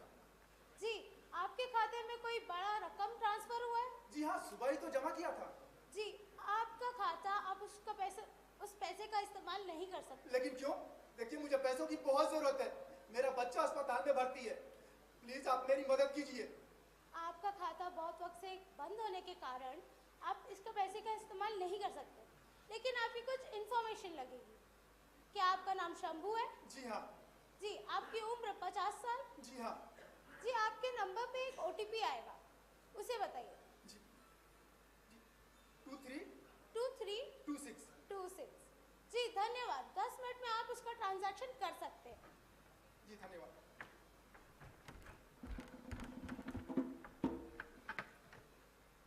साहब हाँ वार्ड नंबर 206 का मरीज है ना, उसका बिल पे करना है। 206 मरीज का नाम? किशोर। उम्र? 30 साल। उसका हो गया टोटल 75,000 रुपए। जी साहब। स्कैन याद करें। साहब ये पैसे ही नहीं जा रहे हैं, एक बार देखिए ना। अरे क्या आप भी सुबह सुबह मजाक करने चले हैं? इसमें इनसफिशिएंट बैलेंस दिखा रहा है, आपके खाते में पैसे नहीं है। आप जल्दी से जाइए, कैश रखकर जमा कीजिए, जाइए। अरे सुबह ही तो पैसा जमा किया था। अरे लेकिन यहाँ पर दिखा रहा है खाते में पैसे नहीं है, आप जल्दी से कैश रखकर जमा कीजिए। लाइन में दूसरे भैया उनको आने दीजिए, चलिए नेक्स्ट। अभी जमींदार साहब से पूछता हूँ मैं। जमींदार साहब, जमींदार साहब, जमींदार साहब। अरे क्या हो गया अब? साहब आप मेरे अकाउंट में पैसे नहीं डाले। सुबह तो डाले थे। देखिए मेरे अकाउंट में पैसे ही नहीं है। अबे ये किसको भेज दिया 5 लाख? अरे जो तुम लोग खेलते हो नाम हम जैसे का बदनाम हो। अरे जाओ यहाँ से। जमींदार साहब। अरे जाओ। मैंने कोई जुआ नहीं खेला पापा, मैंने कोई जुआ नहीं खेला। जल्दी से कुछ कीजिए, इसका तबीयत बिगड़ जाता है पापा। भगवान मैं पैसे कहाँ से लाऊंगा? अगर पैसे जमा हो गए तो इलाज भी कराना है। मुझे पैसे कौन देगा? आपके खाते में इनसफिशिएंट बैलेंस है, जल्दी से कैश रखकर जमा कीजिए। मदद कौन करेगा? मुझे माफ कर दीजिए, मगर मैं आपकी और मदद नहीं कर सकता हूँ। मैं पैसे कहाँ से लाऊं? अगर पैसे नहीं भरोगे तो ऑपरेशन स्टार्ट कैसे करेंगे? मेरे बच्चे का इलाज कैसे होगा? अरे जल्दी कीजिए, समय कम होते जा रहा है। मेरे बच्चे का इलाज कैसे होगा? मेरे बच्चे का इलाज कैसे होगा? मेरे बच्चे का इलाज कैसे होगा? तो देखा आपने, पता नहीं ऐसे कितने लोग होंगे जो इस जुल्म का शिकार होते हैं। ऐसे बढ़ते साइबर युग में बढ़ रहा है साइबर क्राइम। तो आप सभी से मेरा अनुरोध है, रिक्वेस्ट है और गुजारिश है कि अपने पर्सनल डिटेल्स किसी से शेयर ना करें। किसी भी अनजान लिंक को क्लिक ना करें। अपने फोटोज और अपने वीडियोस किसी से शेयर करने से पहले एक बार जांच लीजिए। किसी भी वेबसाइट या ऐप पे बिना पढ़े डिस्क्लेमर एक्सेप्ट ना करें। सोशल मीडिया पर ट्रोल कमेंट्स को ब्लॉक, रिस्ट्रिक्ट और रिपोर्ट करके अपनी आवाज उठाइए। अपने पासवर्ड किसी से शेयर ना करें। किसी के भी पूछने पर OTP ना बताएं। और हाँ, आप में से कोई जुल्म का शिकार होता है तो परेशान होने की जरूरत नहीं है। आप 1930 पर कॉल कर अपना कंप्लेंट रजिस्टर कर सकते हैं। तो समझे आप लोग? अरे ओ बेटा जी, अरे ओ बेटा जी, अरे ओ बापू जी, दुनिया की नजर कभी सही कभी गलत, कभी सही सही कभी गलत गलत, कभी सही गलत सही गलत रहती है। अरे ओ बेटा जी, अरे ओ बापू जी, दुनिया की नजर कभी सही कभी गलत, कभी सही सही कभी गलत गलत, कभी सही गलत रहती है।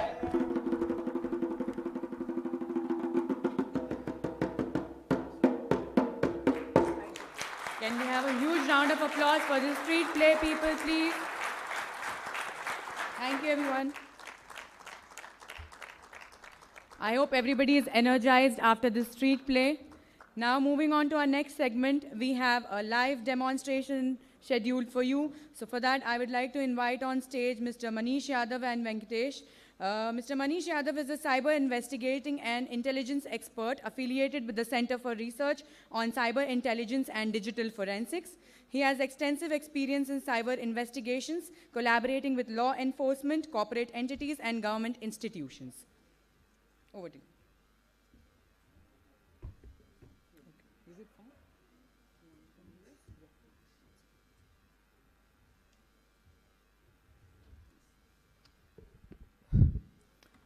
Hello, Hack 2.0. Good afternoon. You all people sleepy? Just had lunch? Fantastic.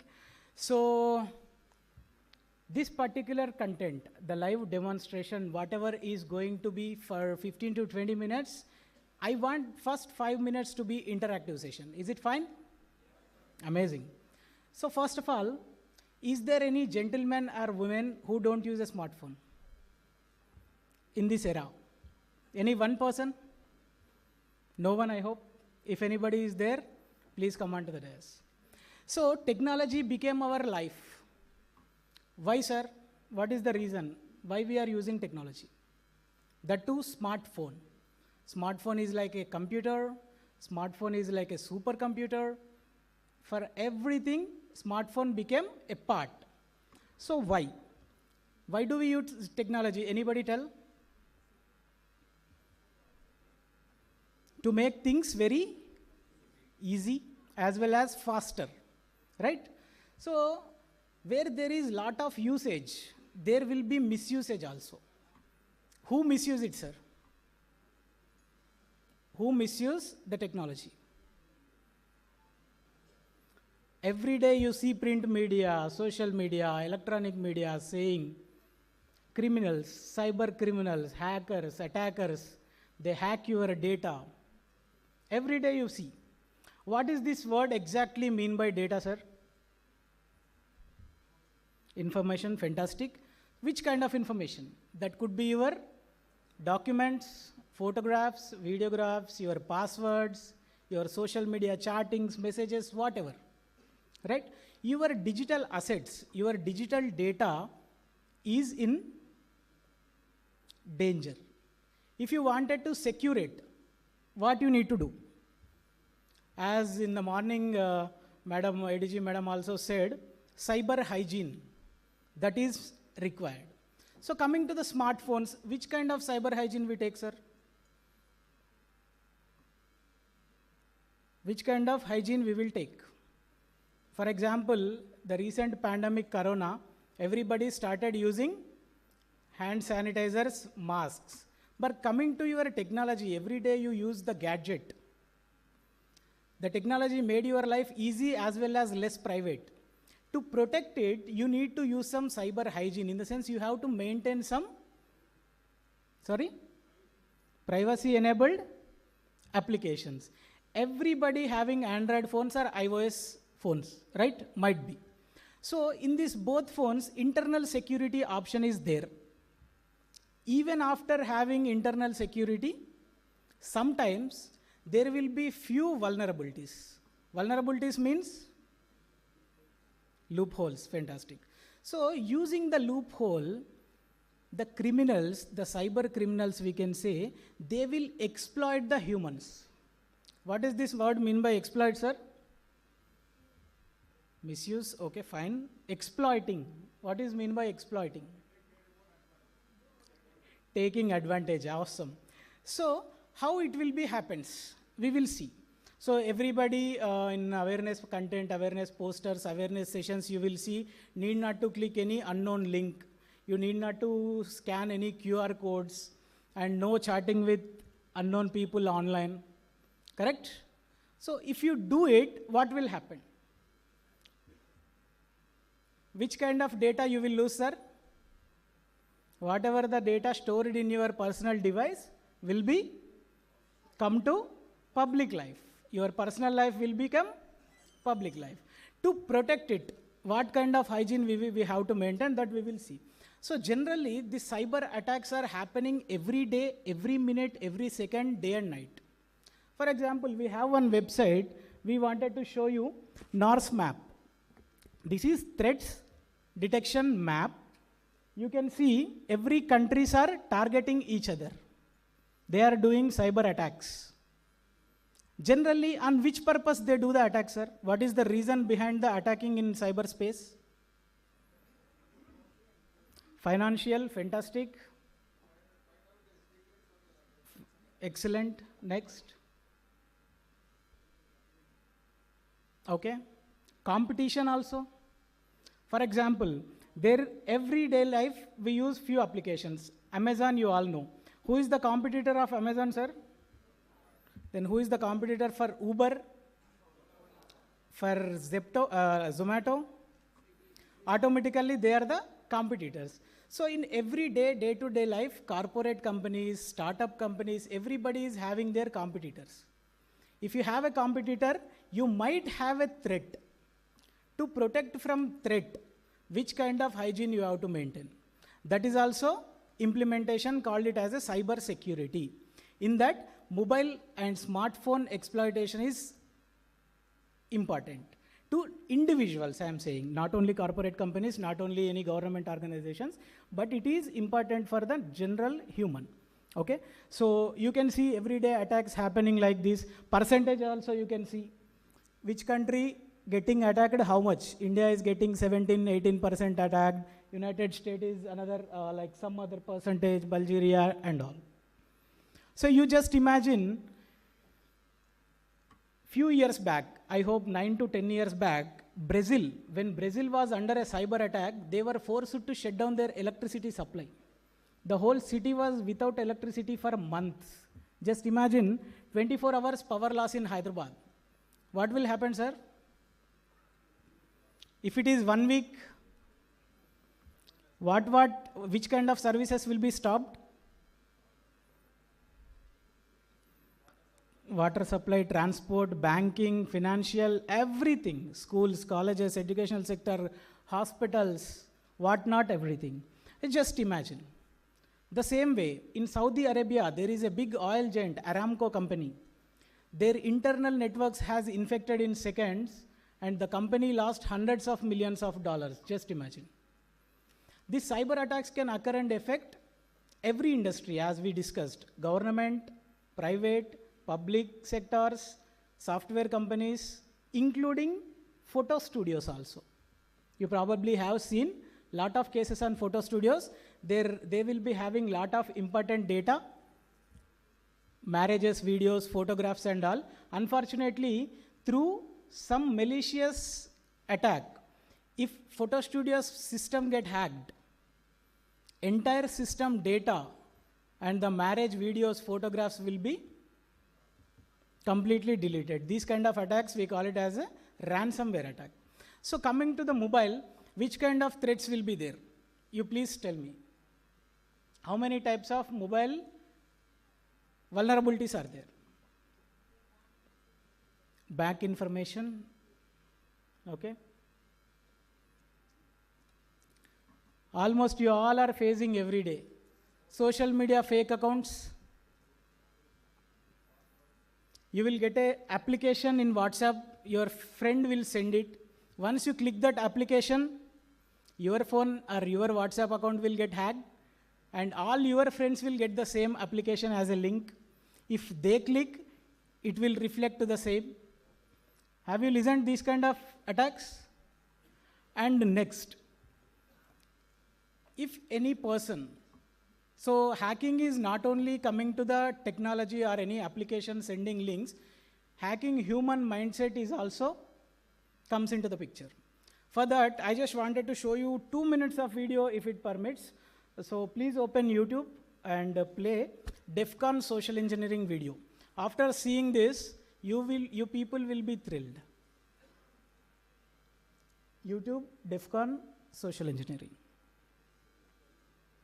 DEF, DEF, in a sense, Defense Conference, shortcut DEFCON. Please enable the voice. DEFCON social engineering. Audio, please.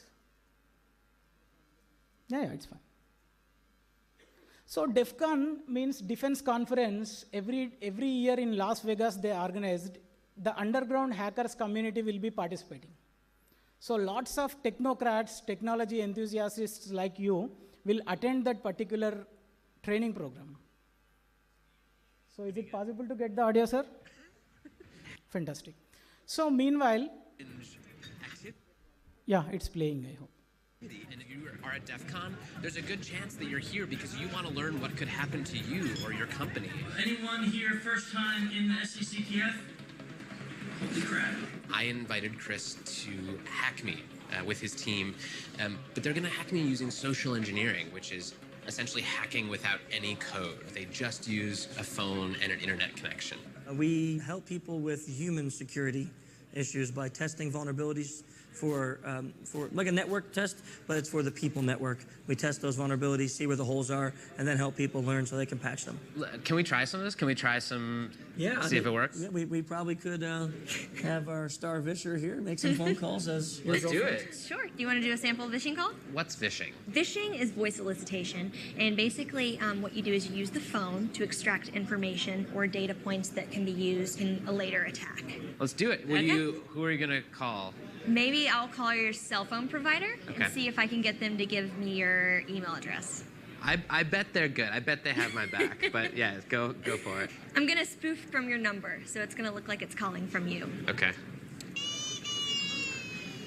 Hi, I'm so sorry. Can you hear me okay? My baby, I'm sorry. my husband's like, we're about to apply for a loan and we just had a baby and he's like, get this done by today. So I'm so sorry. I can't call you back. I'm trying to log into our account for uses information and I can't remember what email address we used to log the account. The baby's crying and can you help me? Awesome. In just 30 seconds, gmail.com? Jessica gets my personal email address. Now, if I needed to add our older daughter on our account so she could call in and make changes, how would I need to go about doing that? You would have to send me a secure PIN through a text message? Yeah, well, the thing is, I don't think I'll be able to receive a text message if I'm on the phone. Shh. Oh, I'm not on there either? So I thought when we got married, he added me to the account. Okay, my Jessica uses my girlfriend's name and a fake social security number 5127. to set up her own personal access to my account. Wait, I'm sorry, so there's no password on my account right now? Can I set that up? She even gets the support person to change my password. Thank you so much for your help today. So she just basically blocked me out of my own account. I'll get her fed after this. All right, thank you. Holy shit. So they just gave you access to my entire cell phone account. You're gonna have to go on and change your password now because it's Jess, my name. And all it took was a crying baby and a phone call. Yes. I really thought that my Please cell stop phone it. company would. Yeah, quickly shift into the demo part 1. So, have you understand, guys? Simply by using a small technology, spoof call. She spoofed his number and called to the customer care, saying that my husband is not available and I have a small baby, she is crying, please help me faster. The opposite person who is behind the phone call, the customer care guy, thinks that it is real. Just a YouTube, crying baby, audio, that's it. So imagine, after listening or after seeing lot of these kind of activity, if I ask anybody's phone, will you give me for 2 minutes? Generally no. But imagine on a road, if you see someone with some dirt and all, he came and meet you. So he say, somebody beaten me and all, I need your phone for 2 minutes, I will speak with my brother, they will come and pick me. So, will you give it or not? You will call him and give? Very good. Few other people may give. If they give, within 30 seconds can be install one malicious software in a phone. If the software has been installed in your phone. Other than this, there are a lot of methods, simply the social engineering activity. Okay? So if you unfortunately click and accept that, if that malicious application enters into your phone, which kind of information of your phone will be visible to the criminal? We will see. Already the setup has been done because of the time consumption. We just wanted to show you the results. Please, dashboard.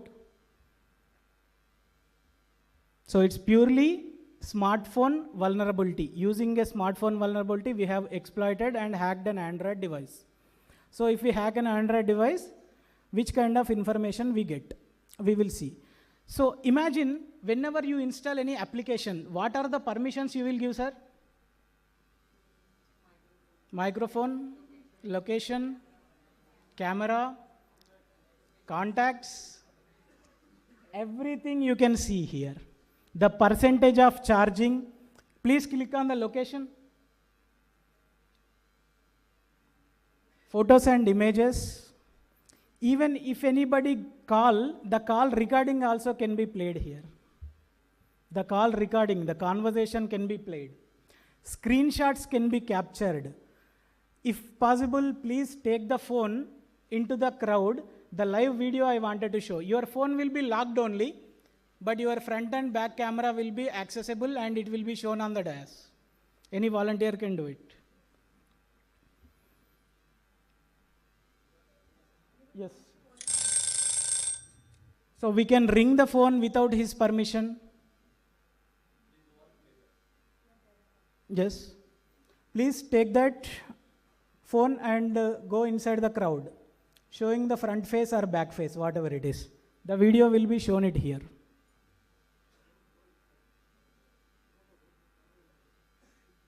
Hold on a second, hold on a second. Front camera or back camera, just open. Zoom out, it's fine.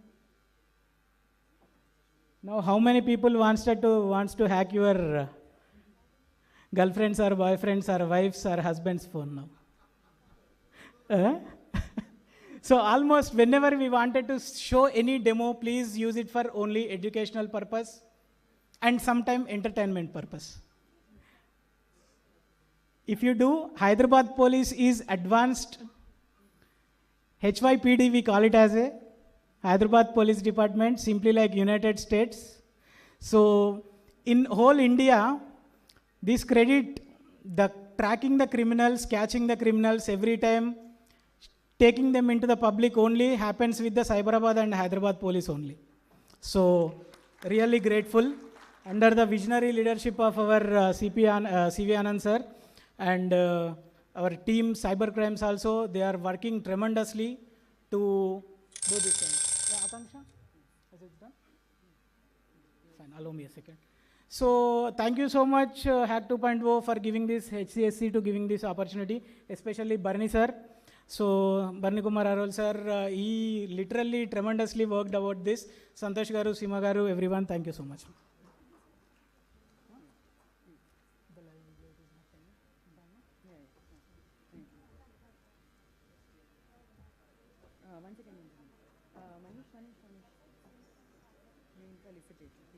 Just stay on the stage. Yeah, 1 second. That's okay. Thank you for that wonderful presentation. I would like to call on stage Sri Vikram Singh Man, IPS, Additional Commissioner of Police, Law and Order and Convener of H.C.K, to facilitate the speaker with a memento. Can we have a memento on the stage, please?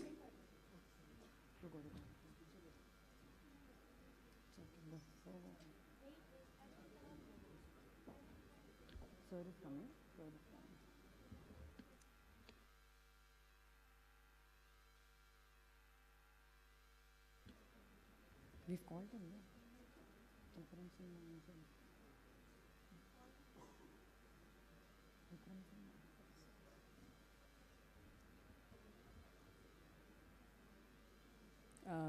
Can we have please Mr. Manish on the stage?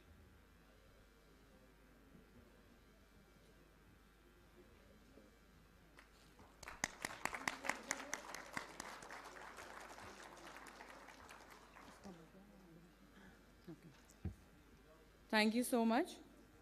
Now we have another awareness play for you.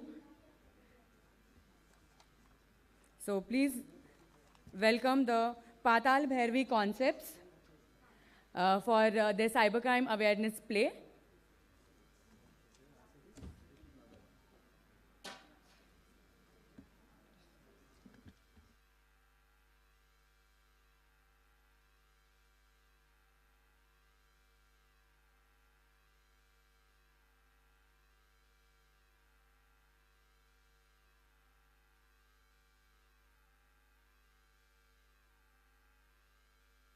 Traffic. Did you order? For you, 1 plate idli, and for me, set dosa. Set dosa? Huh? This is not set dosa. We call this only set dosa, ma'am. I know this will happen. This is your first time here, right? Now he won't even take it back. Hello, ma'am. We're calling from your bank. You have some reward points which are going to collapse if you don't encash them. Today is the last date. Usually you have to visit your branch office. But if you can give me the card number and expiry date, I can do it from here. What happened, Daddy? I know what will happen. It may be the first time that you are facing these calls. Banks will never call you for your personal information or card details. Don't be a victim of cybercrime. Be aware.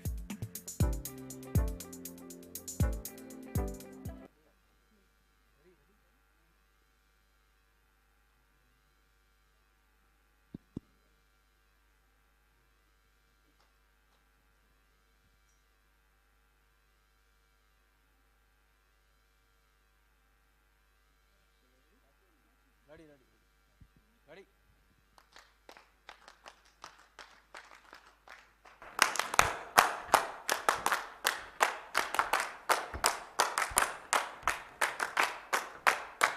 Internet जिंदाबाद internet जिंदाबाद internet जिंदाबाद internet down down internet down down internet down down internet down down internet internet జిందాబాద్ అంటున్నావు internet down down అసలు జిందాబాద్ ఏంటి అసలు నువ్వు ఇంటర్నెట్లో ఏమేమి చేస్తావు ఏముందన్న పొద్దున్న లేచినానుకో ఇన్స్టా ఓపెన్ చేస్తా వీడియోలు రీలు చూస్తూనే ఉంటా యూట్యూబ్లోకి వెళ్ళి వీడియో డౌన్లోడ్ చేస్తా పాటలు అన్ని డౌన్లోడ్ చేస్తుంటా పొద్దు నుంచి సాయంత్రం వరకు దాంట్లో మూతి పెట్టట్టున్నావు నువ్వేం చేస్తావు తమ్మి నేను లెక్క స్టూడెంట్ నెంబర్ 1 సార్ మీరేం చేస్తారు సార్ నేను ఆన్లైన్ షాపింగ్ చేస్తా నల్లా బిల్ కడతా ఫోన్ బిల్ కడతా కరెంట్ బిల్ కడతా మొత్తం ఇంటర్నెట్ లోనే బాధ్యత గల భర్త మీరైతే అవును అని మంచిగా అడిగాను నువ్వేం చేస్తావని మీరు చేసే అన్ని చేస్తా జస్ట్ 1 క్లిక్ తోనే అవునా సరే మరి జిందాబాద్ బాగానే ఉంది మరి డౌన్ డౌన్ దాంట్లో ఎందుకంటే ఇంటర్నెట్ ఎంత ఉపయోగకరమో అంతే ప్రమాదకరం.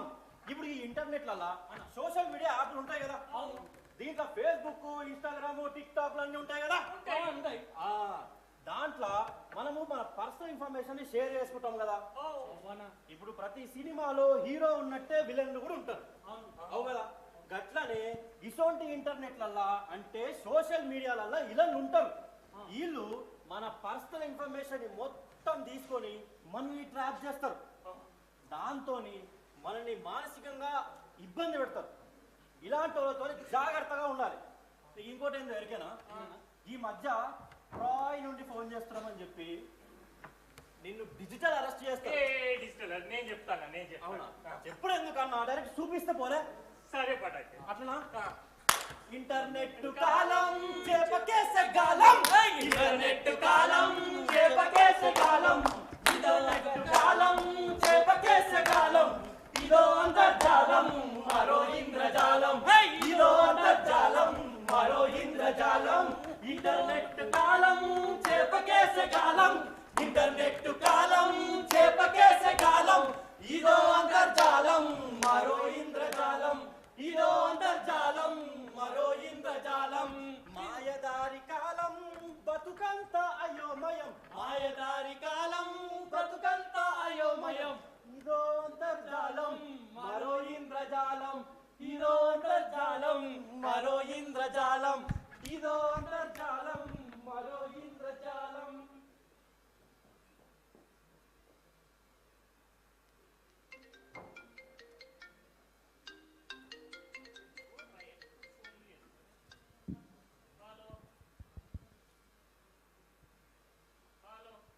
Dear customer, this is from TRAI. మీ సిమ్ కార్డ్ 1 గంటలో డిస్కనెక్ట్ అవుతుంది. వివరాల కోసం 1 నొక్కండి లేదా 7 నొక్కండి. Dear customer,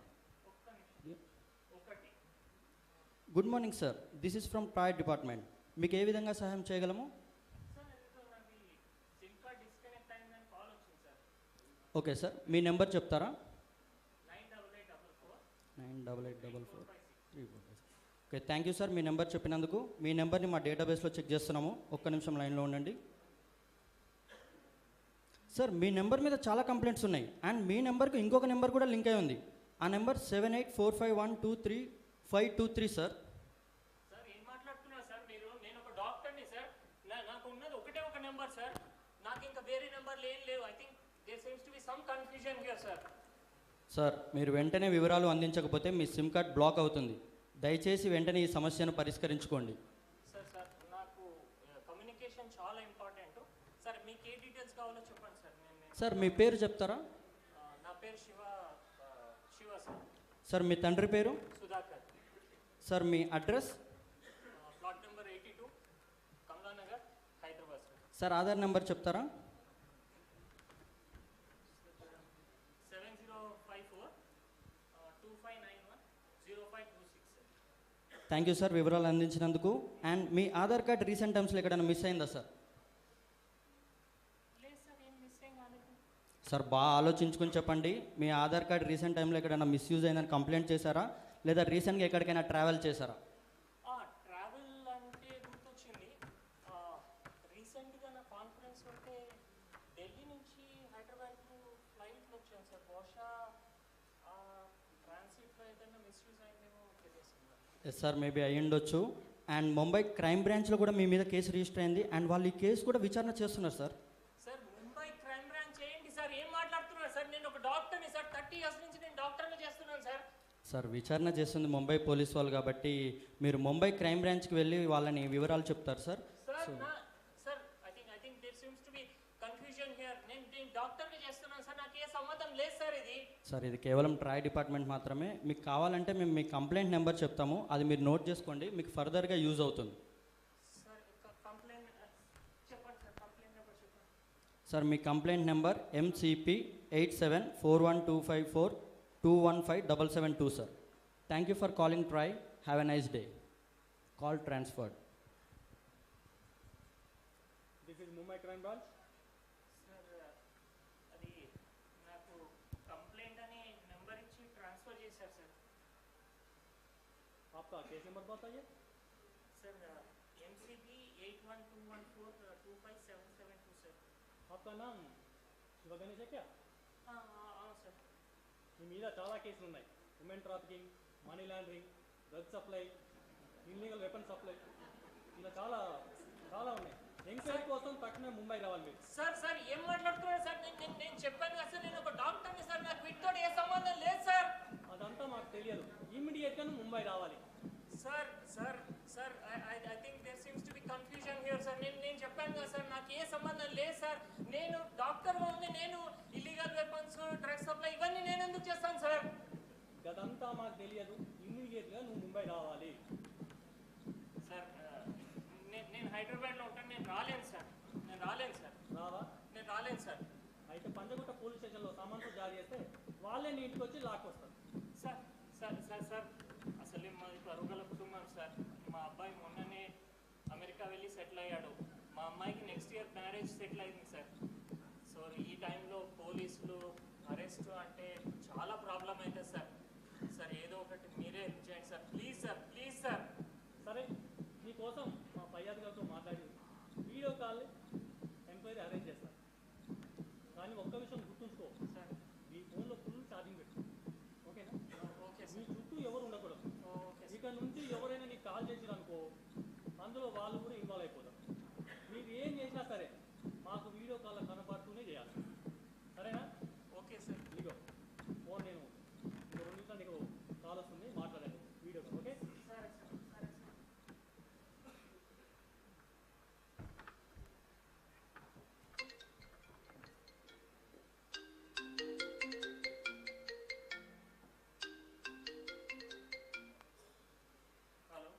hello, this is Shiv Dinesh. అవును సార్. आपका आधार नंबर 705425910526. అవును సార్. हाँ, आपका आधार जो नंबर पे लिंक हुआ वो 988844234556. సార్ ఆ మొబైల్ నెంబర్ అయితే నాదే సార్ అది. हाँ, कितना दिन से कर रहा है रे? आओ बट्टेबाज, సార్ कितना दिन से कर रहे तू? సార్ నేను డాక్టర్ని సార్, నేను ఇవన్నీ ఎందుకు చేస్తాను సార్? अच्छा, నాకు ఏ తెలుగు वाले. సంబంధం లేదు సార్ ए అసలు. चुप बैठ. తెలుగు वाले आए थे. ఏంట్రా ఎప్పటి నుంచి నడుస్తుంది ఇది? ఇంకా ఎవడెవడున్నాడు దీంట్లో? లేదు సార్, నాకు తెలియదు సార్, నాకు ఏ సంబంధం లేదు సార్. ప్లీజ్ సార్ నన్ను నమ్మండి సార్. నీలాంటి వాడికి ఇలా కాదురా, మా పై ఆఫీసర్తో మాట్లాడి ఆయన చెప్తాడు నీ సంగతి. నువ్వు లైన్లో ఉండు.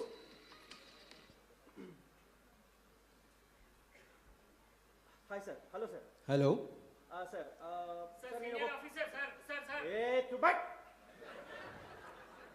सर ఒక కేస్ నెంబర్ చెప్తాను sir. Okay.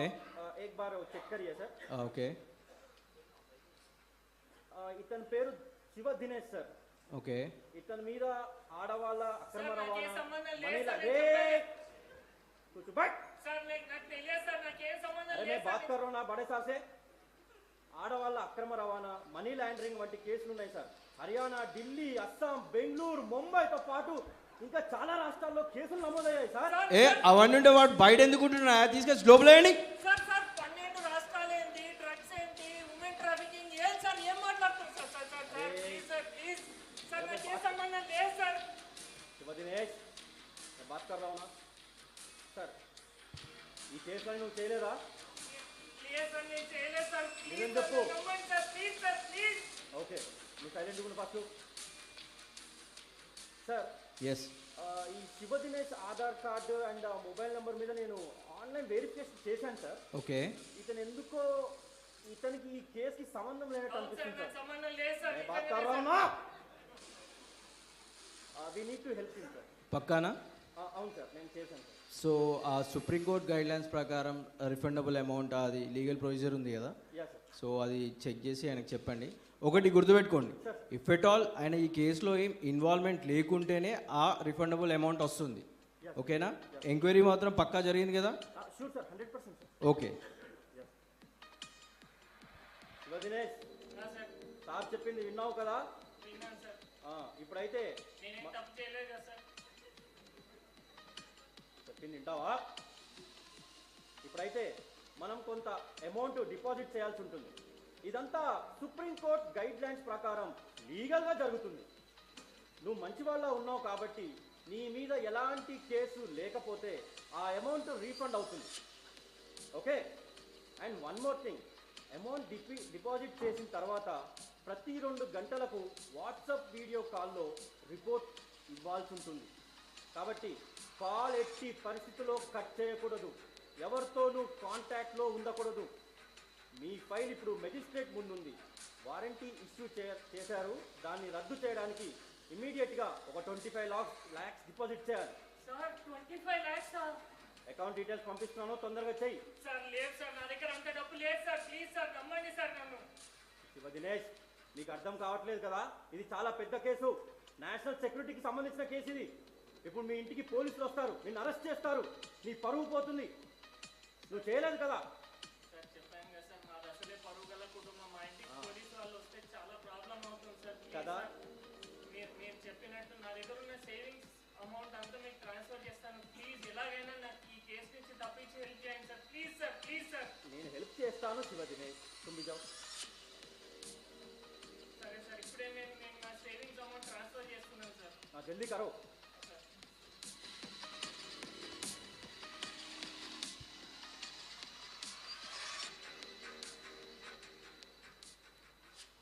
2 hours later. Shiva Dinesh warranty రద్దయింది, కానీ లేట్గా డిపాజిట్ చేయడం వల్ల సుప్రీంకోర్టు మెజిస్ట్రేట్ నిన్ను ఫిజికల్గా హాజరవ్వాలని చెప్పాడు. నేను దానికి వేరే మార్గాన్ని ఆలోచించాను లేవయ్యా. అడ్వకేట్ని పెట్టాను, వేరే అడ్వకేట్ని. సుప్రీంకోర్టు సెక్యూరిటీ డిపాజిట్ కోసం ఇంకొక 35 లక్షలు ఇప్పుడు త్వరగా డిపాజిట్ చేయి. టైం లేదు. Sir please sir please please please please please please sir please sir please sir మీకు దండం పెడతాను సార్. ప్లీజ్ ఆల్రెడీ 25 లక్షలు ఉన్న సేవింగ్స్ అమౌంట్ అంతా మీకే ఇచ్చేసాను సార్. నా దగ్గర ఏం లేదు సార్. Please please. అరే హౌలే, సమझ में नहीं आ रहा तेरे को? ఇది నేషనల్ సెక్యూరిటీకి సంబంధించిన కేసు, అర్థమవుతుందా? ఇది బయట తెలిస్తే చాలా పెద్ద ఇష్యూ అవుతుంది. మీడియా తెలుసుగా, మీడియా ఇజ్జత్ పోతుంది. నీ అమెరికాలో నీ కొడుకున్నాడు కదా, వాడికి రెడ్ కార్నర్ నోటీస్ పంపించి ఇక్కడికి రప్పించి వాడిని నిన్ను బొక్కలో వేస్తాం. Sir sir sir sir please please please వాడి క్యారీర్ నాశనం అవుతుంది సార్. ప్లీజ్ వాడిని ఏం చేయొద్దండి సార్. Please sir please. ఇప్పుడే నా దగ్గర ఉన్న ఫిక్స్ డిపాజిట్స్ నేను క్యాన్సిల్ చేసి మీకు ఇప్పుడే డిపాజిట్ చేస్తాను సార్. ప్లీజ్ ఇది లాస్ట్ సార్, ఇంకా నా దగ్గర లేవు సార్. ప్లీజ్ తొందరగా డిపాజిట్ చేసి శివ దినేష్. సార్ నా దగ్గర ఉన్న ఫిక్స్ డిపాజిట్ ఇప్పుడే చేస్తున్నాను sir. Okay.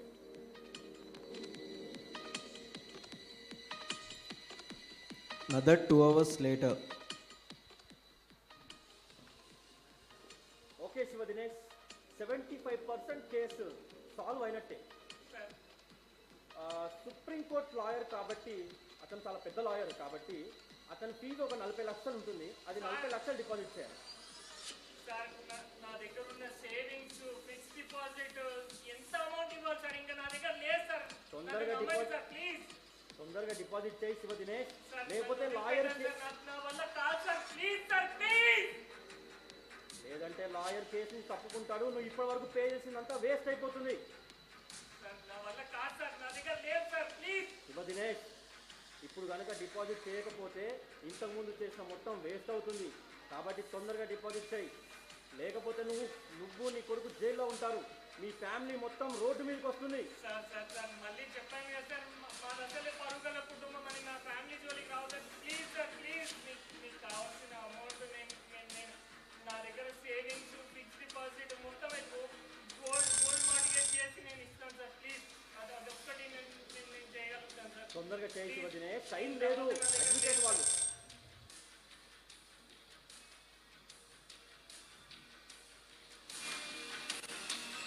Another 2 hours later.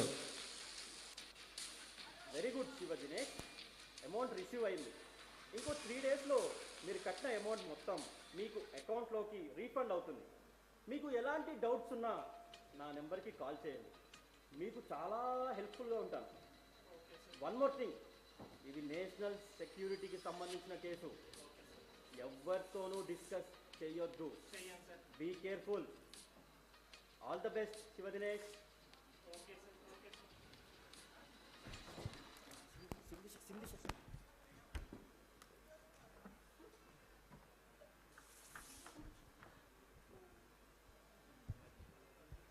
3 days later.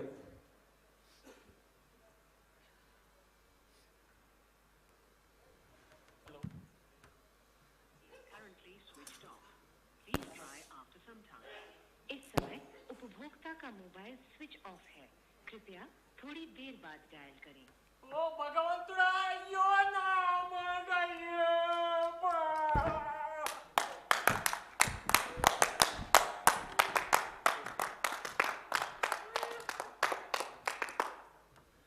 భద్రం రన్నో జరా భద్రం రన్నా, భద్రం రన్నో జరా భద్రం రన్నా, భద్రం రన్నో జరా భద్రం రన్నా, భద్రం రన్నో జరా భద్రం రన్నా. ముఖములేని దొంగలుంటారు, తెలివితో నిన్ను దోచుకుంటారు. ముఖములేని దొంగలుంటారు, తెలివితో నిన్ను దోచుకుంటారు. ముఖములేని దొంగలుంటారు, తెలివితో నిన్ను దోచుకుంటారు. ముఖములేని దొంగలుంటారు, తెలివితో నిన్ను దోచుకుంటారు. కష్టపడినని పైసలు అన్ని కానరాకుండా చేస్తారు తమ్మే. కష్టపడని పైసలు అన్ని కానరాకుండా చేస్తారు తమ్మే. నీ చుట్టూ ఉన్నోళ్ళకి చెప్పు, తెలియకుండా చేస్తారని చెప్పు. నీ చుట్టూ ఉన్నోళ్ళకి చెప్పు, తెలియకుండా చేస్తారని చెప్పు. నీ చుట్టూ ఉన్నోళ్ళకి చెప్పు, తెలియకుండా చేస్తారని చెప్పు. నీ చుట్టూ ఉన్నోళ్ళకి చెప్పు, తెలియకుండా చేస్తారని చెప్పు. పరుగులెందుకే సోదరి, ఆగి తెలుసుకో సెల్లెలా. పరుగులెందుకే సోదరి, ఆగి తెలుసుకో సోదరా. అందుకే జర భద్రం రన్నా, జర భద్రం రన్నా, జర భద్రం రన్నో జర భద్రం రన్నా, భద్రం రన్నో జర భద్రం రన్నా, జర భద్రం రన్నో జర భద్రం రన్నా. తెలియని లింకులను నొక్కి అత్యాశకు పోయి సైబర్ కేటగాల వలలో చిక్కకండి. ఇంటర్నెట్ ఎంత ఉపయోగకరమో అంత ప్రమాదకరం. జాగ్రత్త వాడండి. సైబర్ నేరగాళ్ల వలలో చిక్కితే చూసారుగా నా పరిస్థితి. ఇలాంటి పరిస్థితుల్లో మీకు ఎదురైతే ఇమ్మీడియట్ గా మీరు డయల్ చేయవలసిన నంబర్ 1930. గుర్తుపెట్టుకోండి, 1930. Dial 1930. Fake messages and fake calls నుంచి జాగ్రత్తగా ఉండండి. సైబర్ నేరాల పట్ల అప్రమత్తంగా ఉండండి. Thank you.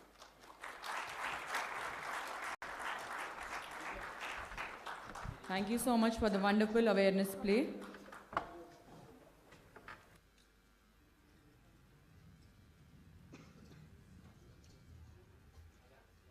Moving forward, we are going to begin with our next panel discussion.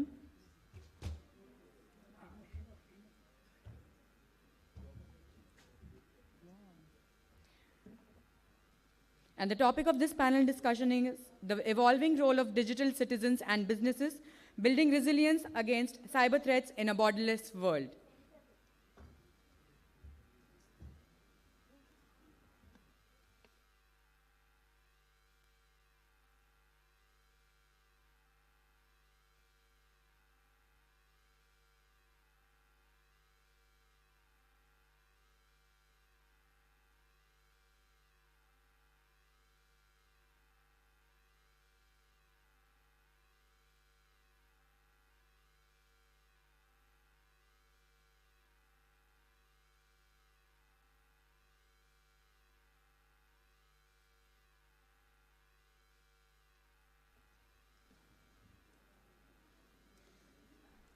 I would like to invite on stage Sri Santosh Kaveti, CEO and founder ProArc, Joint Secretary Cyber Forum H.A.C.K, to moderate this panel.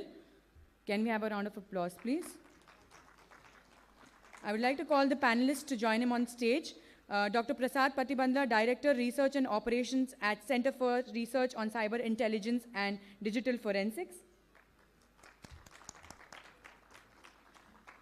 Srimati Kavita Daras, DCP Cybercrimes, Hyderabad. This session is going to go for around 15 to 20 minutes.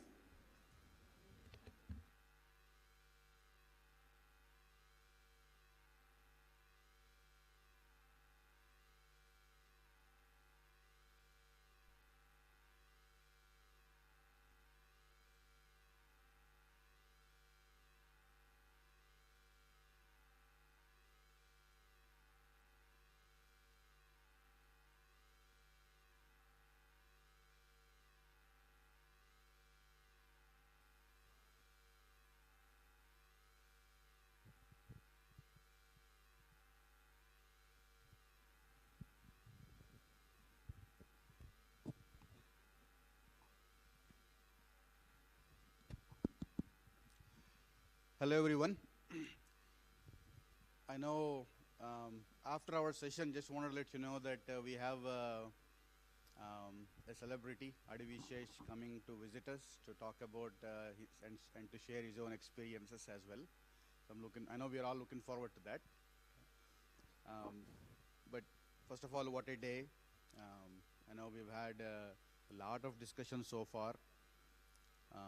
In some cases, we went very deep into AI, and we also took the opportunity to spread the awareness. And I know that I think many of the speakers have commented and said when it comes to cybersecurity, we have to take it as a mission, which means no amount of awareness is enough. Otherwise, educated folks, right, from technology profession, doctors, and others who aren't really supposed to become victims would be victims. So awareness is definitely need of the hour. But more than awareness, I think the time has come to actually take it to action. So we need to move from awareness to action, and that I think is very important. Now, what does that mean? I know we've heard a lot of things today through various different discussions and medium. But one thing I would like to draw everyone's attention to is, as a digital citizen, we all spend more time in the digital space, whether we like it or not, than in the physical space. Yes, we are here physically, but we are present and doing work and doing everything we need to do, or whatever it is that we are doing in the digital space. So we have a digital identity, right? That's, I think, is a reality that we all need to accept, that we are in the digital space more than we are in the physical space. And we have a digital identity, a digital avatar for us that we have built. Now, just as a citizen, we have a role to play, we have a responsibility. As a digital citizen, we have a role to play, and with that role comes serious responsibilities that only we have to take it very seriously at the individual level.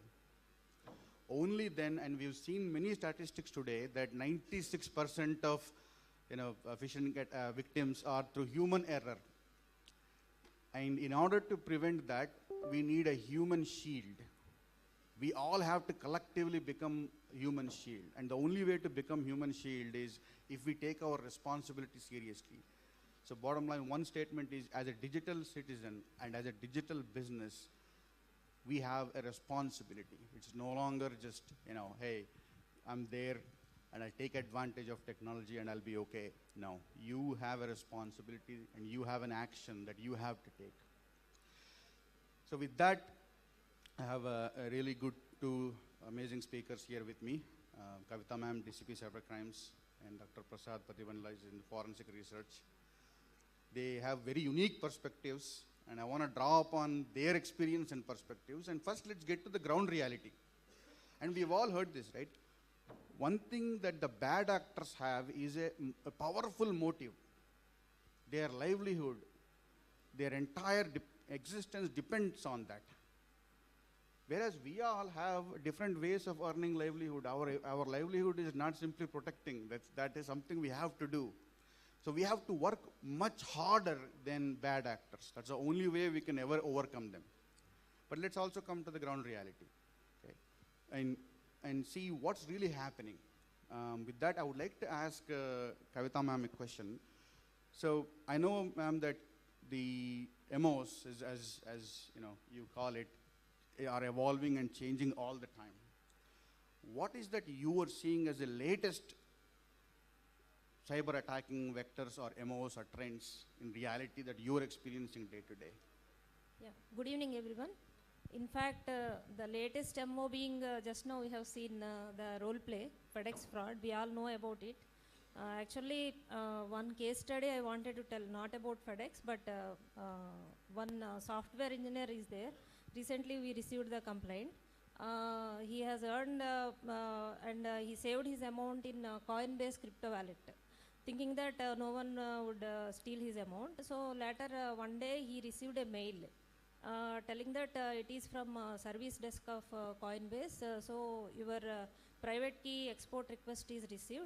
In order to cancel the request, you need to click the link and enter the passcode.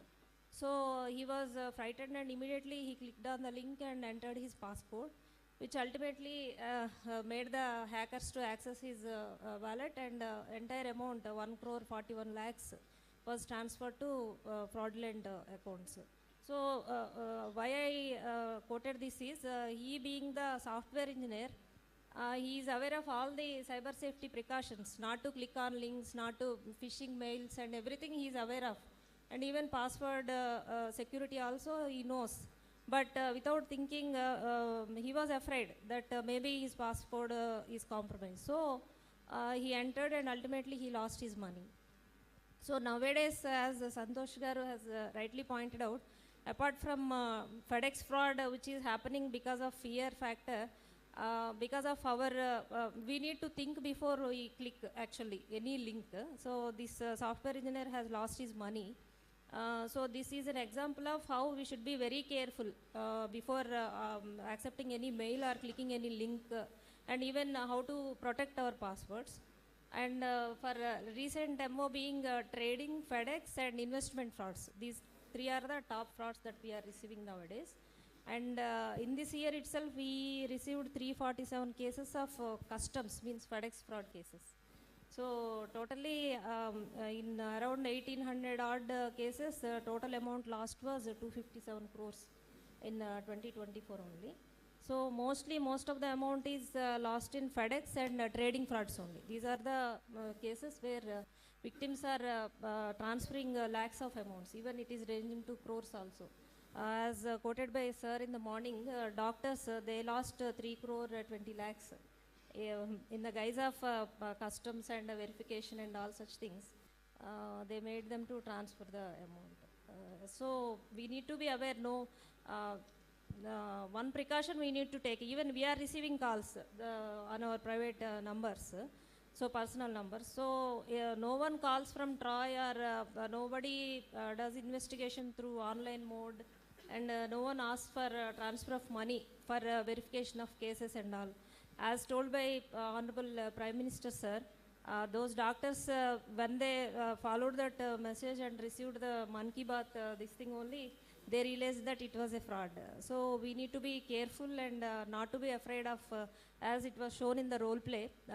Maybe they tell that your son is kidnapped or will do something. We should not be afraid and transfer money in that fear. So that is the precaution I would like to tell in FedEx frauds. Thank you, ma'am. So I've experienced, I mean, as you can see, there are new types of, I think Sir pointed out earlier to CV Anand sir, that there is a new type of MO coming up. Now it is digital arrest. And every day there is a new vector, new type of attack that is emerging. And earlier even H.A.C.K ma'am was pointing to CrowdStrike. I will share one experience.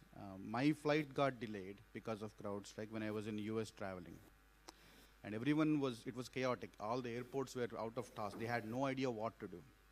But I witnessed something. There was one gentleman here imploring, pleading the customer service representative to put him on the next flight, because he was saying, I have a medicine that I need to take. It's a specialized medicine. I need to take it by midnight, otherwise I am going to die. Can you please put me on a plane? So the cyber attacks are just not about financial crimes. They're impacting lives, they're impacting infrastructure, they're impacting businesses. Every fabric of our existence is under threat. I just wanted to point that out. With that, Prasad Garu, I know you do a lot of forensic research. From the businesses perspective, especially MSMEs, what kind of trends are you observing that are latest from attacks perspective? Sir, basically we are looking especially MSMEs is concerned BEC attacks, business email compromises. So one of the case, particularly is one of the CEO of the company. So one day he called for the one 5-star hotel. Myself and him, we are sad. Then he opened the file. Sir, I received one mail. He was shown me what kind of web browsing I have done. Everything he was presented. So this is your web browsing. What are the sites you have seen it?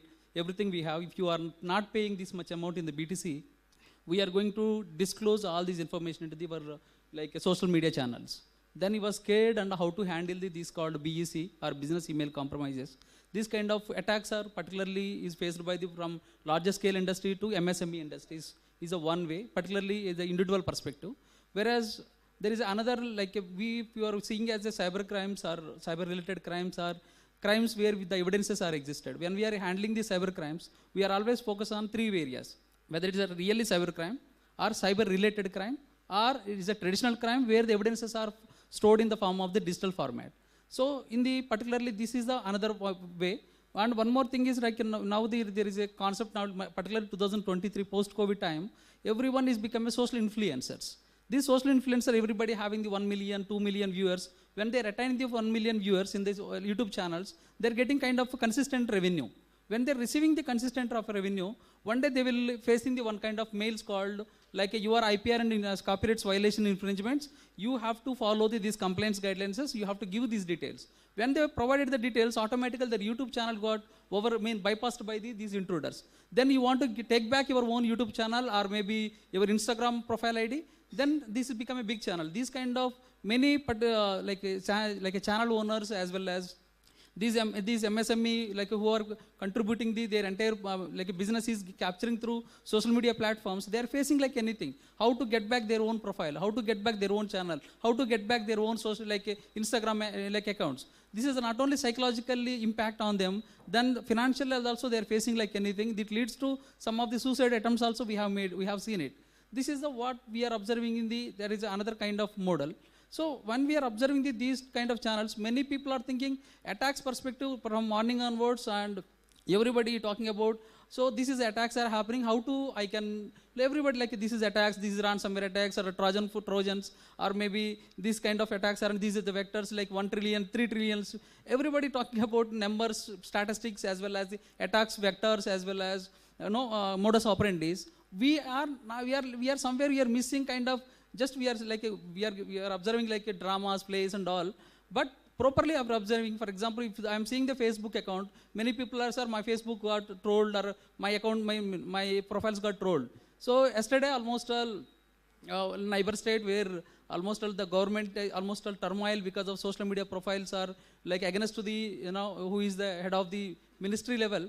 Then yesterday almost 3 a.m. we were sat in the park and we are identified literally 15 bad actors. We identified these people are got arrested in the early morning. So how we are able to do? Because many people are not understanding when you are posting the Facebook account, if it is one globe is showing, it means your entire data will visible to everyone. It means whether you are a friend, you are not friend, I am able to observing your entire data because of you are shared the data in the public platform. If you are sharing your data where the 2 persons icons are coming, it means your profile data only shown to your friends only. So that I can understand where your privacy are enabled or not. If you are sharing the data, if there is a star mark is showing, it means he was sharing the particular data to particular persons. Why I'm trying to telling you this thing when I am hunting the humans, particularly bad actors. So we are observing like one girl, one boy, where he want to targeting the one lady. He keep posting the photo and only exclusively visible to that lady only.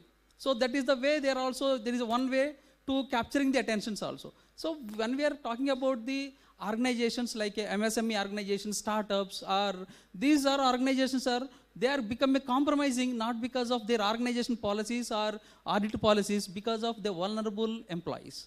So we should understand, we should know who are the real vulnerable people. We should have this kind of common practices, best practices, not only cybersecurity practices, but also privacy practices. Then only we can able to patch these kind of vulnerabilities.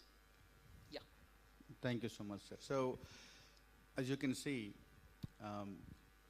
it's a big challenge for small businesses. I know big companies do have resources that they can allocate budget. Even they are having trouble, protecting themselves. So, what is the role of an MSME or a small business? How can they protect themselves?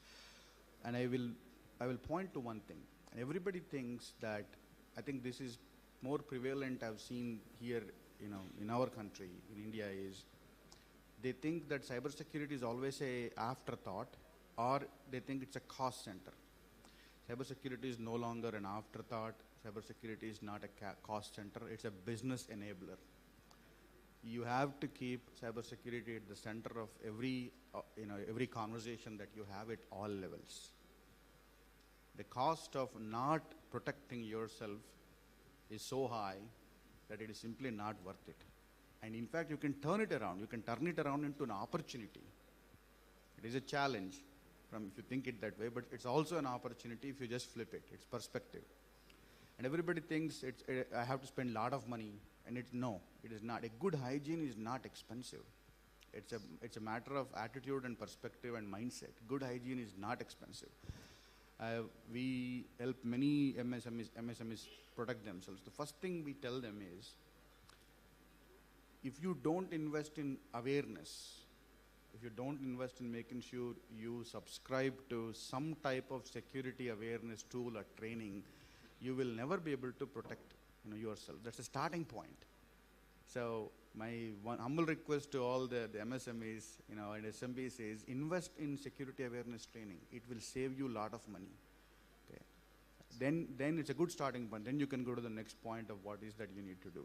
And even that is not, a good hygiene is not expensive at all, in my opinion. With that said, Kavita Garu, can you share with us some tips, especially when it comes to individual citizens, right? Again, manamu iroju mottam vinnam. I mean, there are so many cases, and the number of cases are only going up, and these are reported cases. And I personally believe that there are probably more unreported cases than reported cases, because we don't know, how many people actually come forward and report. What suggestions and tips would you give to an individual citizen, and what do you think their role and responsibility is as a digital citizen? Yeah. Intamundu we have been following the tips that were given by the role play as well as the street play students. They are quite useful. In fact, those are the tips we also repeat basically. One case study I would like to mention here.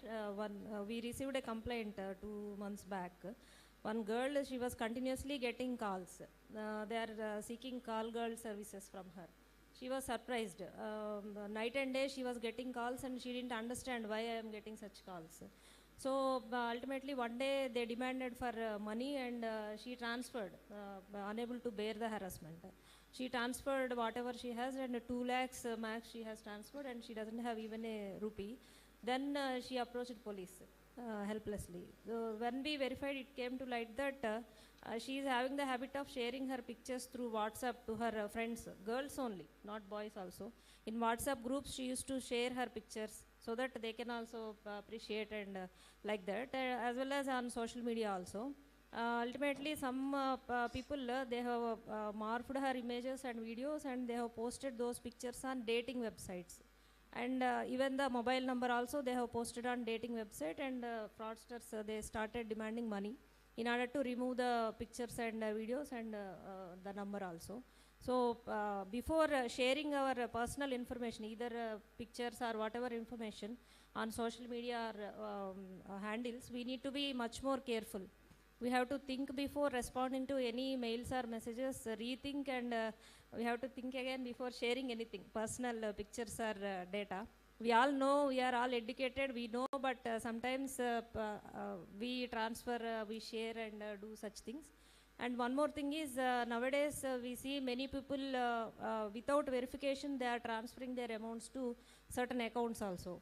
For this also, I would like to mention one small case. 2-3 days back only, we have registered 2 cases. One person, he received a notification on Facebook mentioning about Chardham Yatra through helicopter. So through helicopter, they can visit that yatra, and accommodation and everything is provided. Per person, they are charging 55,000. So he felt very happy, and he contacted the manager, and he shared his family members' details and booked the tickets and everything. They charged him tickets as well as insurance put together 1,98,000. So finally, they are all prepared to go to the yatra. When they called, that person was not responding.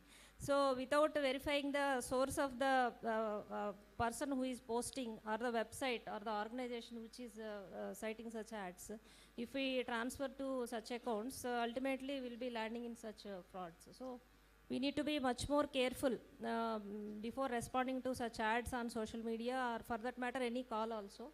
And before transferring any amounts to anybody without verification of the that website or the source who is asking, or the account, we should not transfer the money itself.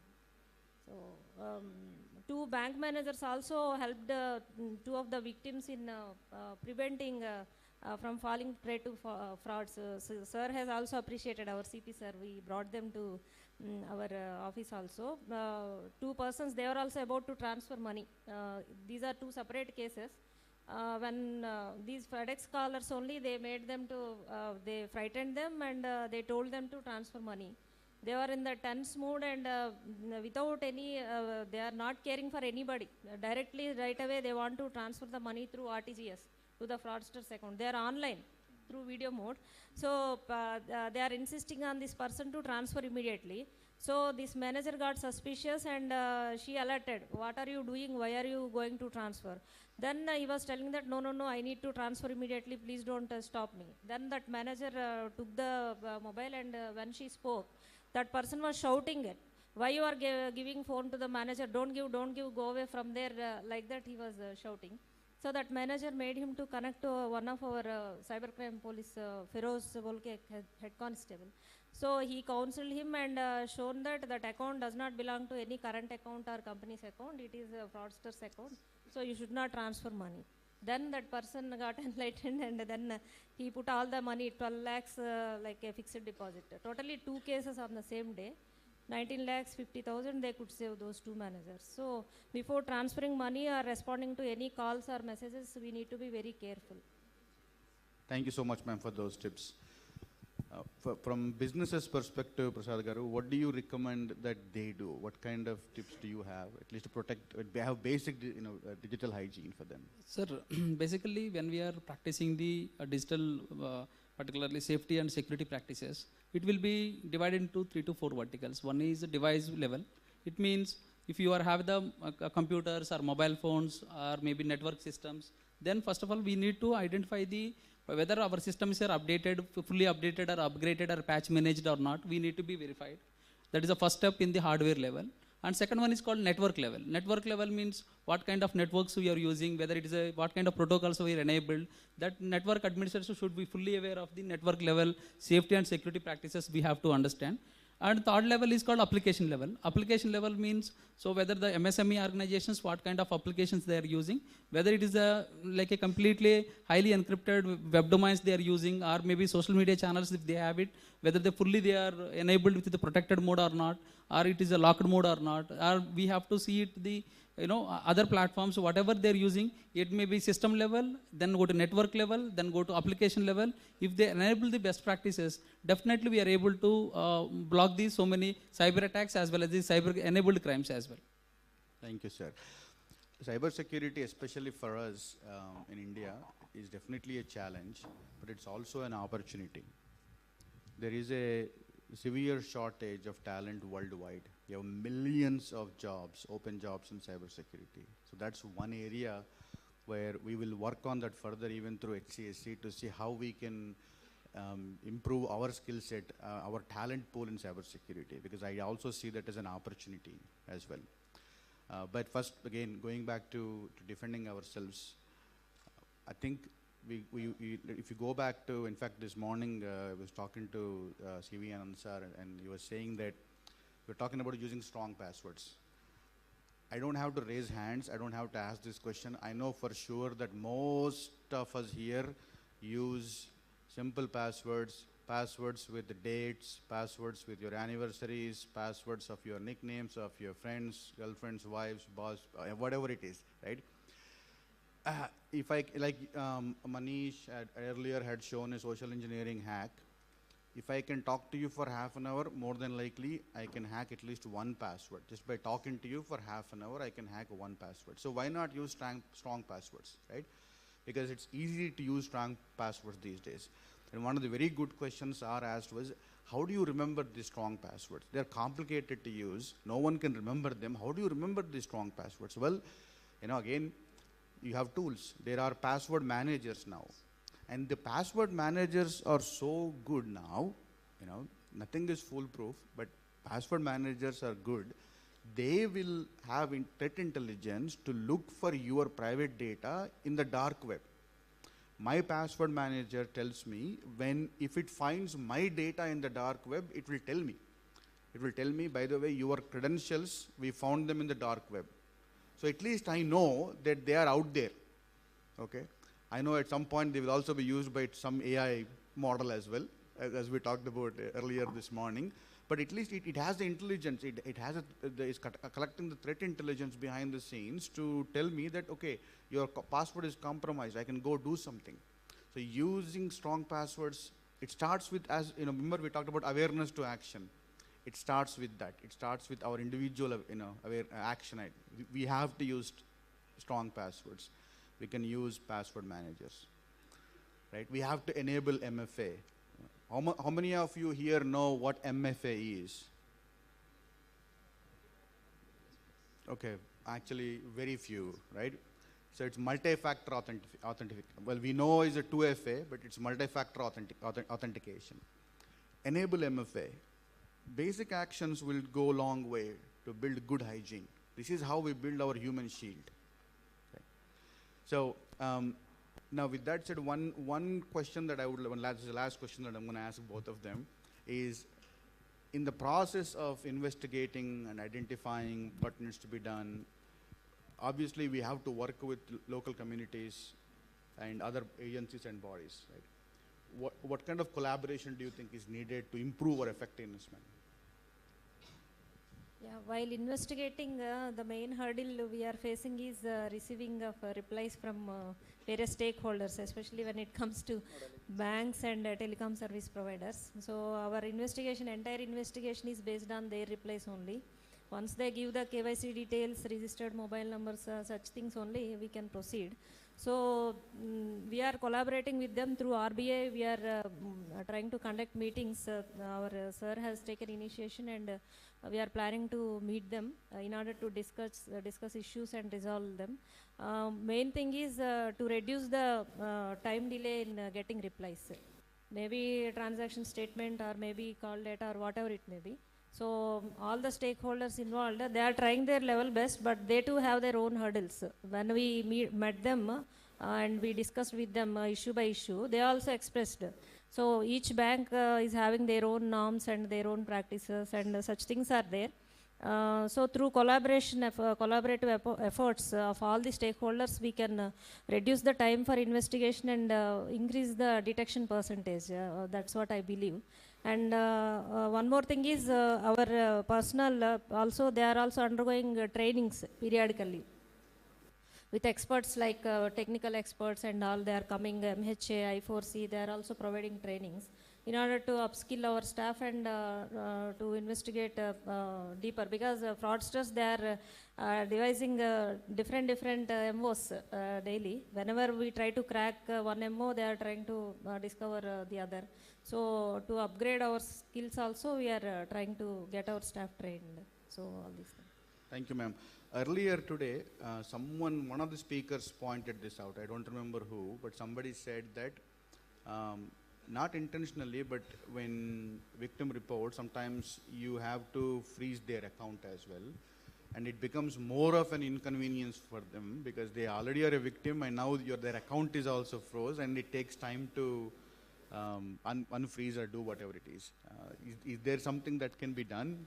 Yeah, actually in this process, in order to prevent the fraudulent amount being transferred to fraudsters, they do transfer the amounts through different accounts and layers. So layers of accounts, maybe 10, 4, 5, 11, something like that. So that fraudulent amount, they will be withdrawing maybe in the second layer also. To prevent that, through NCRP, it is auto-frozen. CFRMS, one initiative has been taken up during 2021. Through that, all the banks and nodal officers, more than 32 banks are there in that. So auto freezing facility is there. Whenever one complaint is lodged on NCRP or through 1930, the fraudulent amount, money trail, entire money trail, through which accounts that money has passed, all the accounts will be frozen. So in that process, some innocent people also will be there, because fraudster will be asking the victim to transfer amount. Victim transfers to fraudster, and he wants to purchase something from a vendor. He goes to a vegetable vendor and he purchases, he pays the amount. So that vegetable vendor's account is also frozen because of the money trail. So he is innocent fellow. And small business people also. In the process, many innocent people's accounts are also frozen. Whenever they come forward and they provide the KYC details, we are verifying and immediately we are addressing letters to the banks. If they are genuine, and we need to verify, otherwise that amount will be taken away by the fraudsters.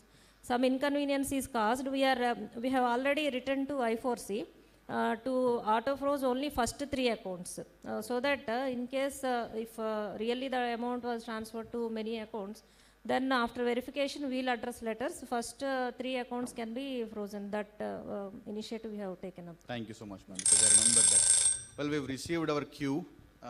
Looks like our time is up. So thank you very much for the opportunity, and thank you so much for sharing your views, Kavita ma'am. Thank you so much, Dr. Prasad Garu.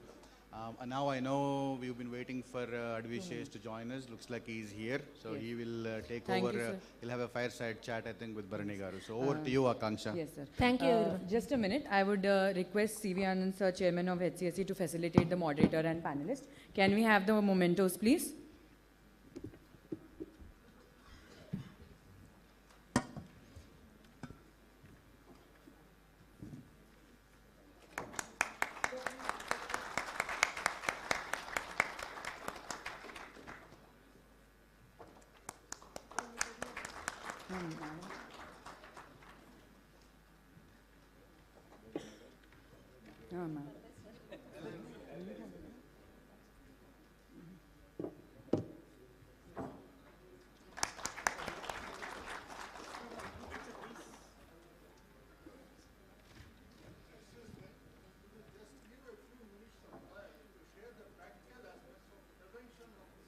Sure, sir, sure. We will have a question and answer. Yes, sir. We will give you the opportunity. Thank you so much, everybody, for this panel session. So now, everybody, I know we all have been waiting for the moment for the fireside chat. So I would like to give you an introduction about this.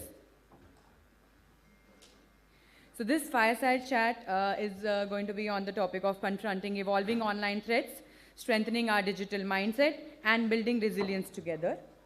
Together, we stand against bullies. I'm going to ask you once again the same question that I asked you at the beginning. Are we ready? Yeah, so now this time, I would want you all to answer as, I am ready. So once again, Are we ready? Thank you so much.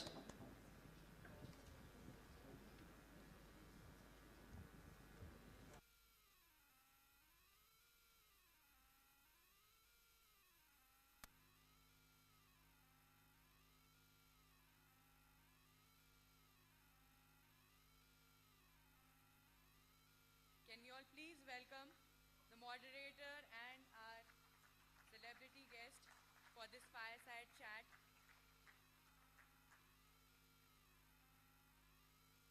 I would like to call on stage our Chief Advisor of H.A.C.K, Shri Bharini Kumar Arol, to moderate this fireside chat.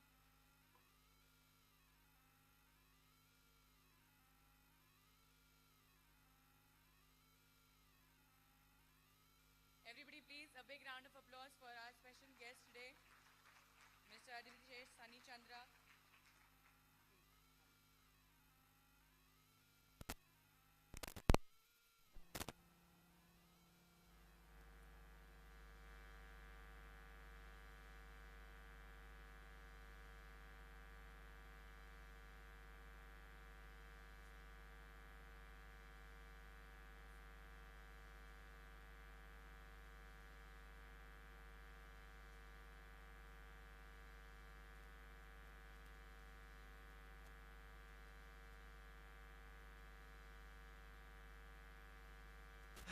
So, very good afternoon, ladies and gentlemen. I think we are at the fag end of the session today. We have a time constraint. Shesh has to take a flight about at 6:20. The boarding time is 6:20. So I just want to make sure that people are aware, because I'm going to have some questions from the audience, but I think we'll have to be very, very quick and close it off.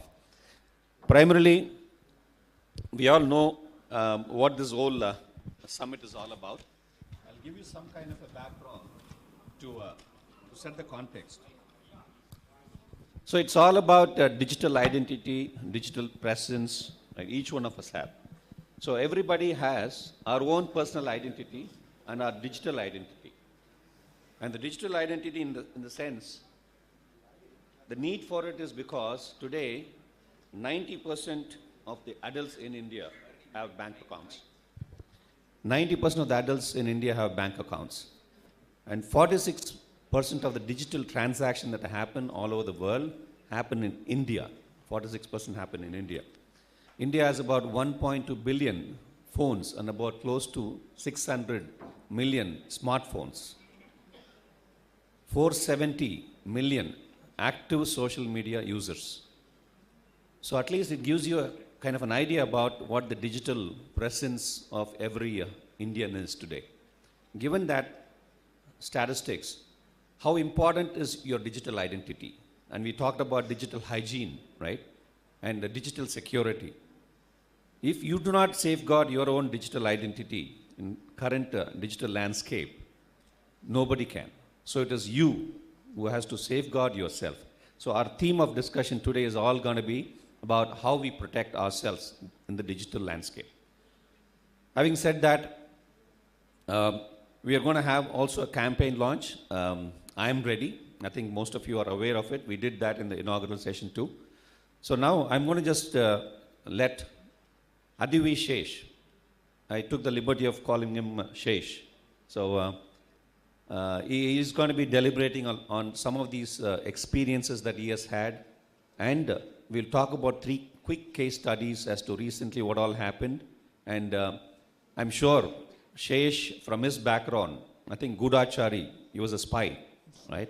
So, so he's also coming up with a spy too. So which means, you see how much, the other day we were just waiting for him, and then the manager says, he's going to come, I just have to open the gate and all that stuff, right? She was just waiting, and just the next second he's entering. So we were all shocked. How did you enter without even the gate being opened? So obviously he's a spy. So I think he's going to give a very good message to all of you, and through you to the citizens. I requested him to be, bilingual, English and Telugu, all that. So given that context, Shesh, I'd like to just share a personal experience that I've had, and I definitely want you to reciprocate sharing your personal experience also. in the current context where so much of crime is happening on the cyber landscape, and every day in and out, right, somebody or the other just gets victimized, and they lose so much of money, hard-earned money, whether they could be rich or poor. There's absolutely no such divide at all. Cyber, fraudsters can impact anybody. So the one incident that I just come up with, which was very personally touching to me, was a lady in the IT industry recently called me and said her daughter, about 19 years old, she was actually befriended on Facebook by one stranger. And she started communicating with him, becoming friendly with him, and later on they got on WhatsApp and started messaging each other. And later on it just got little intimate, and the guy sent some very compromising pictures of him, and then he wanted her to do it, and later on she did it. So it just went to a video level, right? So she totally compromised in sending the videos. So later on he started, torturing her, bullying her, torturing her, and then blackmailing her and all that stuff. So the lady called and said, what can I do? What can I do? My life is, we're all going to be committing suicide kind of a thing. I said, no, don't do. I just did some counseling. I said, immediately go to the police station. But today, the big problem is that people are still not getting that, kind of a feeling or trust to go to the police and complain, because they feel that there's a social stigma, oh, what will happen to my family, myself, and all that stuff. So it was a very difficult situation. I empathized with her, and I counseled with her, but eventually, she also stopped taking my calls. I honestly do not know what happened after that, right? So this is just one simple example that I'm sharing. I'm sure many of the audience here would have directly or indirectly through the family, right? Someone in the friends circle, they would have also gone through the same thing. So could you please just give some context to it and also share your personal experience? Have you seen anything like that? Yeah, I mean, there's actually a couple of examples I want to give. First of all, in terms of trust for the police, as an industry, film people, we have implicit trust in how we've been protected.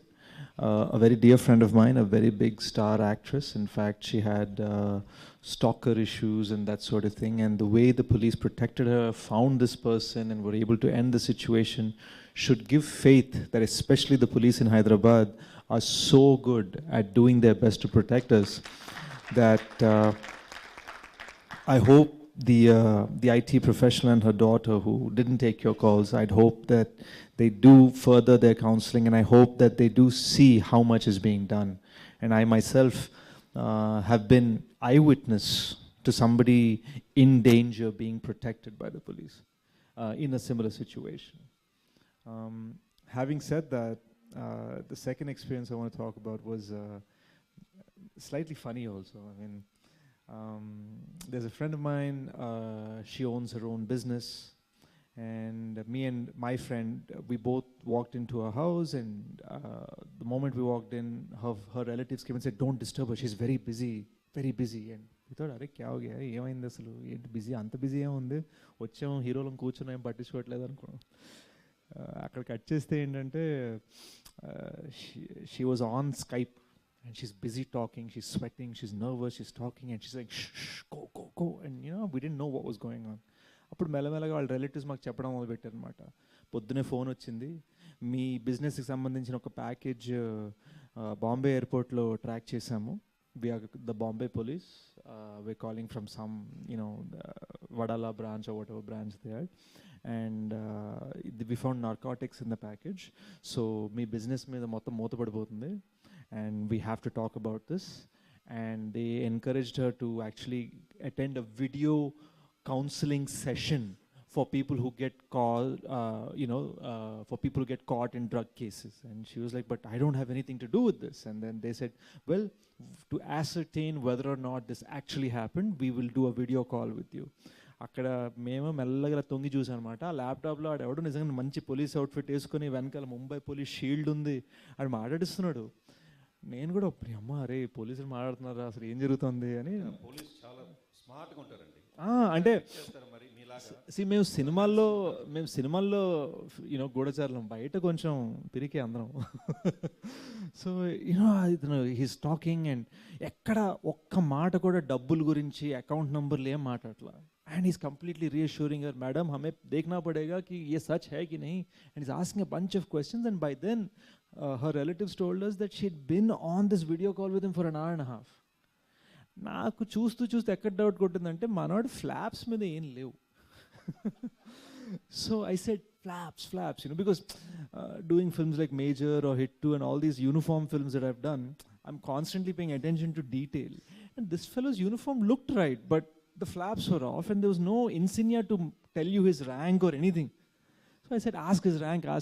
Ante, what's your rank? Ante, CI annadu.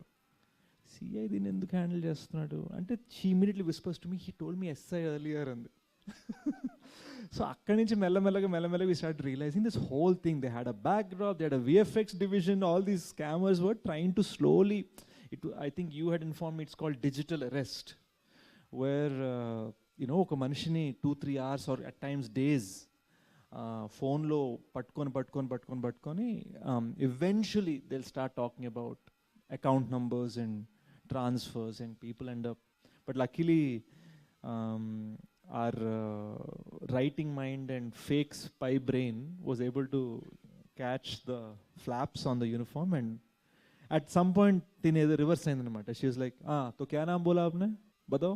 अच्छा, कौन से station का number है बताओ, एक second. नहीं मैं direct phone करेंगे, स्काइप कॉल नहीं करना है. సో అక్కడికి ఇంకా వాడికి అర్థమైపోయి వాడు ఇంకా కట్ చేశారు అనమాట. So this actually happened, true story. Great experience that you shared, Andy.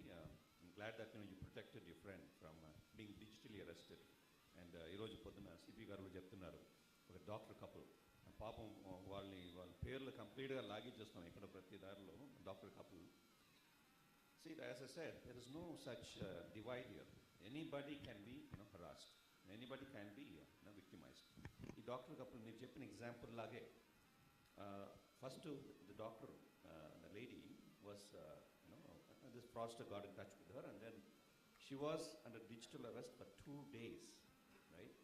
And then continuously, and after that, 10 days she was going through that horrifying experience, going to the bank, home, and spending all the money what they had.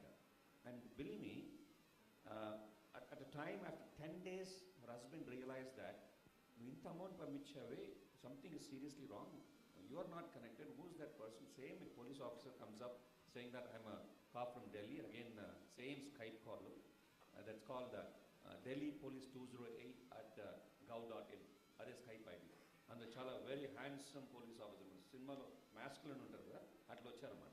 చూసిందే చాలా impress అయిపోయి ఇంకా అతను ఏం చేశాడు, చూపించాడు order, supreme court order, justice chief justice of India mister Chandrachud ఆయన orders ఇచ్చారు చూడండి. అది సుప్రీంకోర్టు వాళ్ళకి ఏం పని లేనట్టు ఎక్కడో హైదరాబాద్లో కూర్చున్న వాళ్ళు. సో ఒక డాక్టర్ ఇదంతా నమ్మిందంటే అది ఎందుకు, what is really going wrong with people? మీరు how do you think we can avoid all such situations? See, I think ఏమైందంటే this idea of seeing these QR codes or barcodes anywhere and just to be able to scan to make a payment very quick makes us very impulsive in terms of our spending decisions. So first of all, I don't have a UPI because as an actor we get swiped all the time, so I'm very careful. But even my near and dear ones in the family, when they are using UPIs, I ask them to maintain very low balances in that particular account that's connected to the UPI, and you make sure that you're very deliberate, very careful in terms of how you're using it. ఎందుకంటే మనకి UPI వచ్చినప్పటి నుంచి ఈజీగా డబ్బులు పంపడం అనేది చాలా అలవాటు అయిపోయింది. And I think somewhere that makes us very susceptible and gullible to fraud and to people asking us to send money. So it becomes very easier for us. And I think there's a study on it as well. If you give somebody 5,000 rupees in cash versus 5,000 on a credit card, a lot more gets spent on the credit card because actually spending the cash psychologically impacts them a lot further. So I think this process with UPI has gotten even further. And I think that's something we need to be very vigilant about. And again, as a celebrity, have come across many different situations, or your colleagues in the industry have faced the situation too. Again, bullying is one and trolling is another one, right? That is also a big crime that is happening, and it has taken lives of people because they're being unnecessarily trolled and overwhelmingly being trolled, right? With all kinds of abuse. So have you experienced anything like that to yourself or to any of your colleagues in the movie industry, and how did they go about managing that situation? Of course, recently my last release was a film called Hit 2. Now, Hit 1 was done by another actor. So, ఏమైందంటే there was this sort of sentiment factor, అరే Inkol franchise తీసేసుకున్నాడు ఈ టైప్లో there was this anti-wave happening. Now, what was pitched to me was that it's supposed to be different police officers in different cities. So, I wasn't even aware of this. Inka release time ki, that trolling wave became very big, and we saw the kind of vitriol that people are able to say when they're able to hide behind a phone screen or a computer screen without accountability. నేను అప్పుడు realise అయింది ఏంటంటే as a guy if I'm feeling this threatened it's only insane especially for our respected female actresses who get commented upon on everything from looks to performance to how they are performing against the favorite heroes, and all this the kind of vitriol we have to face is immense. And I think a lot of it comes down to accountability. I've actually been in situations where I knew that somebody had tweeted something against me. I was able to look them in the eye and say, why did you do it? అంటే అప్పుడు ఇలా తలగోకుంటా అంటే అన్నా అది అని చెప్పి ఇలా కింది చూస్తారనమాట. So often times it's time pass for lot of these guys, but it comes down to accountability, and if we're able to understand that there are feelings involved, we can all be a little kinder to each other. So మనం కలిసిన రోజు ఆ రోజు కూడా we were just talking about what kind of a security features we can enable in WhatsApp అని చెప్పి మాట్లాడుకున్నాం, right? So and he is very educated. He seems to be kind of doing everything right, and first of all he doesn't take any unsolicited calls or calls that are not named. So how do you avoid such things, because that's where everybody falls. And to be very honest, I have to confess that my reason for doing it is very different. It's two things. One, if I take an unknown number, the first thing they'll say, Anna, madoka event undi, meer okkasari. So I'm like, bloody hell, nak ravalledu, And the second thing is, often people from small towns, they find your number somewhere, they're calling you because they want to talk to you as an actor. That's the reason I don't pick up. But I did realize that people like my parents, they've gotten these fraud calls, and వాళ్ళకి ఏంటంటే very normal thing కదా, ఏదైనా unknown number ఉంటే ఎవరో bank నుంచి phone చేస్తున్నారు, ఎక్కడి నుంచి ఫోన్ చేస్తే we have to take the call. Often they even return the call. So that's when you become very susceptible to being exposed to that. So I truly believe unless somebody badly needs to get to you, you can, if it's an unknown number, you don't have to pick it up, because if they are going to get to you, they will message you, they'll get to you eventually. I try not to. బాగా తెలుగులో ఇక్కడ we just streaming it live అండి, so that everybody right in both Telugu states can hear from you as to how they can avoid it. మీరు ఇంగ్లీష్లో మాట్లాడాలి, English మాట్లాడండి, లేకపోతే మన తెలుగే మొత్తం. అంటే మన ప్రేక్షకులందరికీ చెప్తున్నాను, చూస్తున్న వాళ్ళందరికీ చెప్తున్నాను, ఎంతవరకు కుదిరితే అంత, ఎస్పెషలీ ఈ మధ్యన ట్రూ కాలర్లు ఇవన్నీ ఉన్నాయి కాబట్టి మీకు ఫోన్లో అన్నోన్ నెంబర్లు వస్తున్నప్పుడే స్పామ్ కాల్ అని ఇవన్నీ నోటిఫికేషన్స్ వచ్చేస్తుంటాయి, ఎస్పెషలీ ఎయిర్టెల్తో. బర్నీ గారు మీరు నాకు చెప్పారు ఇది. అది కాకుండా కుదిరినంత వరకు మీకు అన్నోన్ నెంబర్స్ ఉంటే ట్రై నాట్ టు పికప్. వాళ్ళకి ఏదైనా అత్యవసరం ఉంది, ఏదైనా టైం బేస్ థింగ్ ఉంది, లేదా అర్జెంటుగా మిమ్మల్ని రీచ్ అవ్వాలంటే వాళ్ళు ఖచ్చితంగా 4 మెసేజ్లు పెడతారు, లేదా మీకు తెలిసిన వాళ్ళకి ఫోన్ చేస్తారు, లేదా మీరు ల్యాండ్ లైన్ చేస్తారు, ఏదో ఒకటి చేసి మిమ్మల్ని రీచ్ అవుతారు. సో కుదిరినంత వరకు అన్నోన్ నంబర్స్ని ఎత్తకపోవడం బెటర్ అనేది నా సలహా. ఒక యాక్టర్గా నాకు అది బాగా హెల్ప్ అయింది, ఎందుకంటే కొన్ని సందర్భాల్లో నా ఫోన్ నంబర్ పబ్లిక్గా లీక్ అయింది, నాకు అది చాలా హెల్ప్ అయింది. అండ్ ఐ థింక్ ప్రైవేట్ సిటిజన్స్కి కూడా అది చాలా బెనిఫిట్ చేస్తుంది, ఎస్పెషలీ మా పేరెంట్స్ కూడా హెల్ప్ అయింది అనమాట ఈ ఫ్రాడ్ కాల్స్, స్కామ్స్టర్స్ కాల్స్ని అవాయిడ్ చేయటంలో. సో ఇందాక మీరు చెప్పారు మీ పేరెంట్స్కి ఫోన్ కాల్స్ వస్తాయని చెప్పి, అట్లాగా ఇప్పుడు there is recently one incident అండి, రిటైర్డ్ ప్రిన్సిపల్ అతనికి ఈ కాల్స్ వస్తుంది, బట్ ఆయన last about 8.1 crores of his hard earned money, all that he saved for his retirement.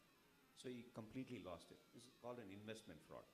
Generally ఇట్లా కాల్స్ వస్తుంటాయి, we have an app, we have some trading platform, దాంట్లో మీరు invest చేస్తారంటే you find very good returns because ours is Bitcoin related trading అని చెప్పి చాలా they create some technology kind of మాటలని చెప్పి కొద్దిగా కన్విన్స్ చేస్తారు.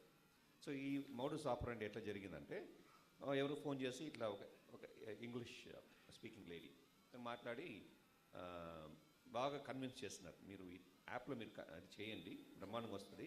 I will get you in to first training session. ఆ ట్రైనింగ్ సెషన్లో మీరు అర్థమవుతుంది ఎట్లాంటి పాసిబిలిటీస్ ఉన్నాయి, probabilities of making money is there అని చెప్పి.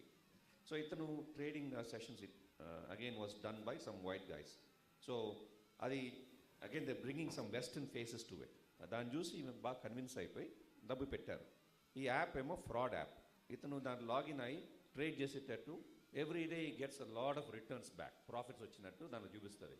ఈయన చూసిన తర్వాత ఈయన ఏం చేస్తాడు, ఈ just wanted to refunds, take some money, withdraw some money from that account and transfer it to the bank. 2,000 rupees try చేస్తాడు, వర్క్ అయింది. దాని తర్వాత కొంచెం ఎక్కువ అమౌంట్ ట్రాన్స్ఫర్ చేసినప్పుడు పని చేయలేదు. అప్పుడు వాళ్ళు ఏం చేస్తారంటే, లేదంటే మీరు ఈ 2% ఆఫ్ వాట్ ఎవర్ బ్యాలెన్సెస్, ఆయన 8.1 crores పెట్టాడు, బట్ 32 crores అయిపోయింది ఆన్ యాప్. ఆ 32 crores మీరు 2% కమిషన్ ఇవ్వండి, ఇమీడియట్గా మేము క్లియరెన్సెస్ ఉన్నాయి, ఆర్బీఐ ఇది ఉన్నాయి, అది స్టోరీస్ చెప్పి ఆ డబ్బులు మేము మీకు వాపస్ చేద్దాం. So again the same thing, he is pushed into giving money more and more. ఇట్లాగే డిఫరెంట్ స్కామ్స్ ఆపరేట్ అవుతారండి. This is just primarily greed, కొద్దిగా ఏదో తొందరగా డబ్బు చేసేద్దామని. Is that something people can't understand అండి? ఎందుకు అంటే మీరు నాతో మొన్న అన్నట్టు ఇందులో కామన్ సెన్స్ మ్యాటర్స్ లాట్ అండి. మనం ఎంత జాగ్రత్తగా ఉన్నా కూడా స్కామ్ చేయాలనుకున్న వాళ్ళు 1,00,000 మందిని టార్గెట్ చేస్తే ఎవరో ఒకరు పడక తప్పదు. కానీ కామన్ సెన్స్ హెల్ప్స్ అలాట్. అంటే ఒక జేమ్స్ బాండ్ ఫిల్మ్లో ఒక కోట్ ఉంది, if it's too good to be true it probably is. So మీరు 1,00,000 పెట్టింగానే విదిన్ 1 day మీకు 5 లక్షలు వస్తుందంటే అంత ఈజీగా ఏది హార్డ్ వర్క్లో జెన్యున్గా ఎర్న్ చేయదు. సో ఏదన్నా కూడా చాలా ఈజీగా చాలా సులువుగా మీకు జరుగుతోంది అని మీకు ఒక ఫీలింగ్ కలిగితే జనరల్లీ స్పీకింగ్ దాంతో ఏదో ఒకటి తప్పుడు పని జరుగుతోందని మనం ఒక లింక్ పెట్టుకోవడం బెటర్ మెంటల్గా. And that's what stops me from investing in the wrong stocks. నేనైతే క్రిప్టో నుంచి చాలా దూరంగా ఉంటాను, అది నా పర్సనల్ ఒపీనియన్. ఇక్కడ ఎవరైనా బిట్ కాయిన్ లివ్ చేస్తున్నారంటే నో ఆఫెన్స్. కానీ ఐ ఫైండ్ దట్ మనం కామన్ సెన్స్ వాడినప్పుడు ఏదన్నా హద్దుని మించి చాలా ఈజీగా చాలా హై రిటర్న్ చాలా తక్కువ టైంలో వస్తోంది అని ఏమాత్రం ఫీలింగ్ కలిగినా కూడా దానికి 1కి 1000 సార్లు 1కి 2 సార్లు కాదు మనం అనలైజ్ చేయడం బెటర్. అంతకన్నా బెటర్గా ఇన్ పర్సన్ ఆ మనుషుల్ని కలిస్తే కానీ మనం అలాంటి వాటిలో మన హార్డ్ అండ్ మనీని ఇన్వెస్ట్ చేయకపోవడం బెటర్. బాగా చెప్పారు అది. ఎందుకంటే ఏదో మనకు ఒక యాడ్ వస్తుంది ఎప్పుడు, చాలా ఫేమస్ యాడ్, డబ్బులు ఊరికే రావు. Can anybody guess which? Yeah. So అంటే that just what a message is giving అండి. అది డబ్బులు ఊరికే రావు, నిజమే అది. ఎందుకంటే ఊరిక ఈరోజు 2 కోట్లు పెడితే నాకు రేపు 20 కోట్లు వచ్చేస్తుంది అంటే, and everybody will be in that same business. So మనంగా వాలంటీర్గా పోయి ఏమరుతున్నాం అంటే వాళ్ళు తప్పు కాదండి, ఏమారే వాళ్ళు ఉంటే వాళ్ళు ఏమార్చే వాళ్ళు చాలామంది ఉంటారు. ఇట్లా జరుగుతుంది సమాజం. So again what we will do is Sandy, we'll just have some audience share some experiences so we can reflect upon them rather than me asking questions. So ఇప్పుడు ఏంటంటే అండి, time it's a very important thing. అందరూ చెప్తున్నా, ఇందులో story అనేది వచ్చి within 30 secondsలో finish చేయాలి. లేకపోతే ఇంకా వినడానికి నాకు ఓపిక ఉండదు, మొత్తానికి ఆయనకు అస్సలు ఓపిక ఉండదు. ఆయనకు చాలా స్పీడ్గా వెళ్ళాలి. మరి ఓపిక ఉందండి, ఫ్లైట్కి ఓపిక లేదు. సో ఏమనుకోవద్దు, నాకు ఓపిక ఉంది. స్టాండ్ కరెక్టెడ్ ఫ్లైట్కి. ఓకే, సో 30 seconds అండి please. Yeah, mic please, mic. Within 30 seconds, share a quick experience that you have faced. Can you just circulate the mics please quickly and have one more mic ready for the other person. Hello. So first of all, it's pleasure meeting you, Sesh, Sunny, Chandra. Am I correct? అవునండి, అవును. పూర్తి పేరు. And we are from Tech Optim actually, right? And advance birthday wishes to you on December 17th, right? Yeah. My first impression, when I saw the movie. 15 seconds అయిపోయిందండి. All right. It's not working, so I would like to just, yeah. All right. Panja, sorry. I'm sorry. Panja. మగాని నేనే అన్నాను, ఏంట్రా బాబు ఇట్లా ఉన్నాడు అంటే. Please don't take me wrong. మా ఇద్దరు వెళ్ళి ఆ మూవీలో మిమ్మల్ని చూసిన తర్వాత ఏంట్రా attitude. No. We talk about a particular problem. Any experience? I'm little excited. Thank you so much. Yeah. Okay. So, hello. Personal experience, please. Yes. Mic there. Just keep one more mic. Run around, please. Yes. System generated call we're calling from TRAI. If you want అంటే తెలుగులోనే చెప్తున్నాను. Troy నుంచి call చేస్తున్నాము. English కోసం ఒకటి నొక్కండి, తెలుగు కోసం రెండు నొక్కండి, హిందీ కోసం మూడు నొక్కండి. నాకు తెలుగు కాబట్టి తెలుగు నొక్కేశాక ఏమంటే అది కాల్ సెంటర్ ఎగ్జిక్యూటివ్ లాగా ట్రాన్స్ఫర్ అయిపోయింది. ట్రాన్స్ఫర్ అయిపోయినాక మీకు 1 అవర్లో మీది డియాక్టివేట్ అయిపోతుందండి సిమ్ అని చెప్పేశారు. నేను చెప్పేశాను ఎందుకు అవుతుంది అని చెప్పి. మీరు ఆధార్ మళ్ళీ రీసెంట్గా అప్డేట్ చేయలేదు, మీరు నాకేమైనా మెసేజ్ పంపించారా అన్నాను. లేదండి అన్నారు. సరే ఇప్పుడు నేనేం చేయమంటా, అయితే మీరు ఆధార్ నెంబర్ చెప్పండి అన్నారు. నేను మీకు ఆల్రెడీ ఆధార్ నెంబర్ ప్రూఫ్ తీసుకునేటప్పుడు సిమ్ తీసుకునేటప్పుడు ఇచ్చాను కదా, అదే మరి నాకు రిపీట్ చేయండి అన్నాను. లేదండి మా డేటాబేస్లో కనపట్లేదు. అయితే ఒక పని చేయండి, డిస్కనెక్ట్ కానివ్వండి, తర్వాత పోయి నేను డూప్లికేట్ సిమ్ తీసుకుంటానని చెప్పేసి. సో ఇది నా సెల్ఫ్ ఎక్స్పీరియన్స్. రెండోది సేమ్ ఎక్స్పీరియన్స్ వచ్చేసి మా ఎవరైనా విక్టిమైజ్ అయ్యారు. చెప్పండి. యాక్చువల్గా మా పై ఫ్లోర్లో వాళ్ళ ఫాదర్ అండి. సో తను షాప్ మెయింటైన్ చేస్తాడు. తను యూపీఐ స్కానర్ ఎవరికో ఇచ్చాడు. యూపీఐ ఐడి ద్వారా 50,000 లాస్ అయింది. తను ఆటోమేటిక్గా పోలీస్ కంప్లైంట్ కూడా ఇచ్చారు, కానీ అంటే పోలీస్ కంప్లైంట్ ఇవ్వడానికి ముందు ఆల్రెడీ మనీ లాస్ అయిపోయింది. వాళ్ళ ఇంట్లో డిస్కషన్ ఏంది, పోయినాయి డబ్బులు ఎట్లాగో పోయినాయి, ఇక మళ్ళీ ఎందుకు పెంట చేసుకోవడం. ఇదే లెవెల్లో అంటే లైక్ రూరల్ లాంగ్వేజ్లో మాట్లాడుతున్నాను, don't feel anything bad. So వాళ్ళ ఐడియాలజీ అలా ఉందన్నమాట. అంటే పోయిందని చెప్పేసి మనం 10 మందికి చెప్పుకోవడం అవసరమా? అంటే మనం ఈ ఊబిలో పడ్డాము, మళ్ళీ అందరిలో మనం తెలుగు తక్కువలో అనిపించుకోవడం మనం అవసరమా అన్న కాన్సెప్ట్తో చాలామంది బయటకు రావట్లేదు. మెయిన్ ఆ ఉద్దేశం పక్కన పెడితే కొంతమంది అట్లీస్ట్ అలా అనుకున్న వాటిలో కనీసం 50% అన్న ఛాన్సెస్ పోలీస్ డిపార్ట్మెంట్ రావడానికి ఛాన్స్ ఉంది. థ్యాంక్స్ ఫర్ దిస్ ఆపర్చునిటీ అండి. మీరు ఒకటి చెప్పింది చాలా ఇంపార్టెంట్ ఫ్యాక్ట్ అండి. మన దేశంలో పక్కోళ్ళు ఏమనుకుంటారా, వీధి చివరి నుంచి ఇక్కడ దాకా అందరూ ఏమనుకుంటారా, అరే లోక్ క్యా బోలింగే, ఈ ఆలోచన చాలా ఎక్కువ ఉంటాయి మనకి. ఈ ఆలోచనలో మనకు అవసరమైన హెల్ప్ మనం తీసుకోకపోవడం అనేది చాలా బాధాకరమైన విషయం అన్నమాట. ఐ రియలీ ఎన్కరేజ్ ఎనీబడి లాంటి ఫైనాన్షియల్ ఫ్రాడ్స్ అండ్ స్కామ్స్కి విక్టిమైజ్ అయితే దయచేసి ఇది మీ కెపాసిటీ మీదో లేదా ఇది మీ ఇంటెలిజెన్స్ మీద ఒక ఒక కామెంట్ అనుకోవద్దు. మీరు ఇమ్మీడియట్గా పోలీస్ని కాంటాక్ట్ చేసి ఏం జరిగిందో చెప్పండి. బికాజ్ మీకు ఒకవేళ ఏదైనా జరిగినా కూడా you are able to stop it from happening to someone else. So ఆ విషయంలో మీరు పోలీస్కి రిపోర్ట్ చేయడం వల్ల అండ్ పోలీసు సాయం చేయడం వల్ల చాలా హెల్ప్ అవుతుంది. Lady, yes. I'll come back to you, Andy. Yeah, please. So share an experience, real experience. Hello sir, good evening. Recently, 3 months back, we had taken a loan for house construction from H.A.C.K. But after that, my husband received a call after a month that we are reducing the bank interest. It is from IDBI. So he was keeping on calling to us, speaking to them. I was behind him, what is that happening? But he wasn't sharing. My husband wasn't sharing me what he was speaking. 2 days they had the conversation. 3rd day, he got a doubt and my husband called up the bank regarding that. Then we got to know that that's a fake call. So somehow we were saved. అదేండి common sense approach help a lot. Sir yeah this are Madhav CP గారు.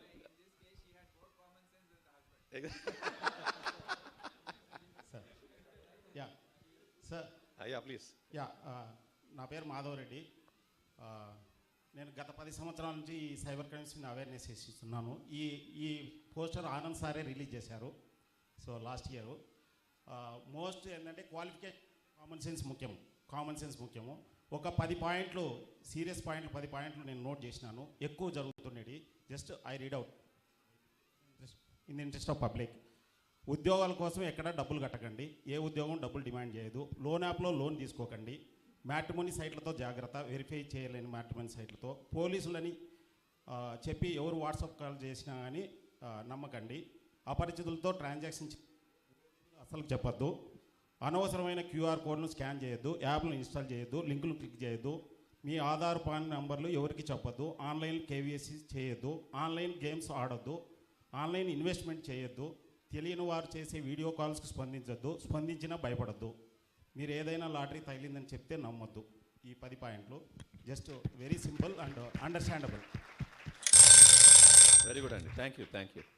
So last one, but only if they share an experience where somebody got victimized? Actually, Because we I want to am get. rushing to the hospital. Who's that? Because my uncle Are you rushing has now, been a or? victim to this cyber fraud. Okay. And right now he is in the critical care unit. Oh. I'm actually rushing to the hospital.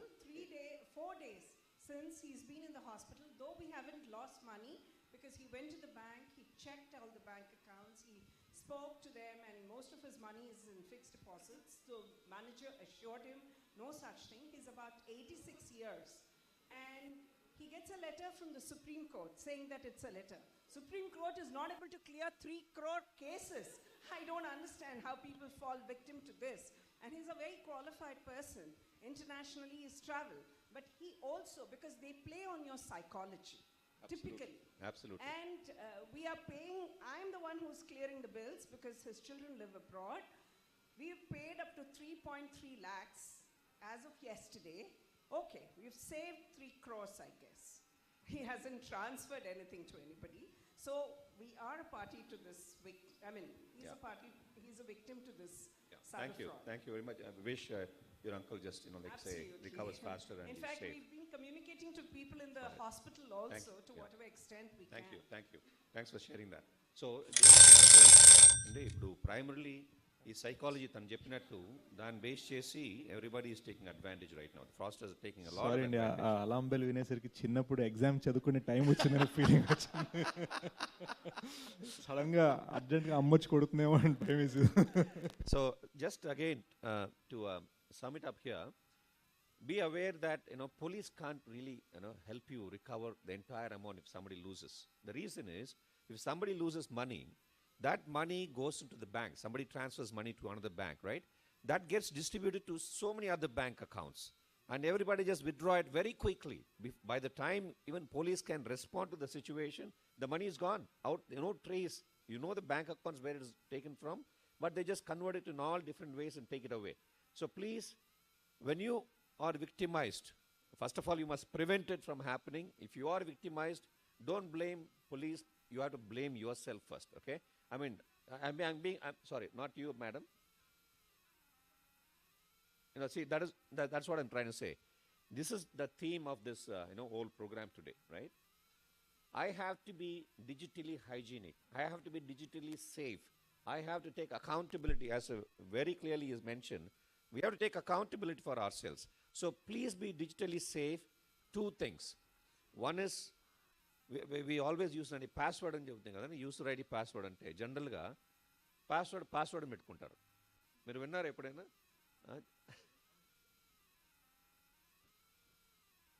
Sorry guys,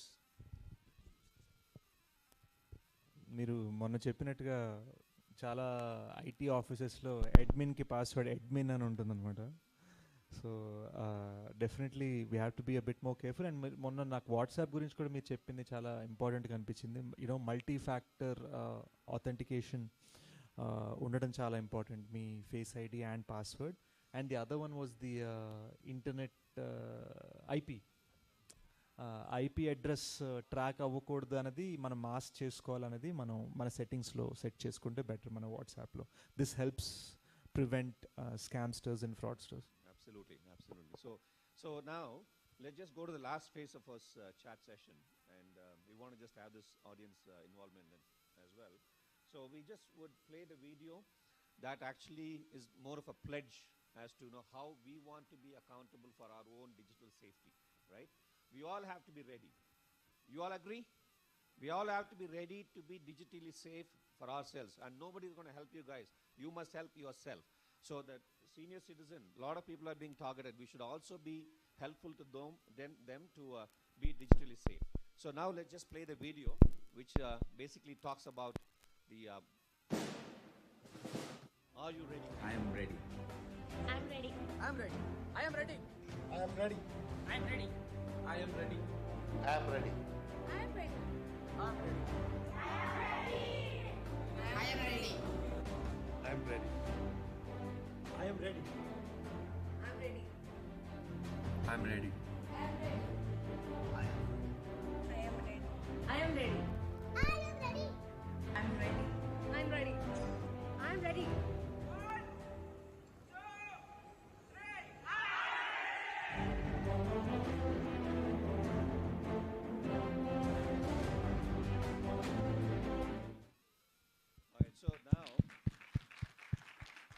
So to be able to just get a self-certification that yes, you are, today proclaiming that I'm going to be ready, but taking the pledge, scan the QR code on your mobile phone, and you just have to fill in your information.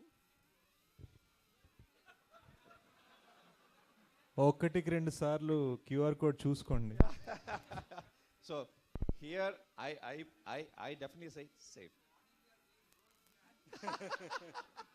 Here you can scan because it's a very protected environment. So no malicious code. So please scan, enter the information and take the pledge. You will get a certificate saying that, okay, you're taking the pledge and you'll be cyber ready. And now may I request CP Garu and H.A.C.K Reddy Garu to be on the stage, please. Sir, please come. No. Appeal, huh? Okay, please go ahead as CP Garu and H.A.C.K Reddy Garu, please come to the stage. Santosh, please come.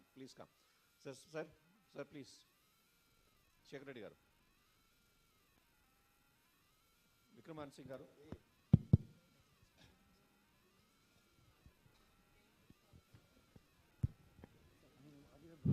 Hello. Yeah. Sir, with your permission, Can you please call on the H.A.C.K's office bearers for the photo op, please?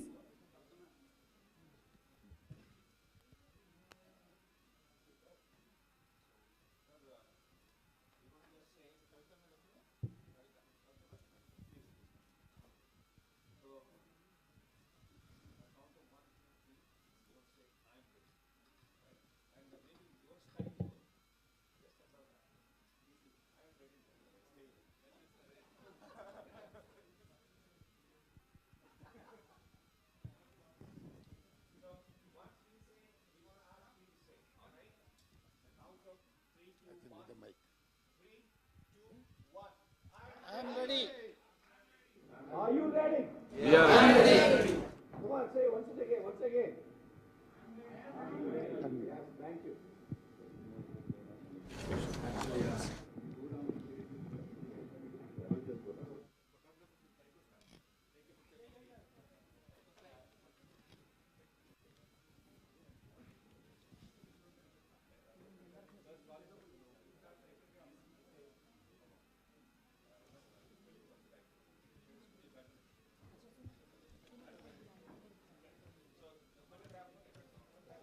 Yeah, please come on the photographer, please come on the stage.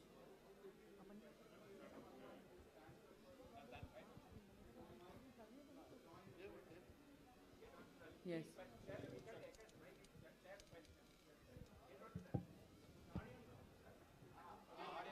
Yes, with the audience, please.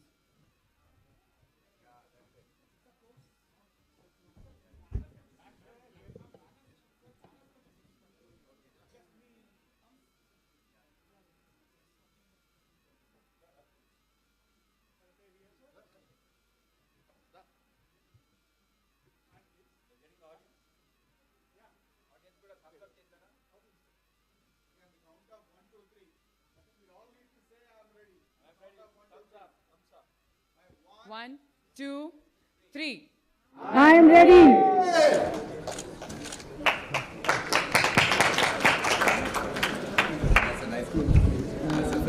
Thank you so much for this wonderful fireside chat. I request C.V. Anand sir, Chairman of H.C.K, to facilitate the moderator and the celebrity. Yes. Can we have the mementos on the stage, please? Kindly everybody please be seated.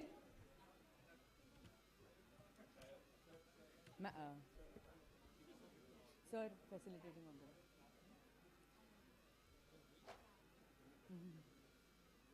Can you please give the memento, please?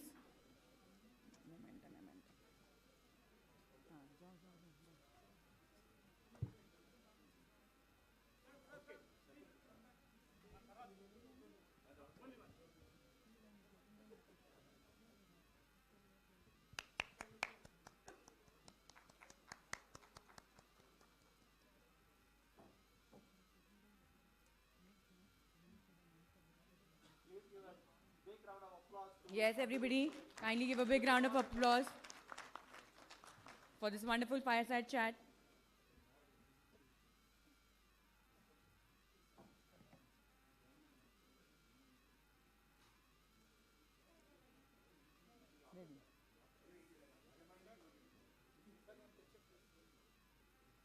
Yes.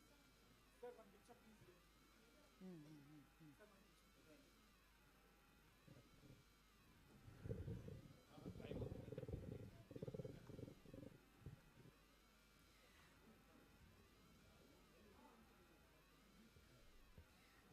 In another 5 minutes, we are just going to have the felicitation of the partners and the team. Please be seated.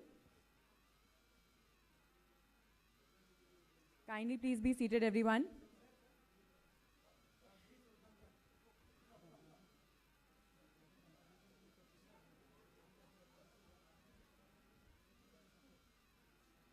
Everybody kindly please be seated.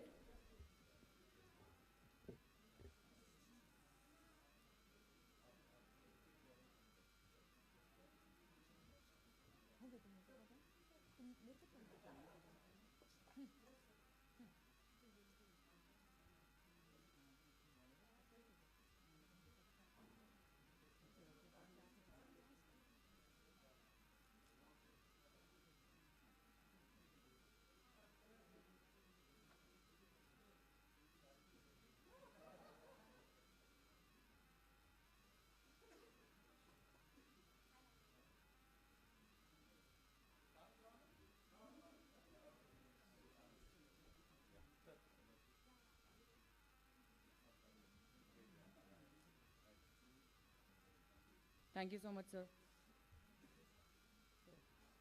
Felicitations. We need reviews for felicitating the partners and the team. We will now begin with felicitating our partners and team. Sorry. Yes, sir. Yeah. Can we have the mementos on the stage, please?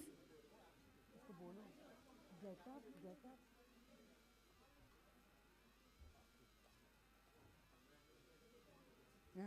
Thank you. Yes, can we have the mementos on the stage, please?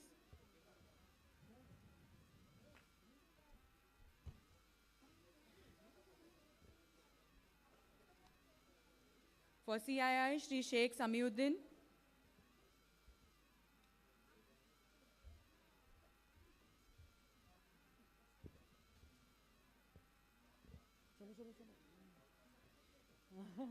Yes, sir, there will be a.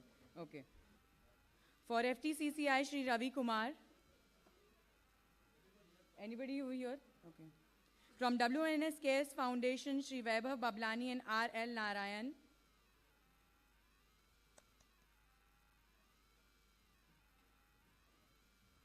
High CR Shri Prashant Nandela.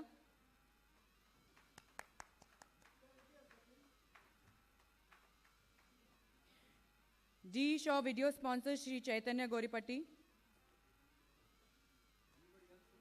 Anybody from D. Shaw? Design Technology Solutions Private Limited, Mr. Mohammad Imtiaz. ProArc, Mr. Lalit. Mitra Agency, Samira.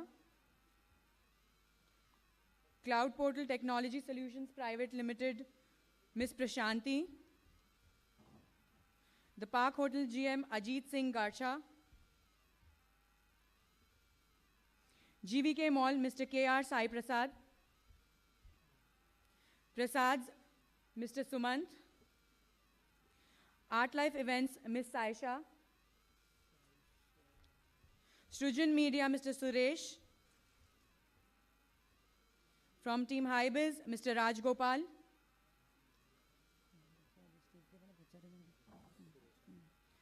I would like to request the street play team to please come forward for the felicitation. The Cybercrime Awareness Play team.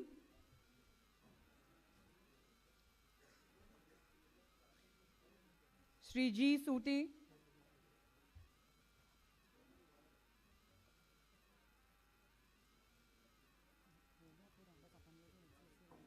Everybody's done.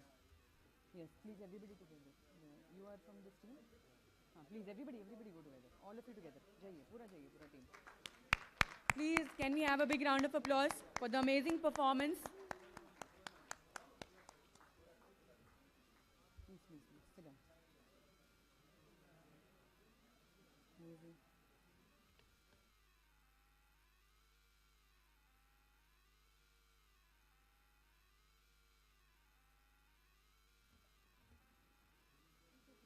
once they come down, you can just there, come on. The team you want to do. Yeah, they'll come down, you can just give it to them. Yeah. Okay. Are you ready?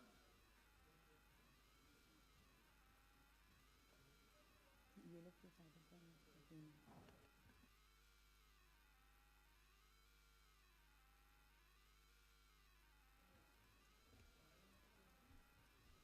The Cybercrime Awareness Play Team.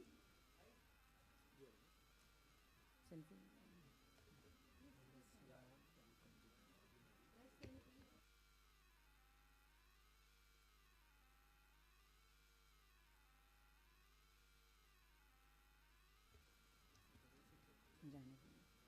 Yes, please. Mr. Salman. Mr. Salman.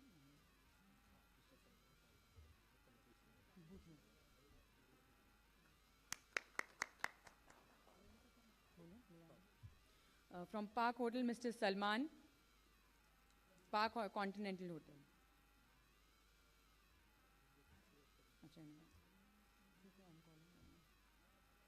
Go. 1 second.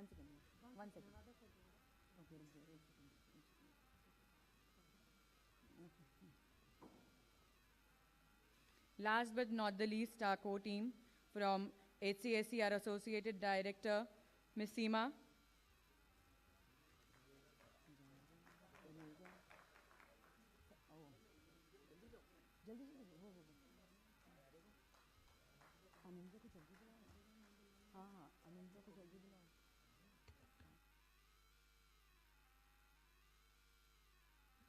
Our Associate Director from H.C.K, Ms. Seema.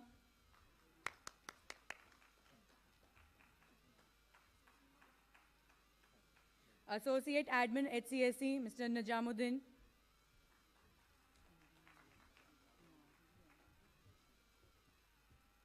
Last but not the least, our host for today and our MC for today, I can say, Dr. Akanksha. And we are awaiting Anandita, our Manager Relations. She's gone outside to see more options.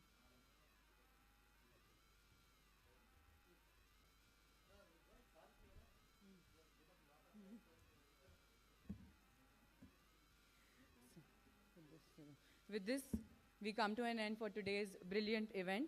Thank you all for being around, sticking till the end, and being a part of this initiative. And we hope to see you year after year. Thank you so much. A huge round of applause for all of you.